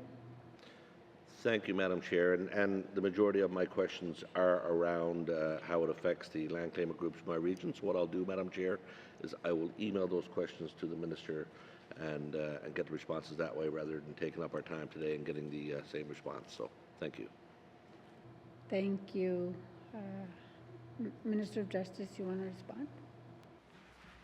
Thank you, Madam Chair. Yes, happy to take those questions from the member. Thank you, Madam Chair. Okay, thank you. Is the committee agreed that there are no further general comments? I'll go back to the member for Frame Lake. Thank you, Madam Chair. Sorry, just all this procedural stuff. I just want to make sure I get a question on the record and get the Minister's response to it. So during review of the bill, there were concerns raised by the RCMP. I was present at that meeting about the lack of ability to create ticketable offenses under the Act. I'm just curious to hear the Minister's response to that and why that was left out of the bill and whether they will be considering doing that under regulations as recommended. Thank you. I'll go to the Minister of Justice. Thank you, Madam Chair. Yes, we are looking at what the path forward is to doing that under the summary conviction regulations. Thank you, Madam Chair. Thank you. I'll go back to the member for Frame Lake. Okay, thank you. I felt that that was a pretty significant point that was made by the RCMP and a pretty significant lacking in the bill. So, you know, obviously, we'd be curious to see that proceed through regulations, but I don't know if the Minister's going to be able to commit to it on the floor, but I think that it's just a key thing. Like, we don't want to be putting people in jail as a first step or sending them to court as a first step. So I just want to make sure that the Minister is committed to ensuring that the ticketable offenses aspect of this is included when it's brought into force, before it's brought into force. Thank you. Thank you. I'll go to the Minister of Justice. Thank you, Madam Chair. Yes, I recall the conversation around this approach, and I agree. I think that, you know, having a staged approach to this and you know, the ability to have a ticketed offense, I think, is a direction that I will say I broadly support, and I'm happy to, I believe, respond to the recommendation in that regard at the appropriate time. Thank you, Madam Chair. Thank you. Member for Frame Lake, anything further? Thank you, Madam Chair. I really appreciate that reassurance from the Minister. I have no further questions. Thank you. Is the committee agreed that there are no further general comments? Agreed. Can we proceed to a clause-by-clause review of the bill? Committee, we will defer the bill number and title until after consideration of the clauses. Please turn to page 3 of the bill. Clause 1. Does the committee agree? Clause 2. Does the committee agree? Clause 3. Does the committee agree? Clause 4. Does the committee agree? Clause 5. Does the committee agree? Clause 6. Does the committee agree? Clause 7. Does the committee agree? Clause 8. Does the committee agree? Clause 9. Does the committee agree? Clause 10. Does the committee agree? Clause 11. Does the committee agree? Clause 12. Does the committee agree? Clause 13. Does the committee agree? Clause 14. Does the committee agree?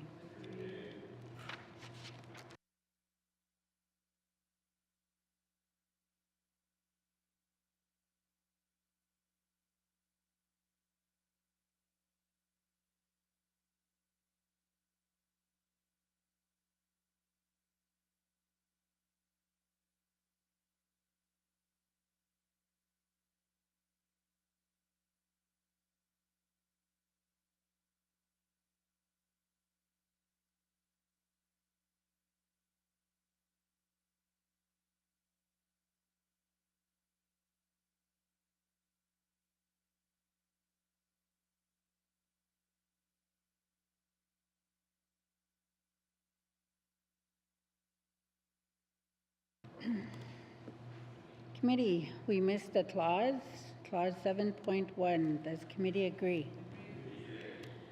Bill 34, Trespass to Property Act. Does committee agree? To the bill as a whole, does committee agree? Does committee agree that Bill 34, Trespass to Property Act is now ready for third reading? Thank you, committee.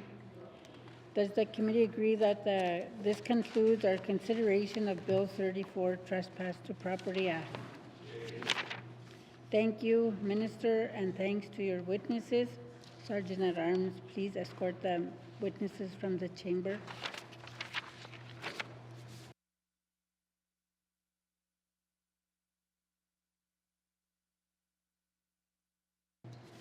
We will now take a recess break. Thank you.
Committee, welcome back. We have agreed to consider report 37-20 brackets 1, Standing Committee on Social Development report on Bill 34, Trespass to Property Act.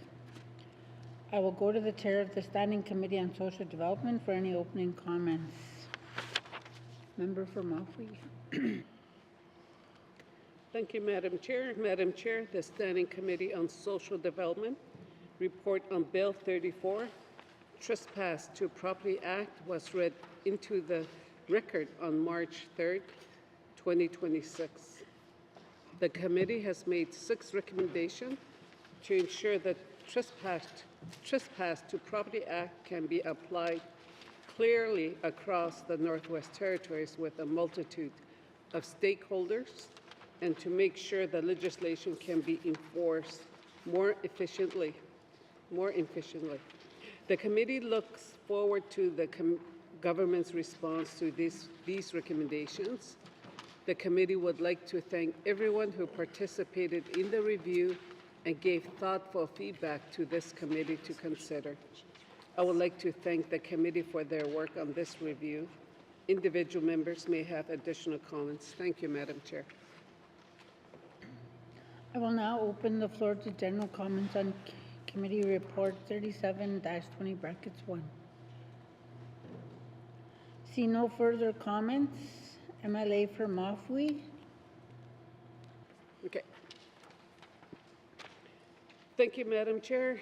Madam Chair, I move that this committee recommends that the government of the Northwest Territories issue clear guidance and instructions to schools across the Northwest Territories on how to use and apply the Trespass to Property Act to their settings, including providing additional funds for producing prohibitions of entry signage as needed. Thank you, Madam Chair.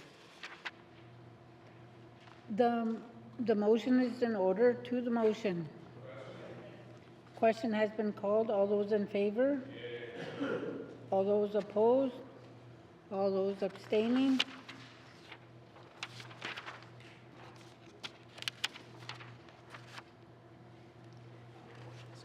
Motion's carried. Okay,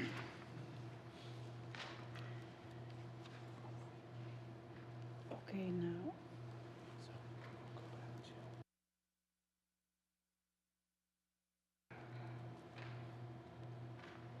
Okay, MLA for Mafui. Thank you. Okay. Thank you, Madam Chair. Madam Chair, I move that this committee recommends that the government of the Northwest Territories create regulations under the Summary Convictions Procedures Act to include ticketable offenses for trespassing prior to Bill 34, Trespass to Property Act coming into force. Thank you, Madam Chair. Thank you. The motion is in order. To the motion. Question has been called. All those in favor? All those opposed? All those abstaining? MLA for Mafui.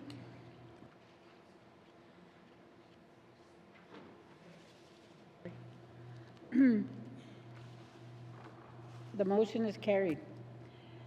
Member MLA for Mafui. Okay. Thank you, Madam Chair. Madam Chair, I move that this committee recommends that the government of the Northwest Territories ensures that statistics on prosecution for trespassing are routinely included as part of general reporting on offenses and convictions in the Northwest Territories once the Trespass to Property Act has come into force, to provide insight on the effectiveness of the legislation. Thank you, Madam Chair. Thank you. The motion is in order. To the motion. Question has been called. All those in favor? All those opposed? All those abstaining? The motion is carried. Member for MLA for Mafui. Okay, thank you, Madam Chair. Madam Chair, I move that this committee recommends that the government of the Northwest Territories urgently create legislation that will regulate private security companies in the Northwest Territories and include a requirement for Northern and Indigenous cultural awareness training. Thank you, Madam Chair. The motion is in order. To the motion. Oh, sorry. Member for Range Lake. Thank you, Madam Chair. I just want to note, I guess for the record, that this motion, should it carry, joins many calls for regulation of private security companies in the Northwest Territories from several members of this Assembly. And I think it's important that the government recognize that now a standing committee is joining that as well. It's not, concerns of individual members raised, but it is the concerns shared by one of the committees of this Assembly. So I encourage the committee to vote in favor of this motion as a result. It's very important that we regulate this. And I know some of the commentary is it's not a recognized priority, but of the priorities of the Legislative Assembly, of the 20th Assembly, public safety is one of those priorities. And if regulating private security companies isn't related to public safety, I don't know what is. That's directly within line. I don't think it's in the government's mandate, but that's a different story from the priorities of this Assembly. It fits in the priorities. It's something that is increasingly becoming more and more important to regulate. Maybe it's not the top priority, and probably we can all name more pressing priorities, but it's certainly something that needs to be looked at and started. So I again urge the committee to support this and for the government to take it seriously, because there are real concerns out there. We had a town hall meeting, and this is one of the things that came up, and it is coming from largely Indigenous people who are concerned about how private security companies are functioning in the Northwest Territories. And I think we need to be very sensitive to those concerns and take them very seriously. Thank you, Madam Chair. Thank you. The motion is in order. To the motion. Question has been called. All those in favor? Yay. All those opposed? All those abstaining? Motion's carried. MLA for Mofwee. Thank you, Madam Chair. Madam Chair, I move that this committee recommends that the government of the Northwest Territories create and publicize clear policy guidance for the general public, private security companies, and Indigenous government in the Northwest Territories on how the Trespass to Property Act can be used. Thank you, Madam Chair. Thank you. The motion is in order. To the motion. Question has been called. All those in favor? All those opposed? All those abstaining? The motion is carried. MLA for Mofwee. Thank you, Madam Chair. Madam Chair, I move that this committee recommends that the government of the Northwest Territories provide a response to this report within the 120 days. Thank you, Madam Chair. Thank you. The motion is in order. To the motion. Question has been called. All those in favor? All those opposed? All those abstaining? The motion is carried.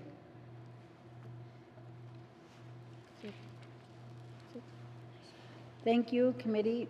Do you agree that you have concluded consideration of committee report 37-20(1), Standing Committee on Social Development report on Bill 34, Trespass to Property Act? Thank you, committee. We have concluded consideration of committee report 37-20(1), Standing Committee on Social Development report on Bill 34, Trespass to Property Act.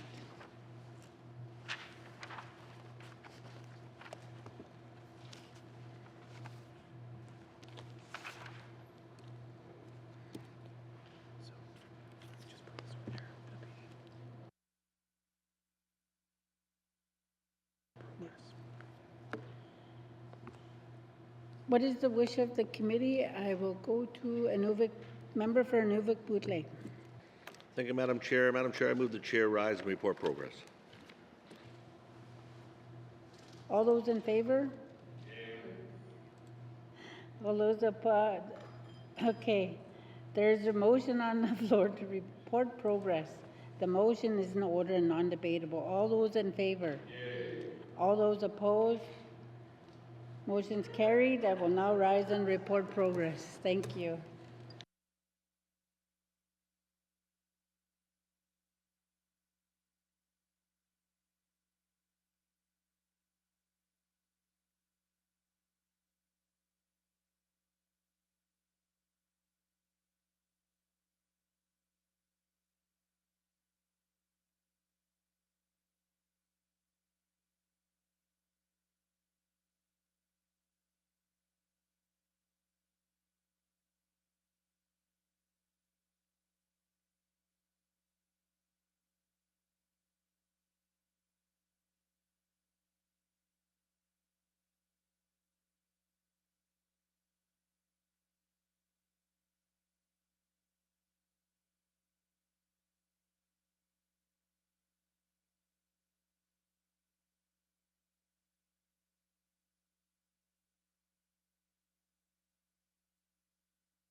Mr. Speaker, your committee has been considering Bill 34, Trespass to Property Act, and Committee Report 37-20(1).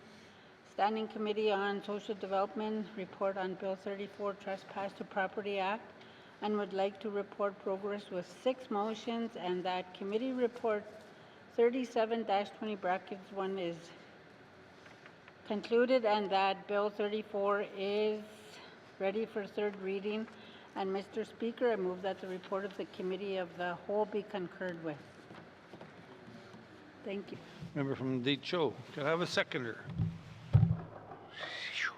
Nuvik Twin Lakes. You're just jumping up and down there, so we'll get you there this time. All those in favor? All those opposed? All those abstaining? Motion carried. Third reading of bills. Third reading of bills. Minister of Finance. Great. Mr. Speaker, I move, seconded by the Honourable Member for Inuvik Twin Lakes, that Bill 47, Appropriations Act, Operations Expenditures, 2026-2027 be read for the third time. Mr. Speaker, I request a recorded vote. Thank you, Mr. Speaker. Thank you, Minister. The motion is in order. To the motion. The member from Nuvik Twin Lakes. Or no, Nuvik Boot Lake. Let's try that one. I was going to let the Minister of Finance or Minister of Health and Social Services talk, but we'll go with you there, Minister, or member. I just promoted you. Got a new lake. I'm now a minister. This is great. Man, this budget negotiation has really gone off the rails. Thank you, Mr. Speaker. It's definitely been a long day, certainly a long couple of weeks. Mr. Speaker, I'm pleased to speak to Bill 47, the Appropriation Act, Operation Expenditures 2026-2027 today. As I rise, I want to take a moment to reflect on the work this Assembly has put into this year's budget and the process that got us there.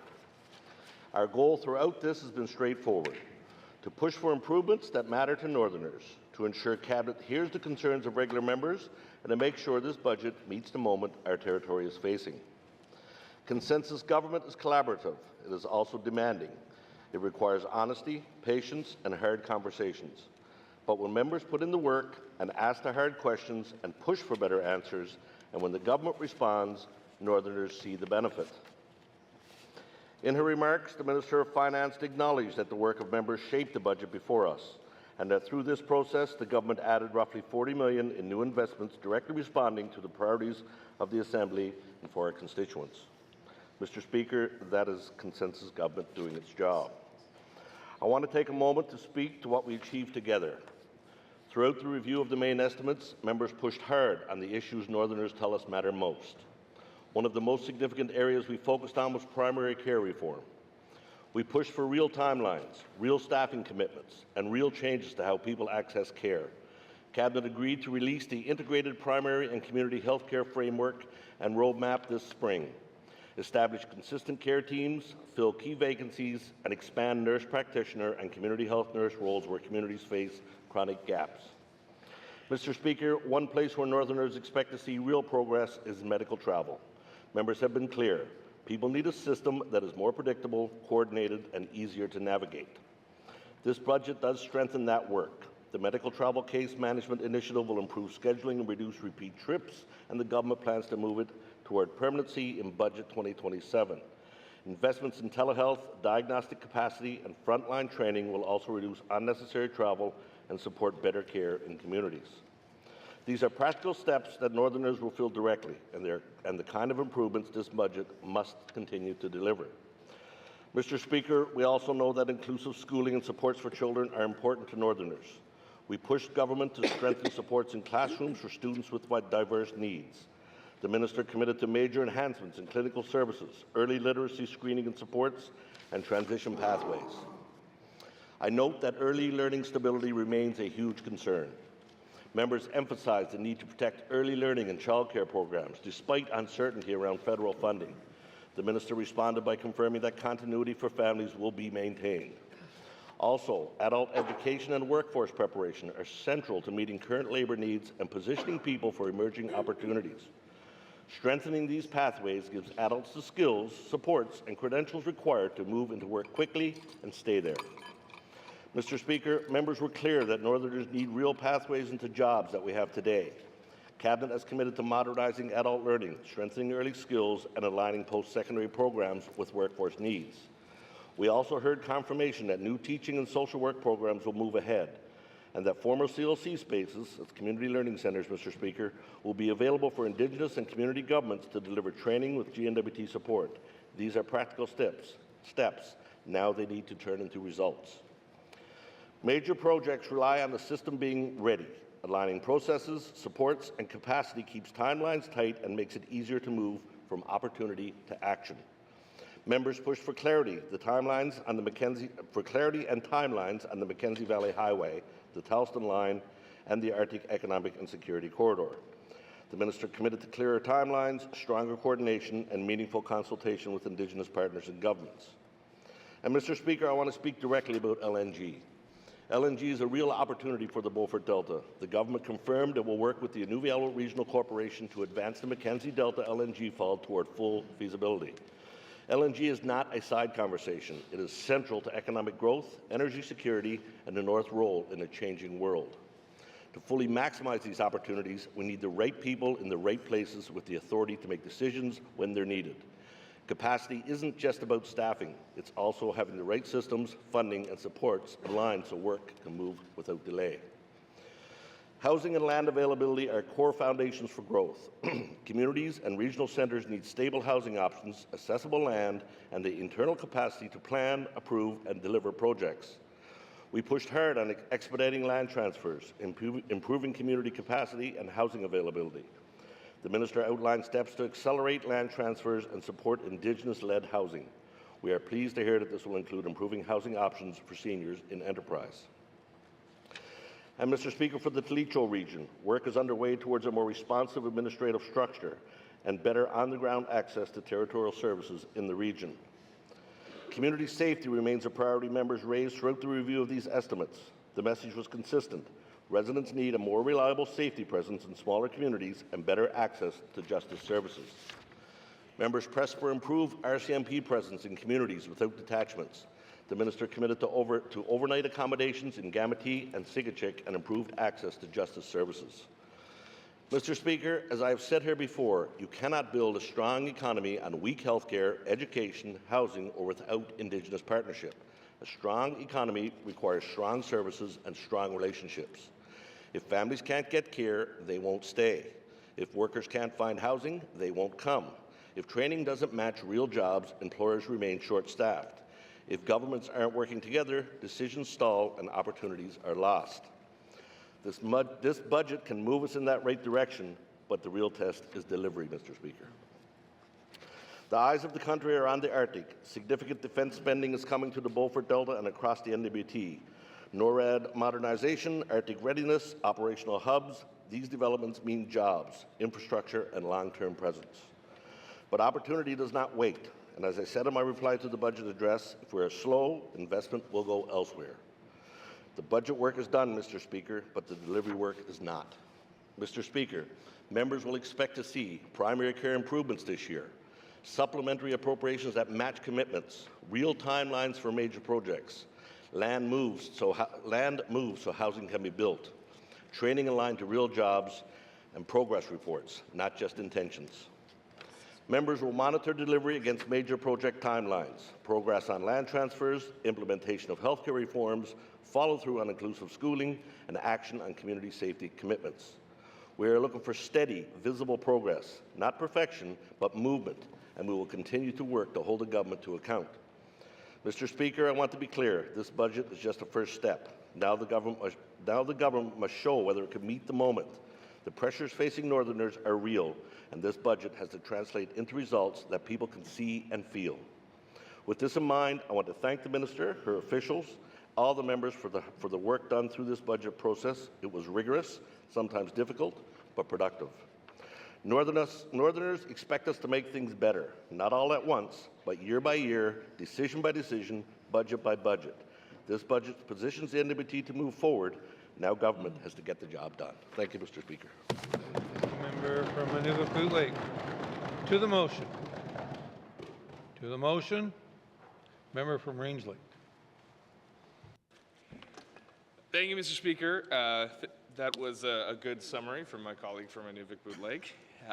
However, the other day we had a member stand up and say they might have to be the unpopular one to break some truths, and I guess it's my turn that day, Mr. Speaker.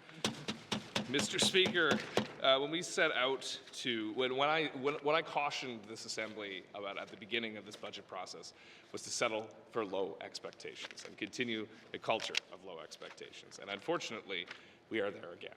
We need big, ambitious ideas to carry us into an uncertain future. And unfortunately, we are settling for what I would characterize as the bare minimum in many cases, at least when it comes to the concerns raised by members. Now, Mr. Speaker, looking through the Finance Minister's list of commitments that were given to regular members, starting with the, which is the bulk of it. We've had a lot of words on the overall budget, but I think this is the area that regular members were really seized on. First, to healthcare.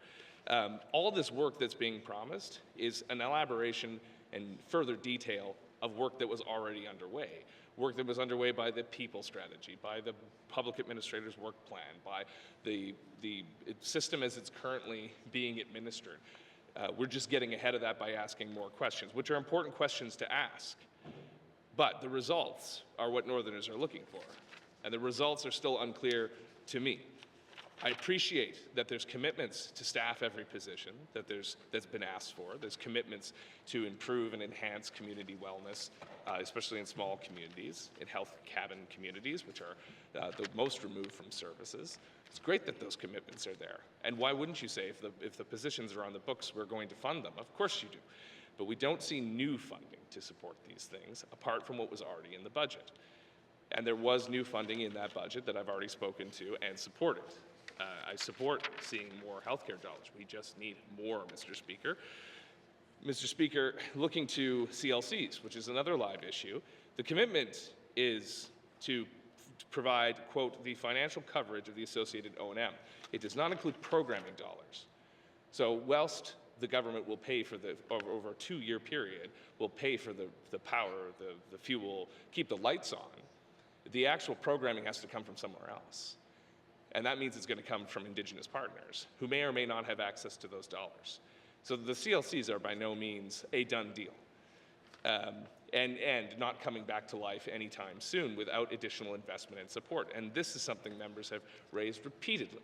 Stabilize the program until we figured it out, until Indigenous governments and communities are in the position to take them over and operate them so they're effective at providing the education and skills development that we need to support our workforce.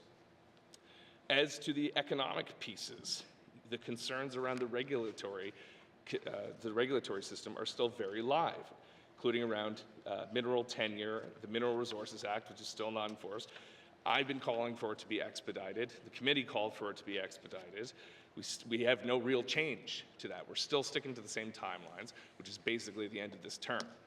Now, the only commitment made was to bring the MARS system, the online map staking system, into the regulations, which I was under the impression, after asking about this repeatedly since getting elected, that it was going to get done. That was my assumption. That was the assumption of many members I've talked to, that it was going to get done. That was the commitment, and now it's just being reinforced. So it's not a new commitment. It's a restatement of an old commitment. And as for the Mackenzie Valley Highway, well, the line here is important. Quote, "Well, financial resources remain contingent on external funding."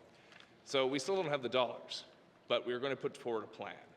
And the last time this happened, we had a notional plan for housing, and that caused such a frustration on this side of the House that we pushed and pushed and pushed until it got funded. So maybe that will happen again. But notional plans are not firm spending commitments, and they're not moving the economy forward. It's more planning, it's more aspirations. And we need to set ambitious timelines for these projects, especially around the Arctic Economic and Security Corridor and the Tulsan Transmission Line. Government can do that. We have to work with Indigenous partners, absolutely. But telling our partners we need to move firmly, our government has made this commitment to these deadlines, how do we work together to get there? That's the kind of leadership I'm looking for. That's the kind of leadership many Northerners are looking for as well. It's not disrespectful or colonial to say we have to meet the moment. And we're going to support every party going there, but this is what we're looking for. And we still don't know what those timelines are.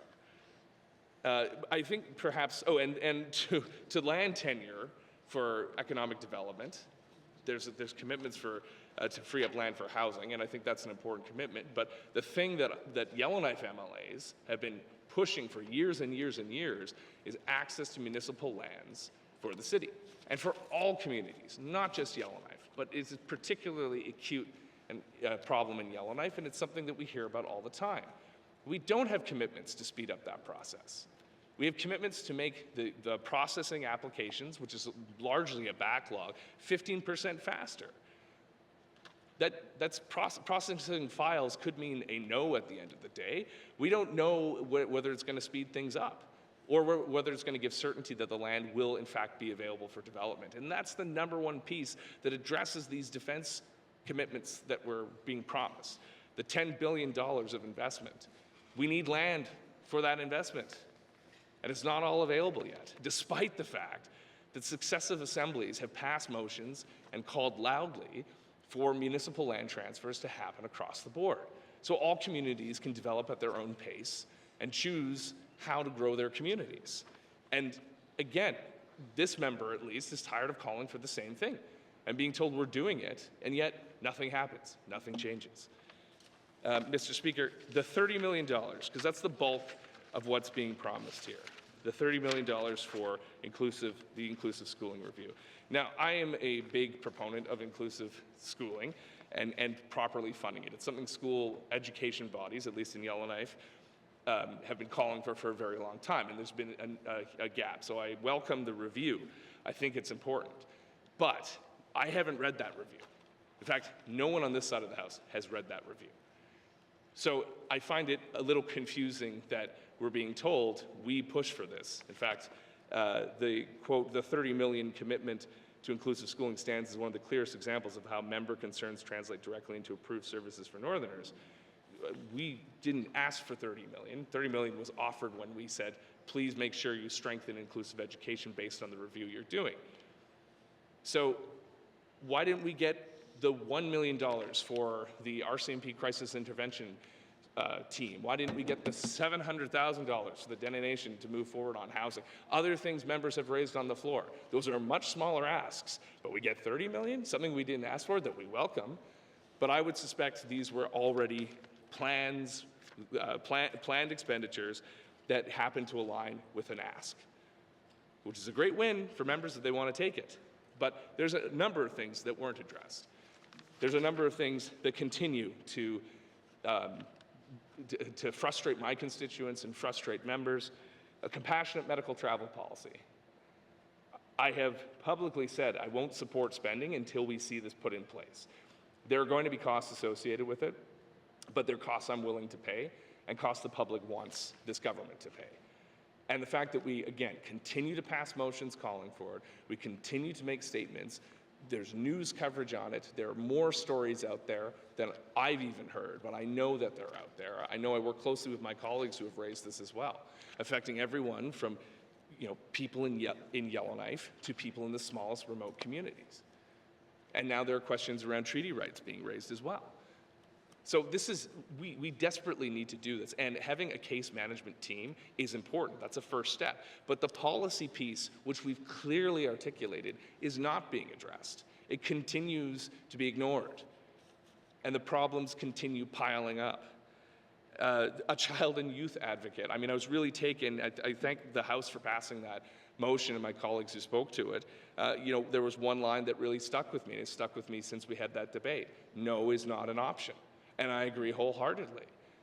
No is not an option. We need this service. We're the only one who doesn't have it. At a fractional cost of the value it provides, of the value for money it provides to taxpayers, and more importantly, the tremendous value it provides to children and youth in the North, in the jurisdictions where it's present. There's many ways we could do this.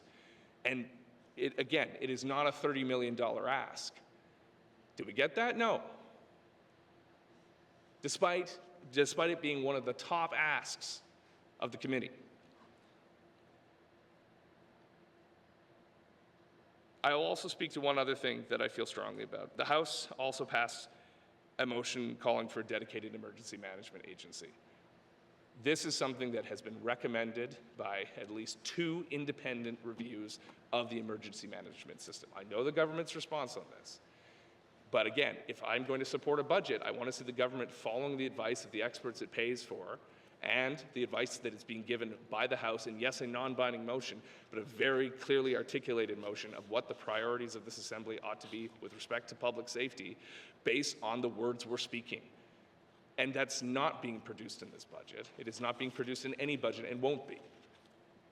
So how can we support these motions? How can we read the reviews and support the reviews and see all the work that's been poured into it and not expect to see it in budgets coming forward?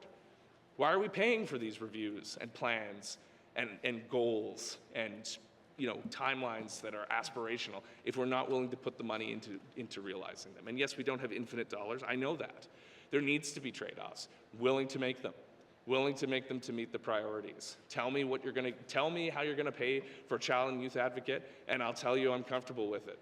But that's part of this back and forth. But instead, we're getting policy answers to a budget process.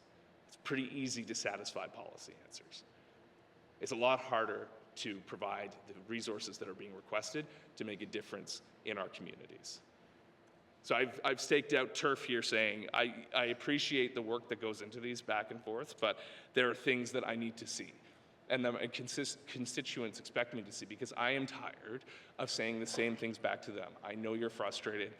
We've brought your concerns forward. I bring them in emails, I bring them in text messages, I bring them to the floor, I bring them to committees, but nothing's getting done. And eventually you have to draw the line and say, I'm going to stop supporting things until these things are changed. Because these are the most important things in my riding. That's why I'm bringing them up constantly, again and again and again. So until budgets reflect those values, I don't have confidence that this government's moving in the right direction for Range Lake. This is not an indictment of any person here. It is how the process of parliamentary governance works. And in this case, there are clear asks that are coming from my riding, being driven by my constituents, that are continuously ignored. And I'm not alone in this. But some members are willing to settle for what they can get, and I respect that. Everyone has to pursue this differently. I'm just not willing to settle for low expectations anymore and continue that culture that permeates throughout our institutions. It's time to be ambitious, it's time to be bold, and it's time to be honest about what we're getting, which is a lot less than what's being spoken about in speeches from members about how much we got, because we didn't get all that much. And we still have so far to go. Our economy is crumbling, our healthcare system is on life support. There are so many issues that we're struggling to keep pace with, and we're here to help, Believe it or not, we're here to help. But we need to be asked, and we need to be listened to. And if we're not listened to, yes, we become a voice of accountability and criticism, because that's what our constituents expect of us. And that's why I'm not supporting this budget, Mr. Speaker. And until these things are done, until these affordable, important things which will change the lives of my constituents and support their needs and aspirations are addressed, I won't be supporting budgets. And I hope that changes, Mr. Speaker, because that's what I'm elected to do, and that's what people tell me to do. And until that changes, I can't support this or future budgets. Thank you, Mr. Speaker. Range Lake. To the motion, member from Trinidad-Willowdale. Thank you, Mr. Speaker. Mr. Speaker, the 19th Assembly, when I was elected, I brought forward my issues in regards to priorities for my riding. And what I was told is that put it in the suitcase and try to throw it on the train. I came in through a midterm by-election. But, Mr. Speaker, in the 20th Assembly, after we got sworn in, I wrote a letter to the Premier on February 13th, 2024, outlining the priorities for my riding. And 2 weeks later, I have received a reply back from the Premier saying that he's going to encourage his minister to work with me to look at how we could work together on my priorities. And to this day, Mr. Speaker, no minister has reached out to me to talk about the priorities for Trinidad-Willowdale riding. And now we're going to going into a third year of our mandate. And it's really frustrating because when I look through the budget right now, there's really nothing there, again, for small communities. And I'm really, really concerned about that. But Mr. Speaker, this is the Finance Minister's 7th consecutive budget since she assumed her role as start of this last Assembly. In this budget, like the rest of her budgets, I haven't seen any real investment in my riding of Trinidad-Willowdale. What I notice, however, is a lot of debt. This minister has increased our borrowing limit several times. Our debt limit is now projected to reach $2.21 billion. Our budget has ballooned to $2.7 billion now. And what do we do? What do we get for it? Nothing in my writing. A lot of public servants, over 1,100 employees added since her first budget. About 25% increase. Those aren't all doctors and nurses and social workers and teachers. What we have instead are a lot more bureaucrats ensure that we can make studies, writing reports, and develop strategies and business plans. But there are still not enough people to teach our children or keep our health centers open. We debate these every day in this chamber during our legislative session. And yet, for someone who is essentially the minister of everything, the Minister of Finance rarely addresses the challenges our community faces, leaving it to her to leaving it to her colleagues while responsible for their own departments, must work with what the Minister of Finance provides. We know we're in a housing crisis. We know our healthcare services are struggling. With Jordan Principles funding cuts, it's clear education will struggle to provide culturally programs that meet the needs of Indigenous students. And yet, we can't even come together to secure a small amount of funding for offices like Dene Nation to coordinate a community housing proposal to build Canada homes. Since I was elected in the 19th Assembly, I've been keeping detailed lists of my community needs. I compile these lists with community leaders, stakeholders, my constituency, and send them to the minister every year, only to have them denied. Then here at budget time, I stand and go through that list, voicing my disappointment, while the minister and her colleagues sits across the chambers busy typing away on their laptops. This has been a very effective way for me to speak to my constituents by pointing to the practical changes this Assembly can make in the communities I represent. But since that approach hasn't really worked, when I speak to this government today, I would like to take a different track. This time, I want to take a step back and make a point. in terms of bigger picture and hope that this time my point is carried through in this chamber a little further. A long time ago, it was this government belief that they should invest in small communities that were struggling to help get people on their feet and their local economies moving, especially during tough times. Well, this isn't that kind of budget, because my communities are getting nothing. And these hard times aren't due to some uncontrollable economic cycles. Our communities have been on constant decline because of this government long-standing inaction. More recently, governments have focused on cutting debts and creating an attractive environment for businesses. This isn't that type of budget either. We are still waiting for modern regulations.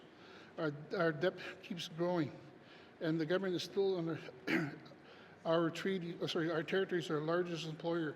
While other jurisdictions cut royalty rates to foster development, we scare businesses away and end up collecting a grand total of nothing in royalties. So what is the government doing? It's sinking small communities while giving privileged classes in Yellowknife a bigger slice of shrinking pie. The city isn't an island. My people will keep coming here for services their own communities are losing.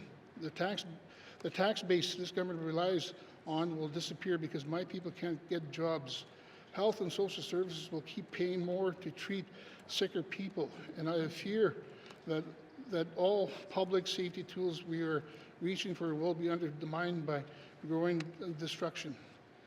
Every time we ask for funding for critical services to reverse these trends, this government first response is that our asks are not fiscally sustainable.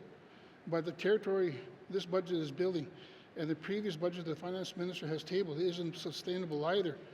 Not physically sustainable, not economically sustainable, not socially sustainable. It is not sustainable to ignore our rights. It's not sustainable to keep our families in overcrowded homes. It's not sustainable to let our graduation rates drop off a cliff, and it's not sustainable to let our mines close. Taking impact benefit agreements funds with them, with new economic development on the horizon, with no new economic development on the horizon. There aren't someone else's problem. The government of the Northwest Territories may not be a party to the treaties, but they are still having a duty to uphold them. The federal government didn't transfer administration of these services to this government so they could turn around and ask Ottawa to pay for everything. Back in the day, there were some pretty heated debates over establishing a public government for the Northwest Territories. But if anything is harming that idea today is budget like this, budgets that march our territory back under the mercy of the federal government. When our communities aren't self-sufficient, our territory isn't self-sufficient, and it is not our communities who plan to sit around cap in hand waiting for handouts. They're ready for development. Their skills, they're ready for meaningful employment. They want to own their own homes. It's this government that denies them that opportunity to succeed, and then tell them to go to Ottawa for services it is supposed to provide and rights it's supposed to uphold. So, Mr. Speaker, there is no plan in this budget. There's no vision. There's no jobs, no education, no improvements to healthcare, no Indigenous-led housing. This government takes care of itself, consults itself, accommodates itself. Plain and simple, my communities don't consent to this poor leadership.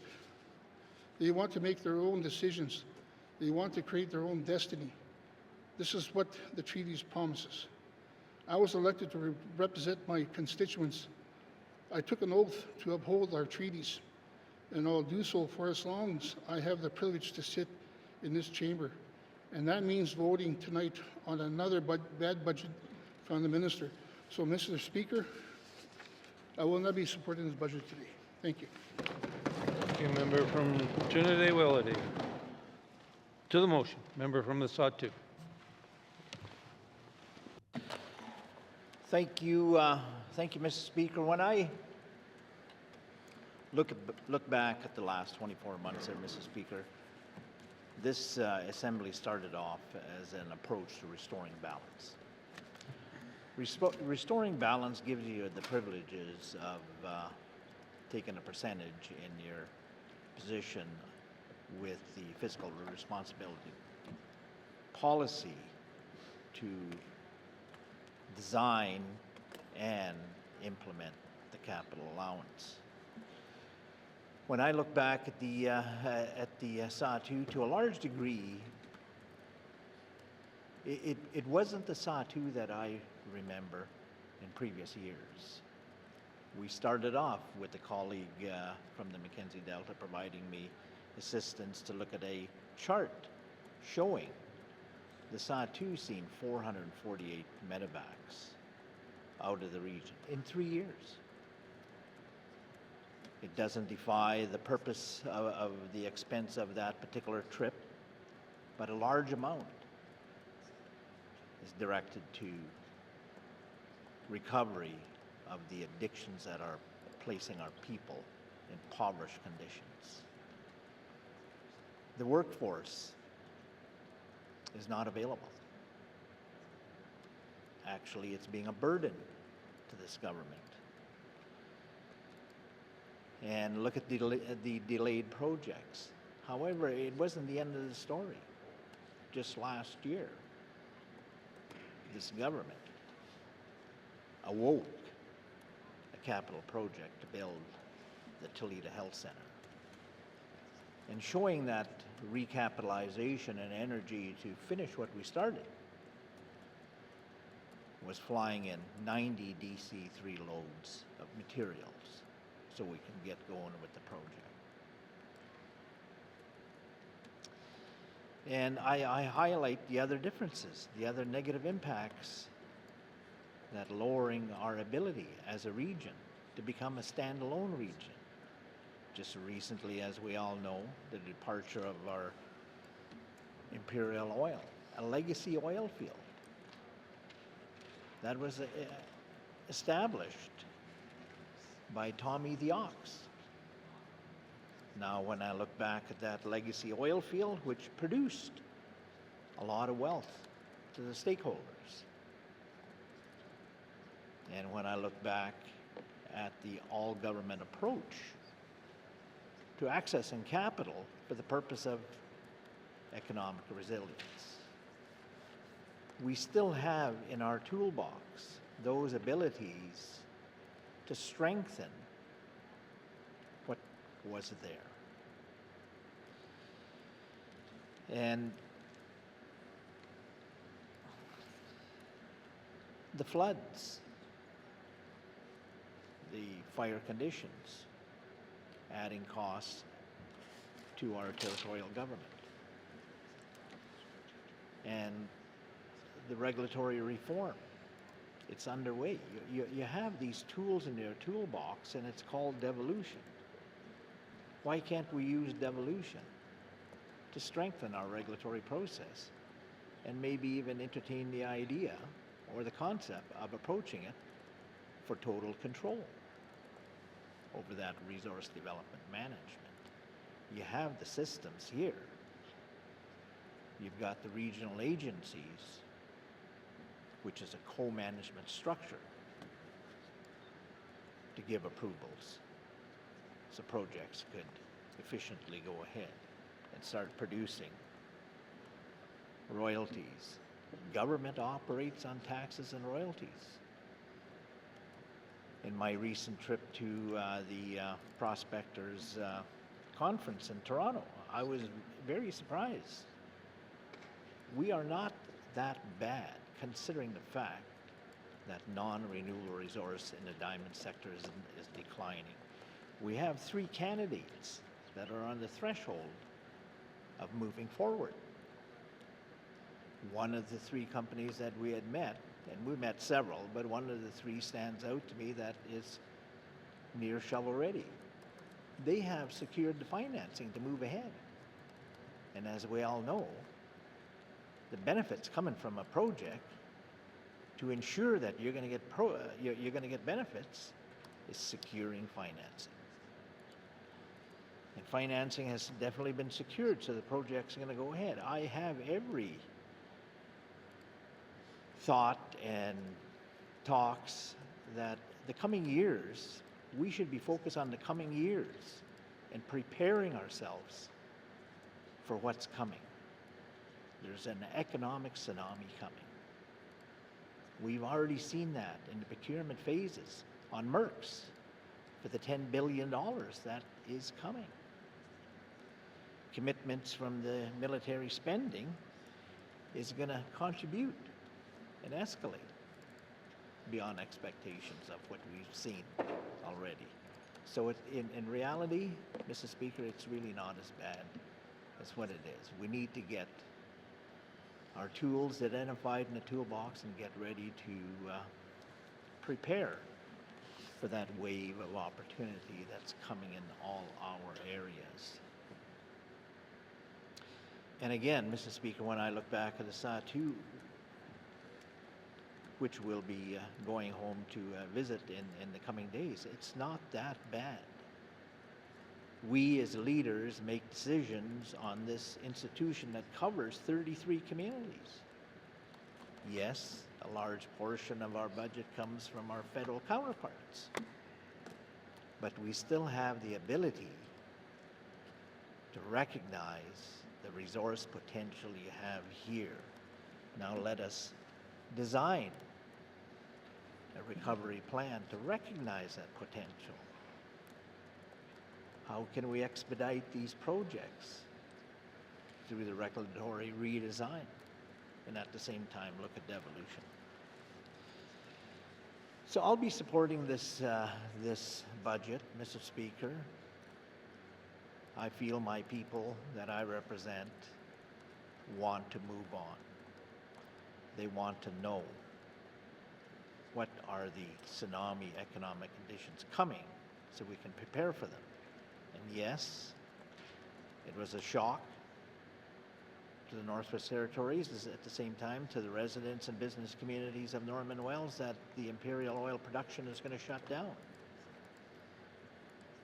But as some would say, one dying industry supports a emerging one.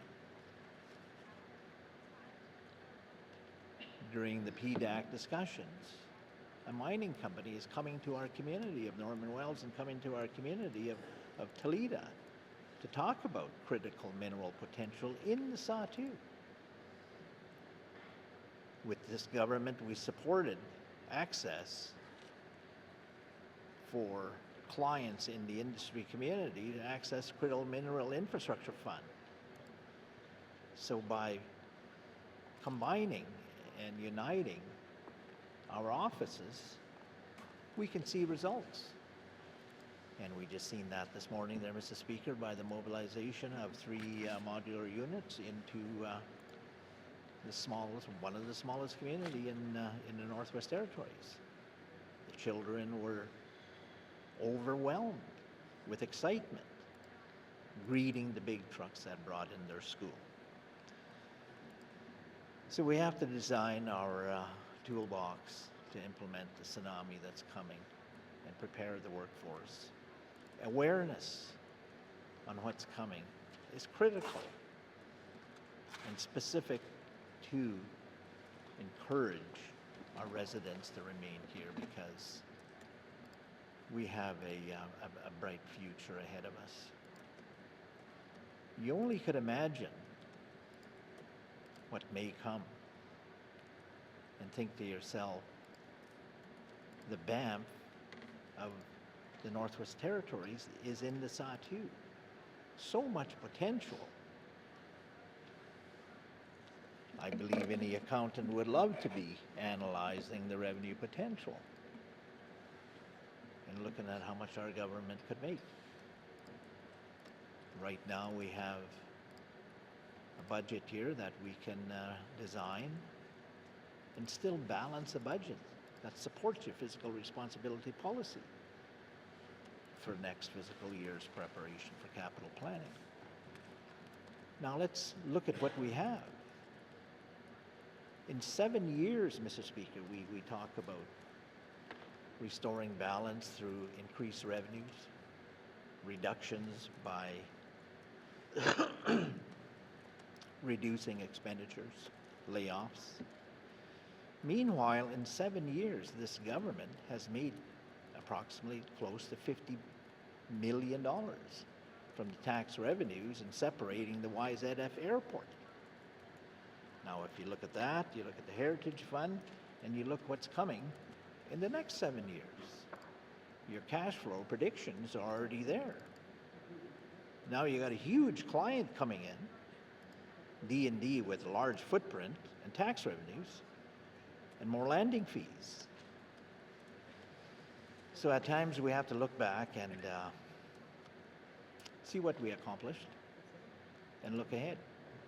In the private sector, they do 5-year, 10-year plans with anticipation that revenues are going to be there to support that 5-year plan. So in summary, in closing, Mr. Speaker, our chair led off the statement to the budget. I totally agree with that. In ending, thank you, and I will support this budget. Masicho. Thank you. Thank you, member from the Sawtooth. To the motion. To the motion, member from Hull Lake North. Thank you, Mr. Speaker. Mr. Speaker, I am voting in support of this budget since I feel that the budget and the associated commitments that we have negotiated represent significant investments that will benefit people across the territory and changes that people will actually notice, things that will actually improve their lives. I think any of us, including each of the cabinet members, could stand up at any time and list 100 things that we don't have in the territory. 100 things that we want, and 100 more things that we want done better. But we don't have the resources to do 100 new things and another 100 things better each year. And if that was the bottom line for being able to pass a budget, we'd probably never be able to pass one, and we'd never be able to fund any government work, let alone new initiatives. We have to pick a handful of priorities. And that doesn't mean picking around the edges and only doing tiny, meaningless things. It means tackling the biggest issues, the biggest problems, and being strategic about investments that lay the foundations for big improvements. Now, I spoke at length in my member statement today about positive developments and investments on the healthcare front that we've all worked hard to secure, so I won't repeat those comments here. I will say, however, that they're not all fluffy policy commitments. Maybe some members have failed to notice, but we have been promised real money to come forward in a supplementary appropriation in the May-June sitting to fund real new frontline positions, new practitioners who will join our integrated care teams. I also wanted to be sure to highlight that the commitments on education are also significant. We see $30 million in new funding for inclusive schooling that will allow us to quickly respond to the anticipated recommendations in the forthcoming inclusive schooling review. So that's key because we know that our struggles in education are urgent. That money will be able to support needs that are more than apparent already, even without being able to see the final inclusive schooling review report. We know that we need more of the specialized supports, such as speech-language pathologists and other clinical services that this money will fund.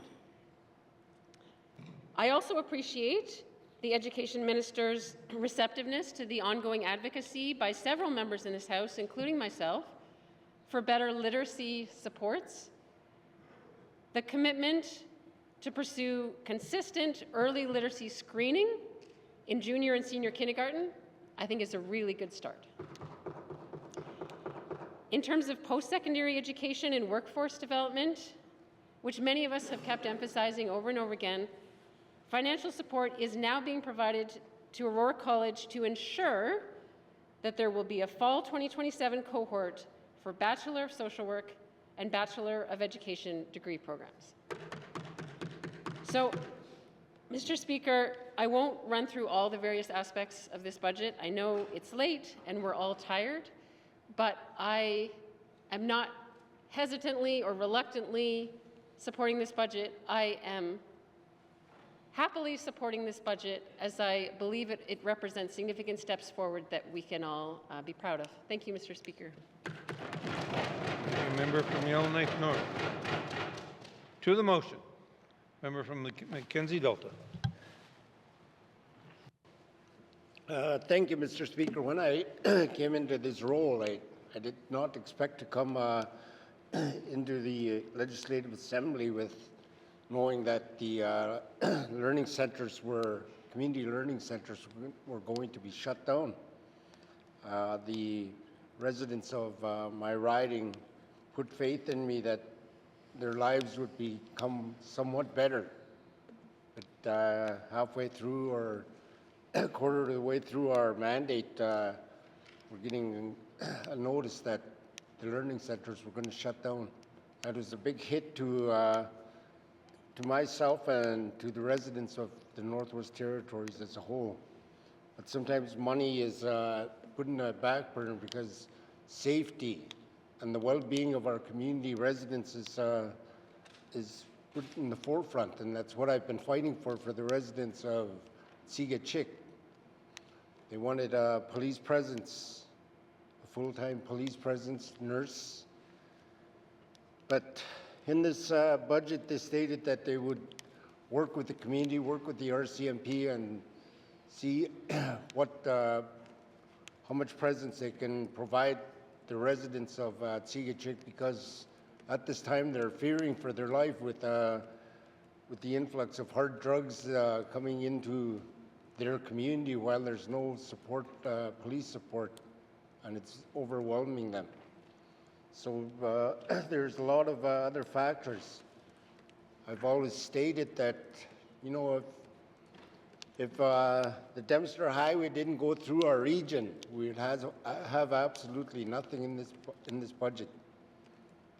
It's heartbreaking to go back to my community this coming weekend and answer questions about what's good in this budget for us. We need overwhelming factors to be considered for us to live a healthy life. There's prices going up all over. We can't go, we shouldn't be going any further backwards. We can only build on what we got, and I have to accept that. I have to accept that, you know, we got little police presence in the community of Sigahchik for their safety.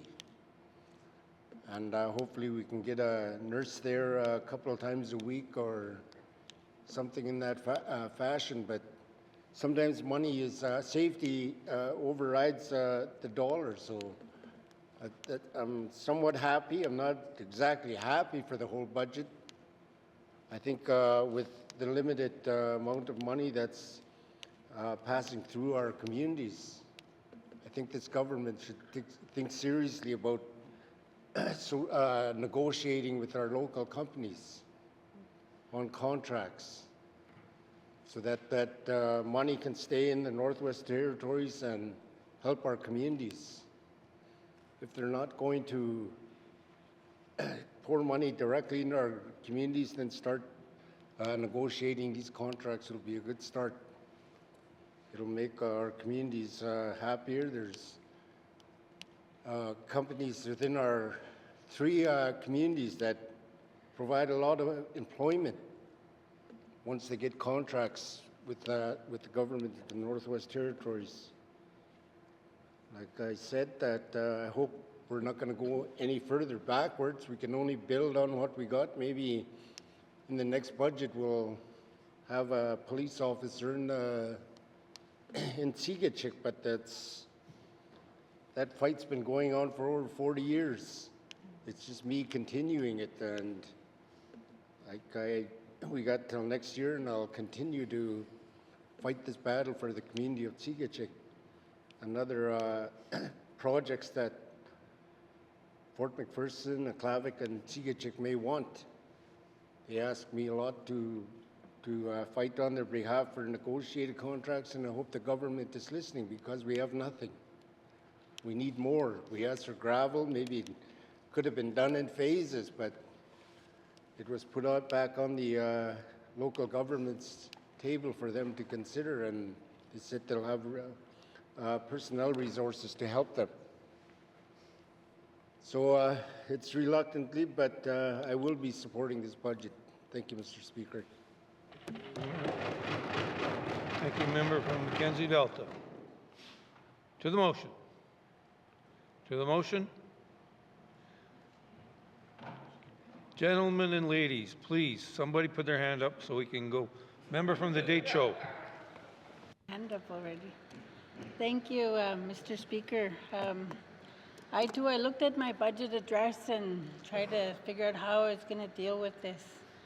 And it's been quite a time learning here. I have to say that and learn about how everything works and how I wanted some stuff. I put some stuff on the list, and I'm thankful for what I got. I mean, some of my colleagues said here, you can't get blood from a stone, and we're in a deficit, and for me, I'm very thankful that I asked for phase 3 power. I wanted that, but it has to be worked in a way that I know that it can happen. When? Maybe next time we do a budget, like my colleague from McPherson said. I know, and I'm glad that slowly, and it's going to take time. I know that things take time. I want something. It's not like we get everything we want right away. Things take time. So I understand that, and I will continue to work with the departments to support my people back home. I will continue to ask for them. We don't have a land claim settlement in the Decho riding, and so it makes it a little bit more difficult for us. But I will continue to ask. I will continue to work for the people, continue to bring ministers into the region so people can talk and ask questions about what they need. There's lots that, we need a lot, but I know things take time. And I'm glad we have the teacher education program put back in. I'm all for education. I want people to get, the more education people have, the more knowledge people have, the better they're able to make good choices in their life. It's not always about money, but we make it always about money. What about spending time with children? Spending time out on the land? We have there's money for on the land programs. I'm thankful for that. We're dealing with a lot of addictions in our community. That is not about money. That's about that's a people issue. We need to spend time together, do things together, talk together.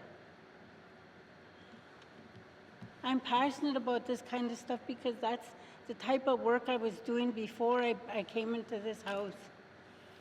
So I'm grateful for that. Like I said, there's a lot that we don't have, but we'll get there. Things take time. With that, I want to say thank you, and I will be supporting the budget. Thank you. To the motion. To the motion, member from Frame Lake. Thank you, Mr. Speaker. Mr. Speaker, it's getting late, and I'm going to keep my comments to a minimum because I'm sure the last thing anybody in this house wants right now is a 20-minute speech from the member for Frame Lake. We We love your story. Let's be real here. Let's be real, Mr. Speaker. Come on. Okay. Well, if you get on with it. Yeah. Boy, okay. I can go. I can go. Okay. Mr. Speaker, I just want to note that I think, I want to echo a lot of what the member for Nunavut Lake spoke to. And, there's been some different perspectives shared here, and I'm not going to get too deep into it. But I will say that for me, I'm proud of the work that we've done over the past month and a half. It's been maybe even a bit more time than that. I mean, budget for all of us really starts in mid-January, if not a little bit earlier. And it's a grind. We all know that. People have spoken to it in the past, and so a lot of work has been done here. I am proud of that work, and I feel that we achieved a lot over the past few months. And interestingly, I actually feel this is one of the more successful negotiations we've seen in terms of thinking about the list that AOC put together, the things that we agreed upon fighting for, and what we were able to get from the government in concessions through the negotiations that our chair and deputy chair worked so hard on. I actually think that we achieved a lot. And I'm happy with a lot of what we achieved. And, the member for Yellowknife North mentioned a few of the things. And I think just for sake of time, I'm going to spare speaking to all the different things I'm happy about. I can talk about those things in my newsletter with specific constituents. Certainly there's a few who I'm going to be reaching out to who I know are going to find meaning in some of the things we achieved because they were the people that I had in mind when I was bringing this forward. So I'll be emailing them directly and saying, hey, here's what we got for you. I just want to speak a little bit to the hard work and what goes into getting us to where we are, Mr. Speaker. I think that sometimes, certainly when I was, before I ever took a seat in this assembly, I didn't know much about Committee of the Whole and what goes on there. It was something I never thought about at all. But it's somewhere that I now spend significant amounts of my time preparing for and working in. And it stands out to me, Mr. Speaker, that in Committee of the Whole, effective lines of questioning, working with our colleagues across the floor, and all of the time that people don't see, the time that I spend in ministers' offices talking to them about specific issues, talking about things that matter to me, asking them for advice. How can I be most effective on this issue that matters to me, and how can I help you be effective on it too? That's where the rubber really hits the road. That's the hard work. That's the work that people don't necessarily see. It's not something I was particularly familiar with before I got in here, but what I have been working hard, exhausting myself doing over the past number of months, and those months are long before this budget process started. This work is ongoing. And so I'm proud of that, Mr. Speaker. Mr. Speaker, at the beginning of this budget process, in my reply to the budget address, I spoke to us being stronger together. I do believe that. And that's what I mean when I'm talking about that work, that when we are working together, that's how we can be effective. And speaking to being effective, I thought that I received a very good piece of advice in these budget negotiations, and that was that we are most effective as a group, as AOC, when we find common ground on issues, when we do the hard work of negotiating our way through that and figuring out what are the issues that we all stand together on, what are the things that we can all really support that are important to this territory as a whole, not this or that riding where we do support one another from time to time, but what are the issues of territorial importance that we can all agree upon? Yes, this is what we need to hammer down on. That's where we're most effective. I really appreciate that advice. I listen to it. And it's what stands out to me when I look at the things we have been able to achieve as a group. And I'm very proud of some of the things that AOC has achieved. The key one is the $150 million of housing money. That is something that AOC worked very hard on. It took us a couple of years of hard work and hard negotiations, but we got there. And that is more money than any AOC has ever gotten out of any government for housing in the history of this assembly. That is a big deal, Mr. Speaker. And it shows me that when we work together, when we come together on common issues, we can be effective. So that's what stands out to me. I want to thank all the different cabinet members I just mentioned, whose offices I spend time in and who I talk to and pester and probably sometimes annoy greatly, constantly pressuring them on different things and asking different questions and submitting BFs and all the different things that we do, for taking the time to work with us, to give us that advice, to help us be effective. I think we are all ultimately pulling in the same direction. All of us are here because of how much we care about this territory and how much we care about the people that we represent. I don't think anybody in this room can disagree about that. We may have different perspectives on how to get there, and I've talked to members who I disagree with about that, but what motivates us to be here and the outcomes that we are looking to achieve are very similar at the end of the day. And I think that's something to reflect on and to think about. And I'm going to end on that point right there, Mr. Speaker. I am in support of the budget. Thank you. From Groom Lake. To the motion. Member from Moultrie. Thank you, Mr. Speaker. Mr. Speaker, I know that we are not going to get everything that we want or we negotiated, knowing we are in deficit, but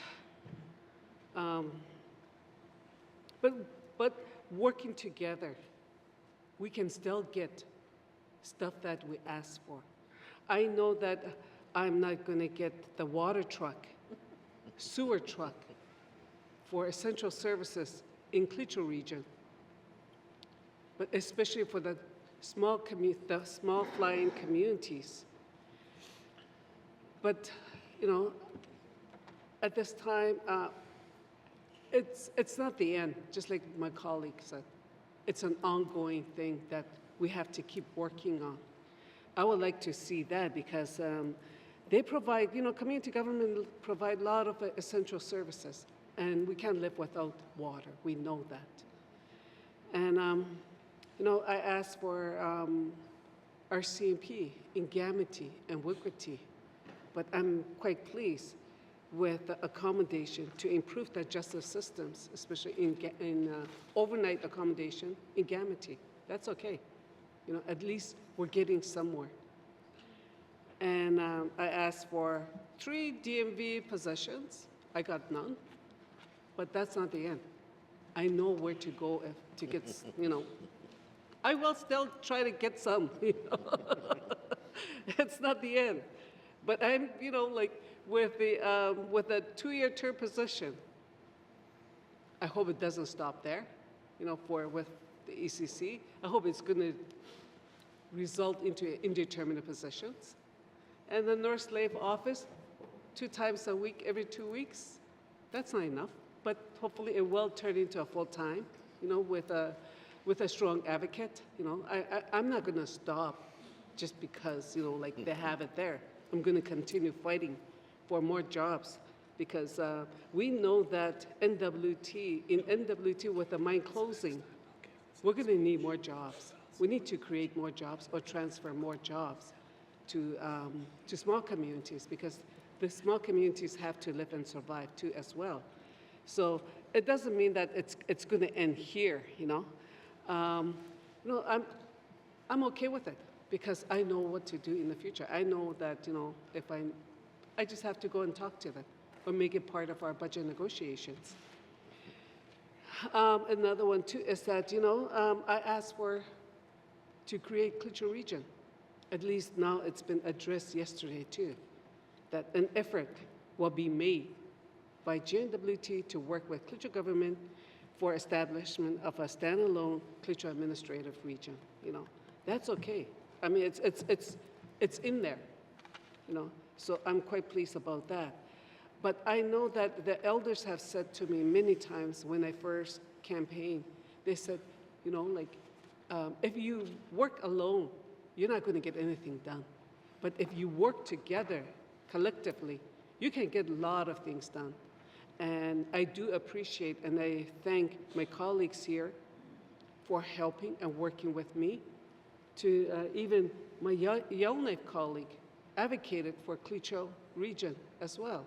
All of them, I really do thank them. Like, you know, Mr. Hawkins, you know, Kiro, Mr. Tester, Juliet, Mr. Morris, Ms. Reed, and Ms. Morgan.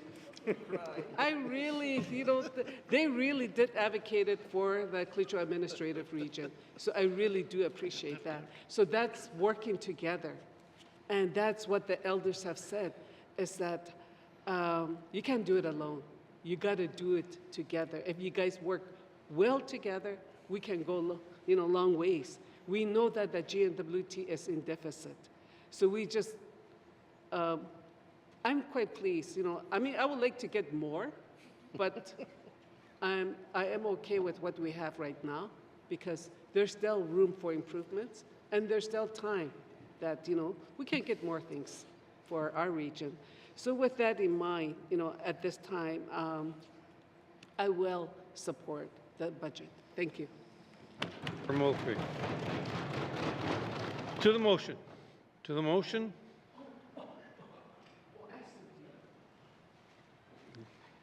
Member from Illinois Centre. Thank you, Mr. Speaker. Mr. Speaker, I do want to correct one piece of information from the member of Mont. I felt like we were working for her, not necessarily working with her. So, but in the spirit of collaboration, because I mean, many of us recognize her particular desire of wish of that the Montpellier riding being peeled out as a specific area or economic region in the budget, and in a lot of ways it makes sense just by itself, saying, hey, can we target? So I mean, when she needed support for that, I can't see why anyone would oppose that. I'm not saying they're getting it. It's aspirational in this the statement yesterday. So we yet to see if it actually does anything. And as I told the member from Montpellier yesterday, my humble opinion is it has nothing to do with the Toledo government. It has everything to do with the Minister of Finance saying it needs to be done. I mean, it's not the Toledo government's budget. It's the GNWT's budget. Now, we differ on that. We differ on the perspective. It's the old splitting hairs. But the fact is, I think that really matters. It's our budget, not anyone else's. So, Mr. Speaker, well, let's jump into a couple of things. We didn't ask for hundreds and hundreds and hundreds of things. We asked for a couple dozen things, and some things cost money, some didn't, some were rewording even, administratively. So I would say, Mr. Speaker, the challenge of that is I just felt like we were negotiating against ourselves. I don't even know why we call it negotiating some days. I think that the budget should have started off by talking about the unstoppable sleeping economy that's about to take over. Should have been the theme of this, how we're going to turn this around, should have been the theme of what we're going to do. I don't feel that the budget itself addresses the economic cliff, if I may stress, that we're facing with such ferocity. I mean, I was thinking yesterday, do we have any more mines to announce a closure? Do we have any left? I mean, if we're lucky to get somebody saying we want to open one, that could be 10, 12 years. We all know the process doesn't happen overnight. We'll be lucky to get a couple of the lithium project, maybe get a lithium project before the end of this current decade off the ground. But a lot of that has to do with the fact that the market on one of the products, not worth a lot of money, and there's such competition, one project virtually kills the next one because there's not a need for that product on the market. It doesn't cost a lot of money, it doesn't make a lot of money, and if your project's more accessible, it's going to make it tough. I've spoken to the folks here, they are worried. Yes, they're planning and they're proceeding as if the project's a go, but I always worry. And they're worried too. Mr. Speaker, I think the budget's an opportunity to be a catalyst of success, not a demonstration of status quo. And I've been part of many budgets over the years, and I just find that the resilience of the 11 members, as much as we try hard to draw a line, but when you show up at the last 2 weeks just before session and saying, here's your budget, ta-da, and then what do you think, even though it's in print? And what do you think this is the one we're going to table? And what do you think? Send us over your ideas. And then it boils down to is what we really think is more of a, as they say, an epimetheus, which is basically an afterthought, it feels like. I feel like it's constantly, if the government was being proactive to engage the 11 members, which is hard enough in on itself, because we're 11 individual members. It'd be a lot simpler if we were one party. We're not a party, we're a consensus government. I'm not trying to get people wound up here. But we are individual islands, little shoals, archipelagos. It only once in a while we come together as one force. And we can't even hold the line. Why? Because at the 11th hour of the budget cycle that we're just about to finish, people are tired, they're cranky, they just want to go home, they want to go on their holidays, they want to give up. Can we do any more? I don't care. Give me something and I'll go away and I'll vote for yes. Just make it in. I think our job is to continue to hold the government's feet to the fire. And I'm not sure the fortitude is being demonstrated this time around. As a matter of fact, I actually feel like the government got away very cheap this time around. And I'll come back to that because I really think on paper, yet to be determined actually in dollars, but I think in paper, it really is only a $10 million success story. And I'm not even sure on that, because if you ask the question of why am I not sure, it just seems like back to what my colleague from Range Lake had said. They were doing much of this already. They just reprofile it. I mean, it feels like a government announcement, the federal government, where they announce, and then, we're going to do this project 6 months, a year later, they re-announce the same project and arena. I felt like it was a restatement of the government's goals and objectives. Very little seemed to crack the interest in the sense of it was new for us, based on our asks, that is, Mr. Speaker. For me, seeing something, immeasurable, our suggestions in that sense, it would be so important to see them in there in a manner that we know that they would stay. Or sorry, I said immeasurable, I meant immutable, whereas then they're locked in. And so that, for those who are curious, wondering what that is, that means basically you can't change it. There is, I just was suggested a minute ago saying, are we better off today than we were when we took office? I'm not sure you can tell the difference. How we tell the difference is our hopes are higher, our economy is lower, and our dreams that the federal government will save us are really picking up momentum. Because if it isn't for the federal government coming here saying we're going to put $5 million in the Yellowknife region, or sorry, my apologies, $5 billion in the Yellowknife region, $5 billion in the Inuvik region, that they might move to Yellowknife better. No, I'm kidding. But in truth, without that, I don't know what we'd see. I really don't know. I mean, if it wasn't for that type of conversation, I mean, my goodness, back to the mines. Is there any mines left to close, to announce their closing? So let's pair out here a little bit of what the minister had said yesterday. So she talks about a meaningful role of shaping the government. Again, I've already talked about that, so I'm not going to revisit that. But even if you took the influence of 11 members, it's worth 0.015% of the budget. And that's assuming, based on, we had the influence of the $40 million. So in other words, the 10 plus the $30 million for the enhancement to childcare. So I hate to think, it's a rounding error for our efforts here. And our efforts are restatements of programs that some are not even real, they're notional, and some are theoretic. Because some of this isn't even coming in this budget, it's planning. We'll never see it. Well, don't worry, we agree to the plan, and the plan will come later, and we assure you. And I'll get to that too. I'm reminded of one of the things that used to drive me crazy about one of the former finance ministers. He always used to say, the fullness of time. That's what this response feels like. One day, someday. That's my saying.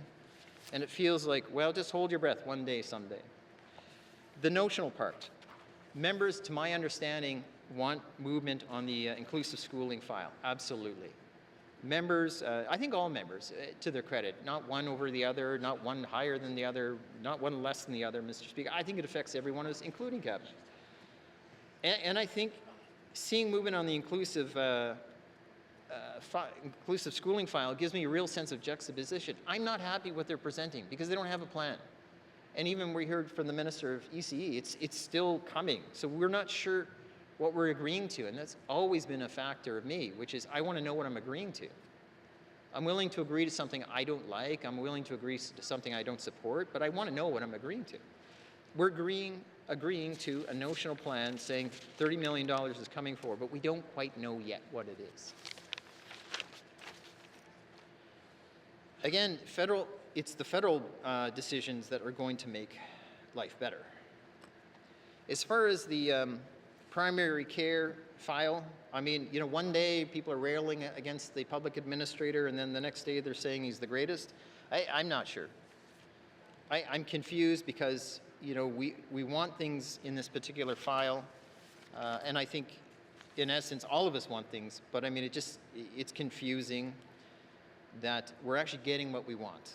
I don't feel like going through the finance minister's full statement, but I do feel it's demonstrably disappointing because I don't feel like we actually made an actual impact. I feel like what we've been told is, you guys did a great job. That's a good AOC. Yeah, you did really good. Don't worry. Oh, you held us. Oh, don't worry. 0.015% of the budget. Oh yeah, you really held us over a barrel. Oh yeah. Mr. Speaker, when I see things like the CLC, they're gonna basically keep the lights on for 2 more years. Well, they were gonna do it anyway. It's the GNWT's buildings. We don't have any clear-cut plan on this, but they're restating it as a whirlwind success. And I think it's been raised by many people. We still have our MRA problems. You know, I would have liked to have seen on the side, not to consume attention, some real hard studying and commitment to why our resource industry is tanking. Now they'll say they're doing some work behind the scenes and it'll come someday, one day. Remember that phrase? And it's frustrating because our mining industry, we are a mining territory. And as I said the other day, you can't tourist your way into a new GDP out of this problem. You can't be. I mean, I like art, I buy art too. We had friends here recently, we said, go on an Aurora tour, spend some money. As a matter of fact, the speaker, you know this, almost cost me money taking a visitor to the Diamond Center. I don't know how he survived that visit. The point being is we can only tourist our way so much out of this problem, and it's not gonna have an effect over the greater GDP. So hoping the feds will save us seems to be the theme of this budget.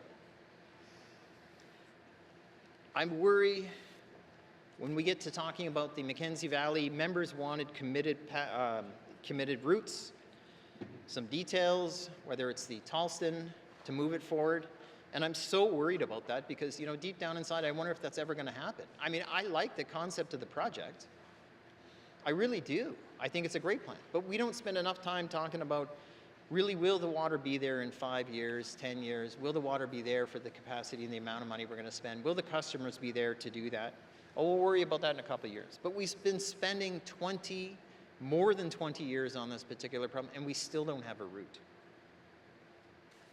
I am glad, again, the juxtaposition about how I feel about this budget, but yet I'm pleased about it, is I'm glad to hear they're going to ring the bell of opportunity in the social work program, the education program.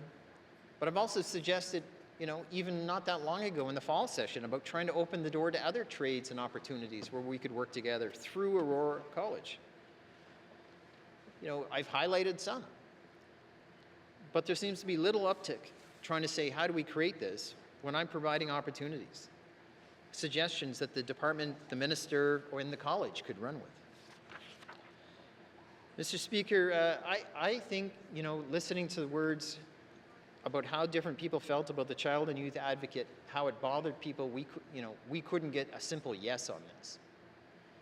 As a matter of fact, I thought if there was one issue, remember that little islands and we all come together once in a while when the tide goes out and we all form one sort of fixed piece?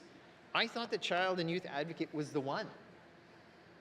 I really thought people would dig in and just say, no, no, no, till you do that.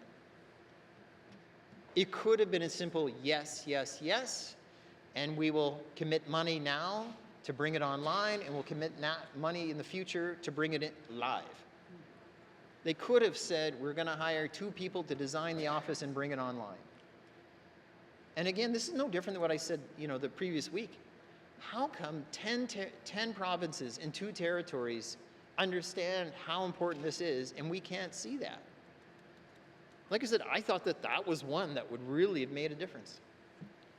Mr. Speaker, another thing that would have made a difference, and I've, you know, certainly not been quiet about this, and I appreciate those who were willing to support the initiative, and some days it really felt like it was pulling teeth, was the fact that, you know, trying to advocate on behalf of the RCMP for a health crisis intervention team as a pilot.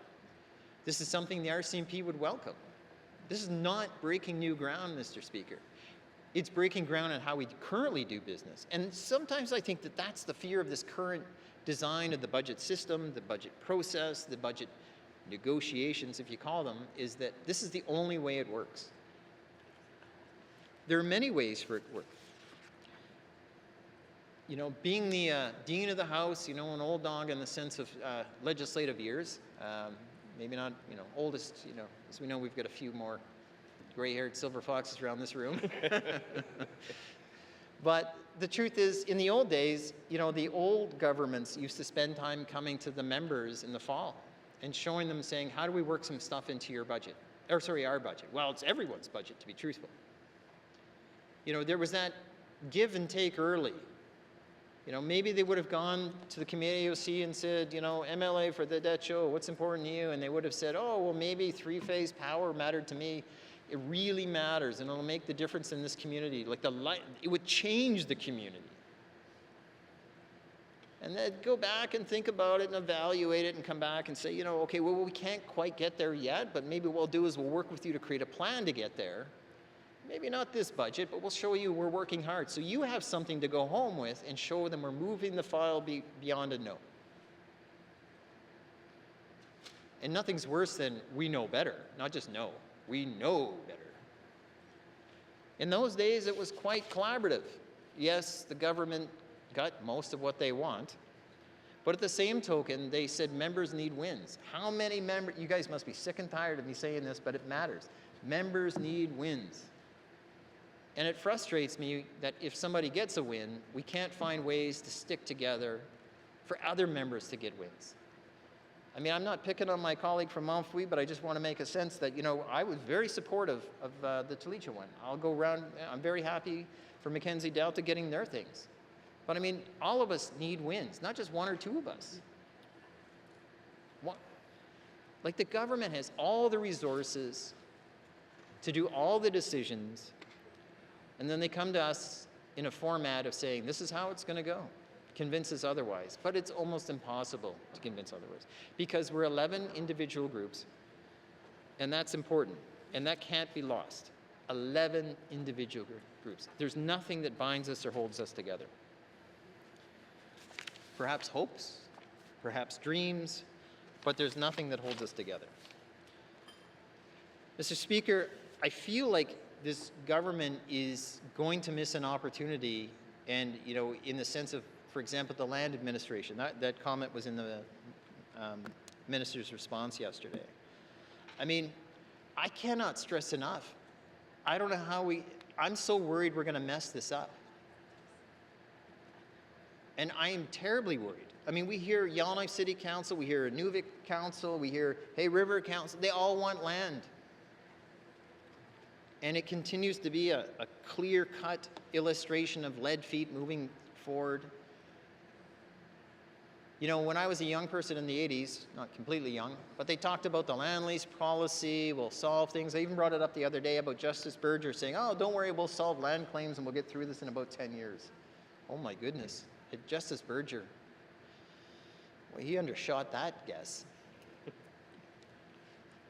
But land matters. Now, I'm happy to hear that they want to put a couple more people in the system, thank goodness. I just hope it changes the problem because, you know what, the federal government can't wait for us. And as a matter of fact, it's sad to say we almost require the international crisis for us to move forward on success. And I feel horrible as a person thinking about we need bad news for us to have good news here. I don't want to be that person. I don't think anyone does. But if we can't get our stuff together and aligned quickly, what do you expect the federal government to do?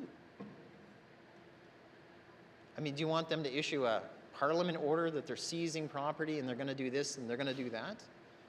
I mean, I said at the opening of the budget during the start, which is we should have been rolling out the carpet, the red carpet, the big carpet, and saying, thank God you're coming.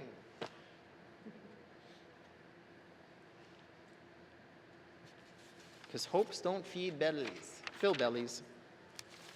They're great stories.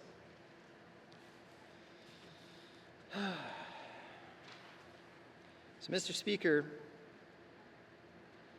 I really feel like if you assess what the members asked for, and even not that, because they're restated priorities, most of them within the government of what they are doing, but even if you just said they were ours, we're down to $10 million, and that's 0.003 of the budget. That doesn't feel like a win. That feels like the crumbs that fell off the floor, or fell off the table and onto the floor.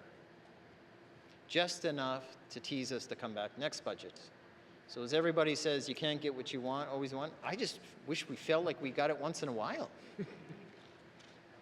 I wish I could be standing here saying, I'm voting for this budget because I'm so excited that half the members' asks were satisfied. Not even a quarter of the members' asks were satisfied. Very few, Mr. Speaker. And hence, it's a very disappointing process until there's a willingness to open their ears and give members wins once in a while. Thank you, Mr. Speaker. Thank you, member from Illinois Centre. To the motion, member from Great Slave. Thank you, Mr. Speaker. Since I have the dubious responsibility of being the last person to speak to this, I will be short. Mr. Speaker, today is March 5th, 2026. I first met with the Finance Minister on January 5th, Mr. Speaker. I went with my main estimates and my questions, and I peppered her for a good hour and a half, 2 hours, saying, what does this mean? What does that mean? Why is this happening? I don't like this. Explain this. And she answered as much as she could with aplomb and said, you know what, let's take this to round 2. And so 2 days later, I did the same thing again, all over again, on January 7th? 7th. I can do math this late in the evenings, Mr. Speaker. So after that, I then spent 2 weeks in confidential briefings with all of my colleagues, with the minister in January, as well as all of the ministers across the side of the House, Mr. Speaker. And then I've spent 5 weeks here in this House choosing to be the water that wears down ministers and the Premier, Mr. Speaker, on the things that are important to me. And drip, drip, drip, drip, drip, we finally got there, Mr. Speaker, and I want to thank the chair of AOC and the deputy chair of AOC. And I want to thank the member for Sawtoo, who taught me to be like water wearing down the rock. So thank you. And I apologize, Mr. Speaker. I apologize deeply if I have made the Minister of Finance's January of 2027 very, very busy. But that is how you get things done. You wear people down and you get what you want.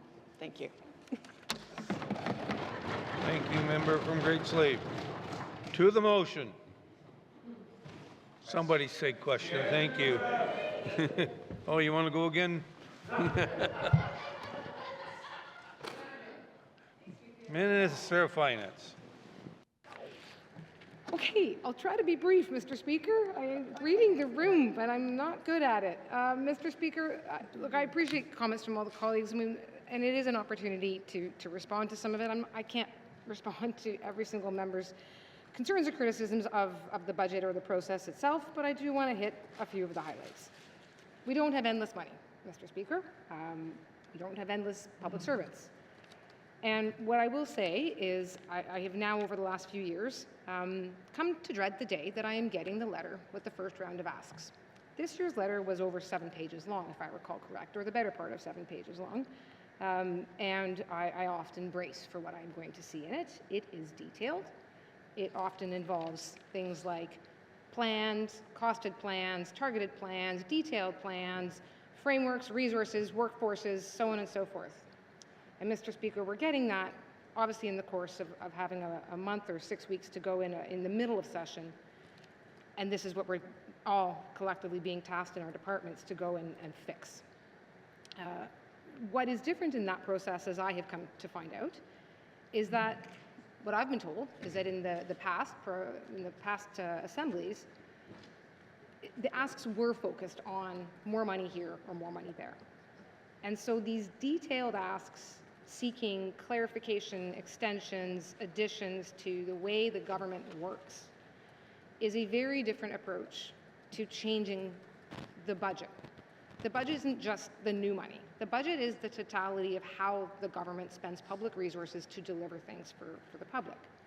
And so what I am asked with these detailed asks on behalf of my colleagues is to fundamentally alter the work that is happening with the $2.7 billion. And the process is one that begins and really begins just about when we leave here tomorrow. Departments almost immediately have to start going in and saying, okay, where have we landed? What are our target adjustments? What did we hear over the course of session? Where do we know those pinch points are going to be in the next year? What were the major themes, topics, highlights, things that we didn't address in this budget, but we know have become major issues. The business planning process for departments and for ministers happens over the fall, so that by December, all of our colleagues here in the House are getting a copy of the draft main estimates. The main estimates do get printed, but we know that they will change. And that process of change, Mr. Speaker, begins, as I think was just detailed, with the January reviews, then the beginning of the discussions in February through now. That formal part of the process is a quarter of the year. A quarter of the year we spend formally reviewing the budget, going through it, and negotiating it and discussing it. Of every single calendar year, we go through that process, Mr. Speaker. And at the end of this one, Mr. Speaker, we do have quite a number of, I think, fairly interesting changes that are coming in terms of how government is functioning. And so I did go through them yesterday. I do want to note, Mr. Speaker, it would be my intention to table them as a list tomorrow so that they are more readily available as a tabled document for anyone that wants to have a look at the highlights. But there are a few that are worth mentioning again. And Mr. Speaker, I'm going to start with the education items, and the inclusive schooling item got some attention here today. There was a review underway, and there is a review and a management response being prepared. It was not ready in time to be part of the business planning process. Typically, something like that would go through a business planning process. So we wouldn't even see the benefits of this review until the next budget in 2027. It was obviously abundantly clear that that was not an acceptable timeline to our colleagues here. It was abundantly clear that they were expecting this to move much faster. So no, I don't know the specific details.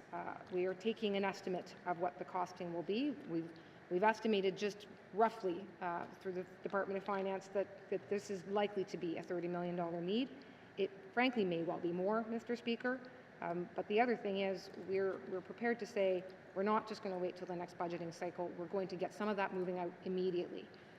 That is not a small ask just to go and take a huge review and figure out what to do. But again, that response is coming as a result of the priority set through these last couple of months to identify that we can't wait for next year, that we need to figure out some dollars faster.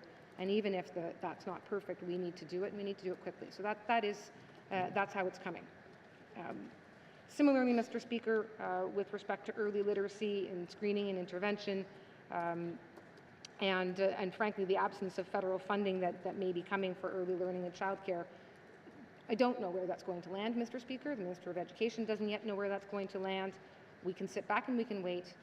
We can say, yeah, well, we'll probably figure it out, or we can be put on the spot now here to say, we're going to make this commitment. We're not going to let this program slide. We are going to make a commitment now, and we're going to figure out the funding. I can tell you, Mr. Speaker, I think that gives some people in the Department of Finance some queasiness. They would much prefer if we could take this process slowly. Come up with a careful plan, developed over time, carefully costed, vetted through the processes, not here where we say, you know what? Our colleagues have said they can't wait, they won't wait, and they won't pass this budget unless we make that commitment in advance. This actually, Mr. Speaker, if I recall correctly, was the first year knowing the size and scale of the expectations put upon us by our colleagues, of the kinds of things they wanted to see advanced this year, not next year. This was the first time that we're actually making commitments for next year, saying we will figure this out this year. We will use this year's budget to get this work done, and we're making commitments for budget 2027 now on behalf of the government. It's the first time we've done that, and the reason I think it matters, Mr. Speaker, is it speaks to, again, the totality of the way that our system functions, where we can recognize that there are priorities that we may be working on as a government. But the criticism of when is it going to come, when are we going to see it, when are we ever going to do it? Well, we've now said, okay, I don't have the number for you today, but I'm going to commit that it will come. It will be in the next budget. And I don't think I've ever actually been in a position or been put into the position to have to do that. But those are the demands put on us, that we're not going to let this government be done. We're not going to let the 20th Assembly be done unless you tell us that these things are going to happen. So go get the work done, figure it out, and bring it back. And so that's what we're doing on a number of fronts now, Mr. Speaker. I do appreciate that colleagues are not just expecting an answer by the May session. Some of these big items, early learning and childcare is a good one, and some of the inclusive schooling money and some of the healthcare commitments, they will take longer to get done right. But again, It is a very different process than what you might see elsewhere, but it's one that I think really does, again, speak to the totality of how do we spend public dollars and how do we decide where to put them, and this is one that truly does respond to that. Mr. Speaker, I wanted to, actually, as I'm flipping through my own little list I'm going to table tomorrow, I do want to stop for a moment on the Cleacho government item. I know this has also come up this evening, and the administrative region. I do sincerely appreciate the member from Montfleet's, but I've heard from a number of people on this issue, and a lot of questions of what that will look like. I appreciate a bit of grace on this because I do acknowledge that there's a strong expectation that this will get done this assembly, not some future day. But I do feel strongly that we want to make sure we're doing this work with the Cleacho government. I know myself and the Premier have had outreach from the Grand Chief on this now in the last couple of days owing to the discussion here and to the commitments made. And so I do just want to reaffirm, I've certainly heard the request that this happen for all of the reasons put forward in the Assembly. So that was in the budget acknowledgements, but again, I want to maybe just double down a little bit, that I've heard that, I understand it, and we're going to find this one, we're going to find a path forward on this, Mr. Speaker. We're going to find a path forward that really meets the needs of the Cleacho government and the Cleacho people. Mr. Speaker, I am trying to be mindful of time. I want to spend a couple minutes on the health and social services items. This one, there was a lot of attention and a lot of time spent in unpacking these challenges. There's a lot of work happening in primary care reform. There's a lot of work happening on medical travel review. But again, us in the government side saying there's work happening when it's not translating, when it's not answering what members from AOC who are charged with accountability over the government are saying, this is not good enough what you're giving us, the timelines you're giving, the explanations you're giving, the details you're giving are not good enough, and we want to see more. We want to have more clarity, we want to have more commitments for times, we want to have more commitments for what we're going to see and when, and for more commitments on how you're going to do these things. That is fundamentally altering the work and the function of the public servants who are working within the budget that we are seeking to have approved. So to modify what they're doing, how they're doing it, that again, Mr. Speaker, I think it's quite a testament to the accountability that's been brought to this House, where I sit down with the Minister of Health, her deputy, my deputy, and we all sit and we say, okay, what can we do and how do we do it? So, Mr. Speaker, this was one that has had a lot of attention from our departments in order to make sure that we are making promises here reflective of the issues that have come forward and that will truly push the government in the direction that we are hearing clearly that members in this House want to go. Mr. Speaker, I wanted to maybe, before I conclude, land on the items under justice, because they actually happen to be items that matter a lot to me. And it's the role that we have over here is in the departments that we have. We don't necessarily get a chance to dig into every issue. But when the asks come forward for improvements to small community access to justice on issues that I know have been around since way back in the day when I was still doing circuit courts. And they have long sought for solutions. I have long heard Sigachik and Gamity say, why can't we have RCMP patrols? Why the court doesn't come here? These are not new asks. But Mr. Speaker, this was the first time that the minister, in receiving these asks, said, we are going to solve this. We're going to figure something out. It's not perfect. I can't force the RCMP to open a detachment, and it's not a simple request, but we've found some solutions that I believe will make a significant difference. This ask from the members is what drove this. I appreciate that they brought it forward, and I appreciate that they're willing to let us see if we can make some creative solutions that I hope will truly make a difference for the people in Gamity and Sigachik to have better access to justice and more safety and better sense of safety with the RCMP. And with that, Mr. Speaker, I'm going to conclude. I do want to commend the members. Again, the questions that are in question period are only part of the story. The questions that we hear in the Committee of the Whole, the media doesn't always pay attention to us here in Committee of the Whole, and maybe doesn't seem to make as good television, but that is the review of the budget. That is the public review of the budget document. Ministers and senior officials sit as witnesses. I commend anyone who has an interest in an issue or an interest in a department to review the Hansard from Committee of the Whole and to see the way that people truly dig into the line-by-line or the function by function of government, because that's where that happens. With that, Mr. Speaker, I do want to thank the chair and the deputy chair. As I said, it was an overwhelming list. They're having to manage that list too. I appreciate the work that they do. I appreciate the good humor they bring to it. I appreciate the twisting that they put on me to make sure that we truly are finding every last way to deliver within this government and within the way that we do things. It is they are lengthy negotiations. There's lots of back and forth. There's both exchanges of paper and reviews, one to the other. But one thing I will say, Mr. Speaker, is it's not what I have found it was many, many years ago, where you bake a few asks in, you'd see your asks and the negotiations were effectively done, or set aside a few million here and there and it was done. When we go through this process, Mr. Speaker, we alter the way that we spend the dollars. We're not just adding new money.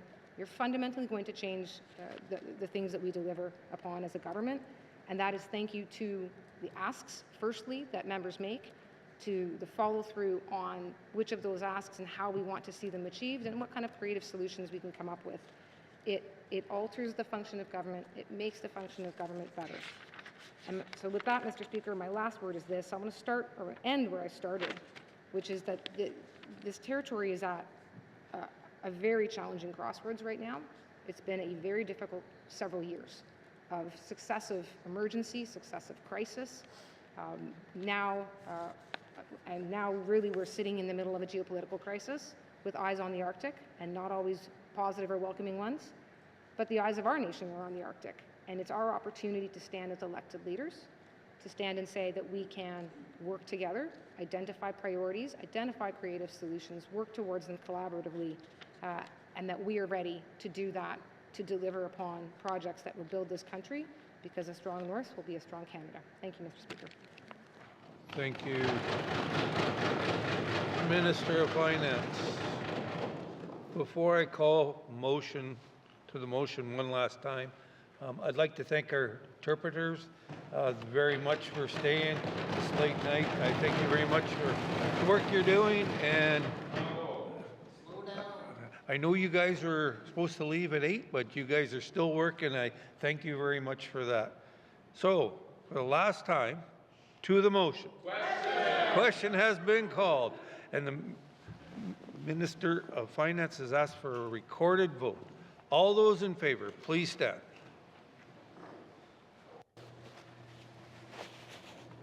The member for Yellowknife South, the member for Cam Lake, the member for Hay River North, the member for Hay River South, the member for Nuvik Twin Lakes, the member for Nunakput, the member for Decho, the member for Sawtoo, the member for Nuvik Boot Lake, the member for Montfouille, the member for Frame Lake, the member for Great Slave, the member for Mackenzie Delta, the member for Yellowknife North, the member for Thabachik.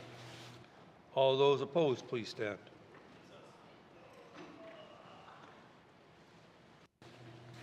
The member for Tunuday-Willowday, the member for Yellowknife Center, the member for Range Lake. All those abstaining, please stand.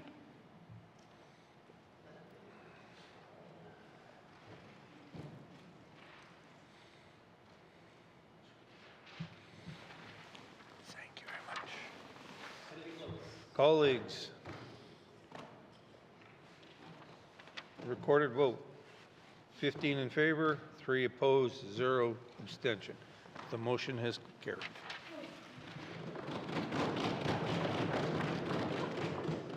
Third reading of bills. Third reading of bills. Orders of the day, Mr. Clerk.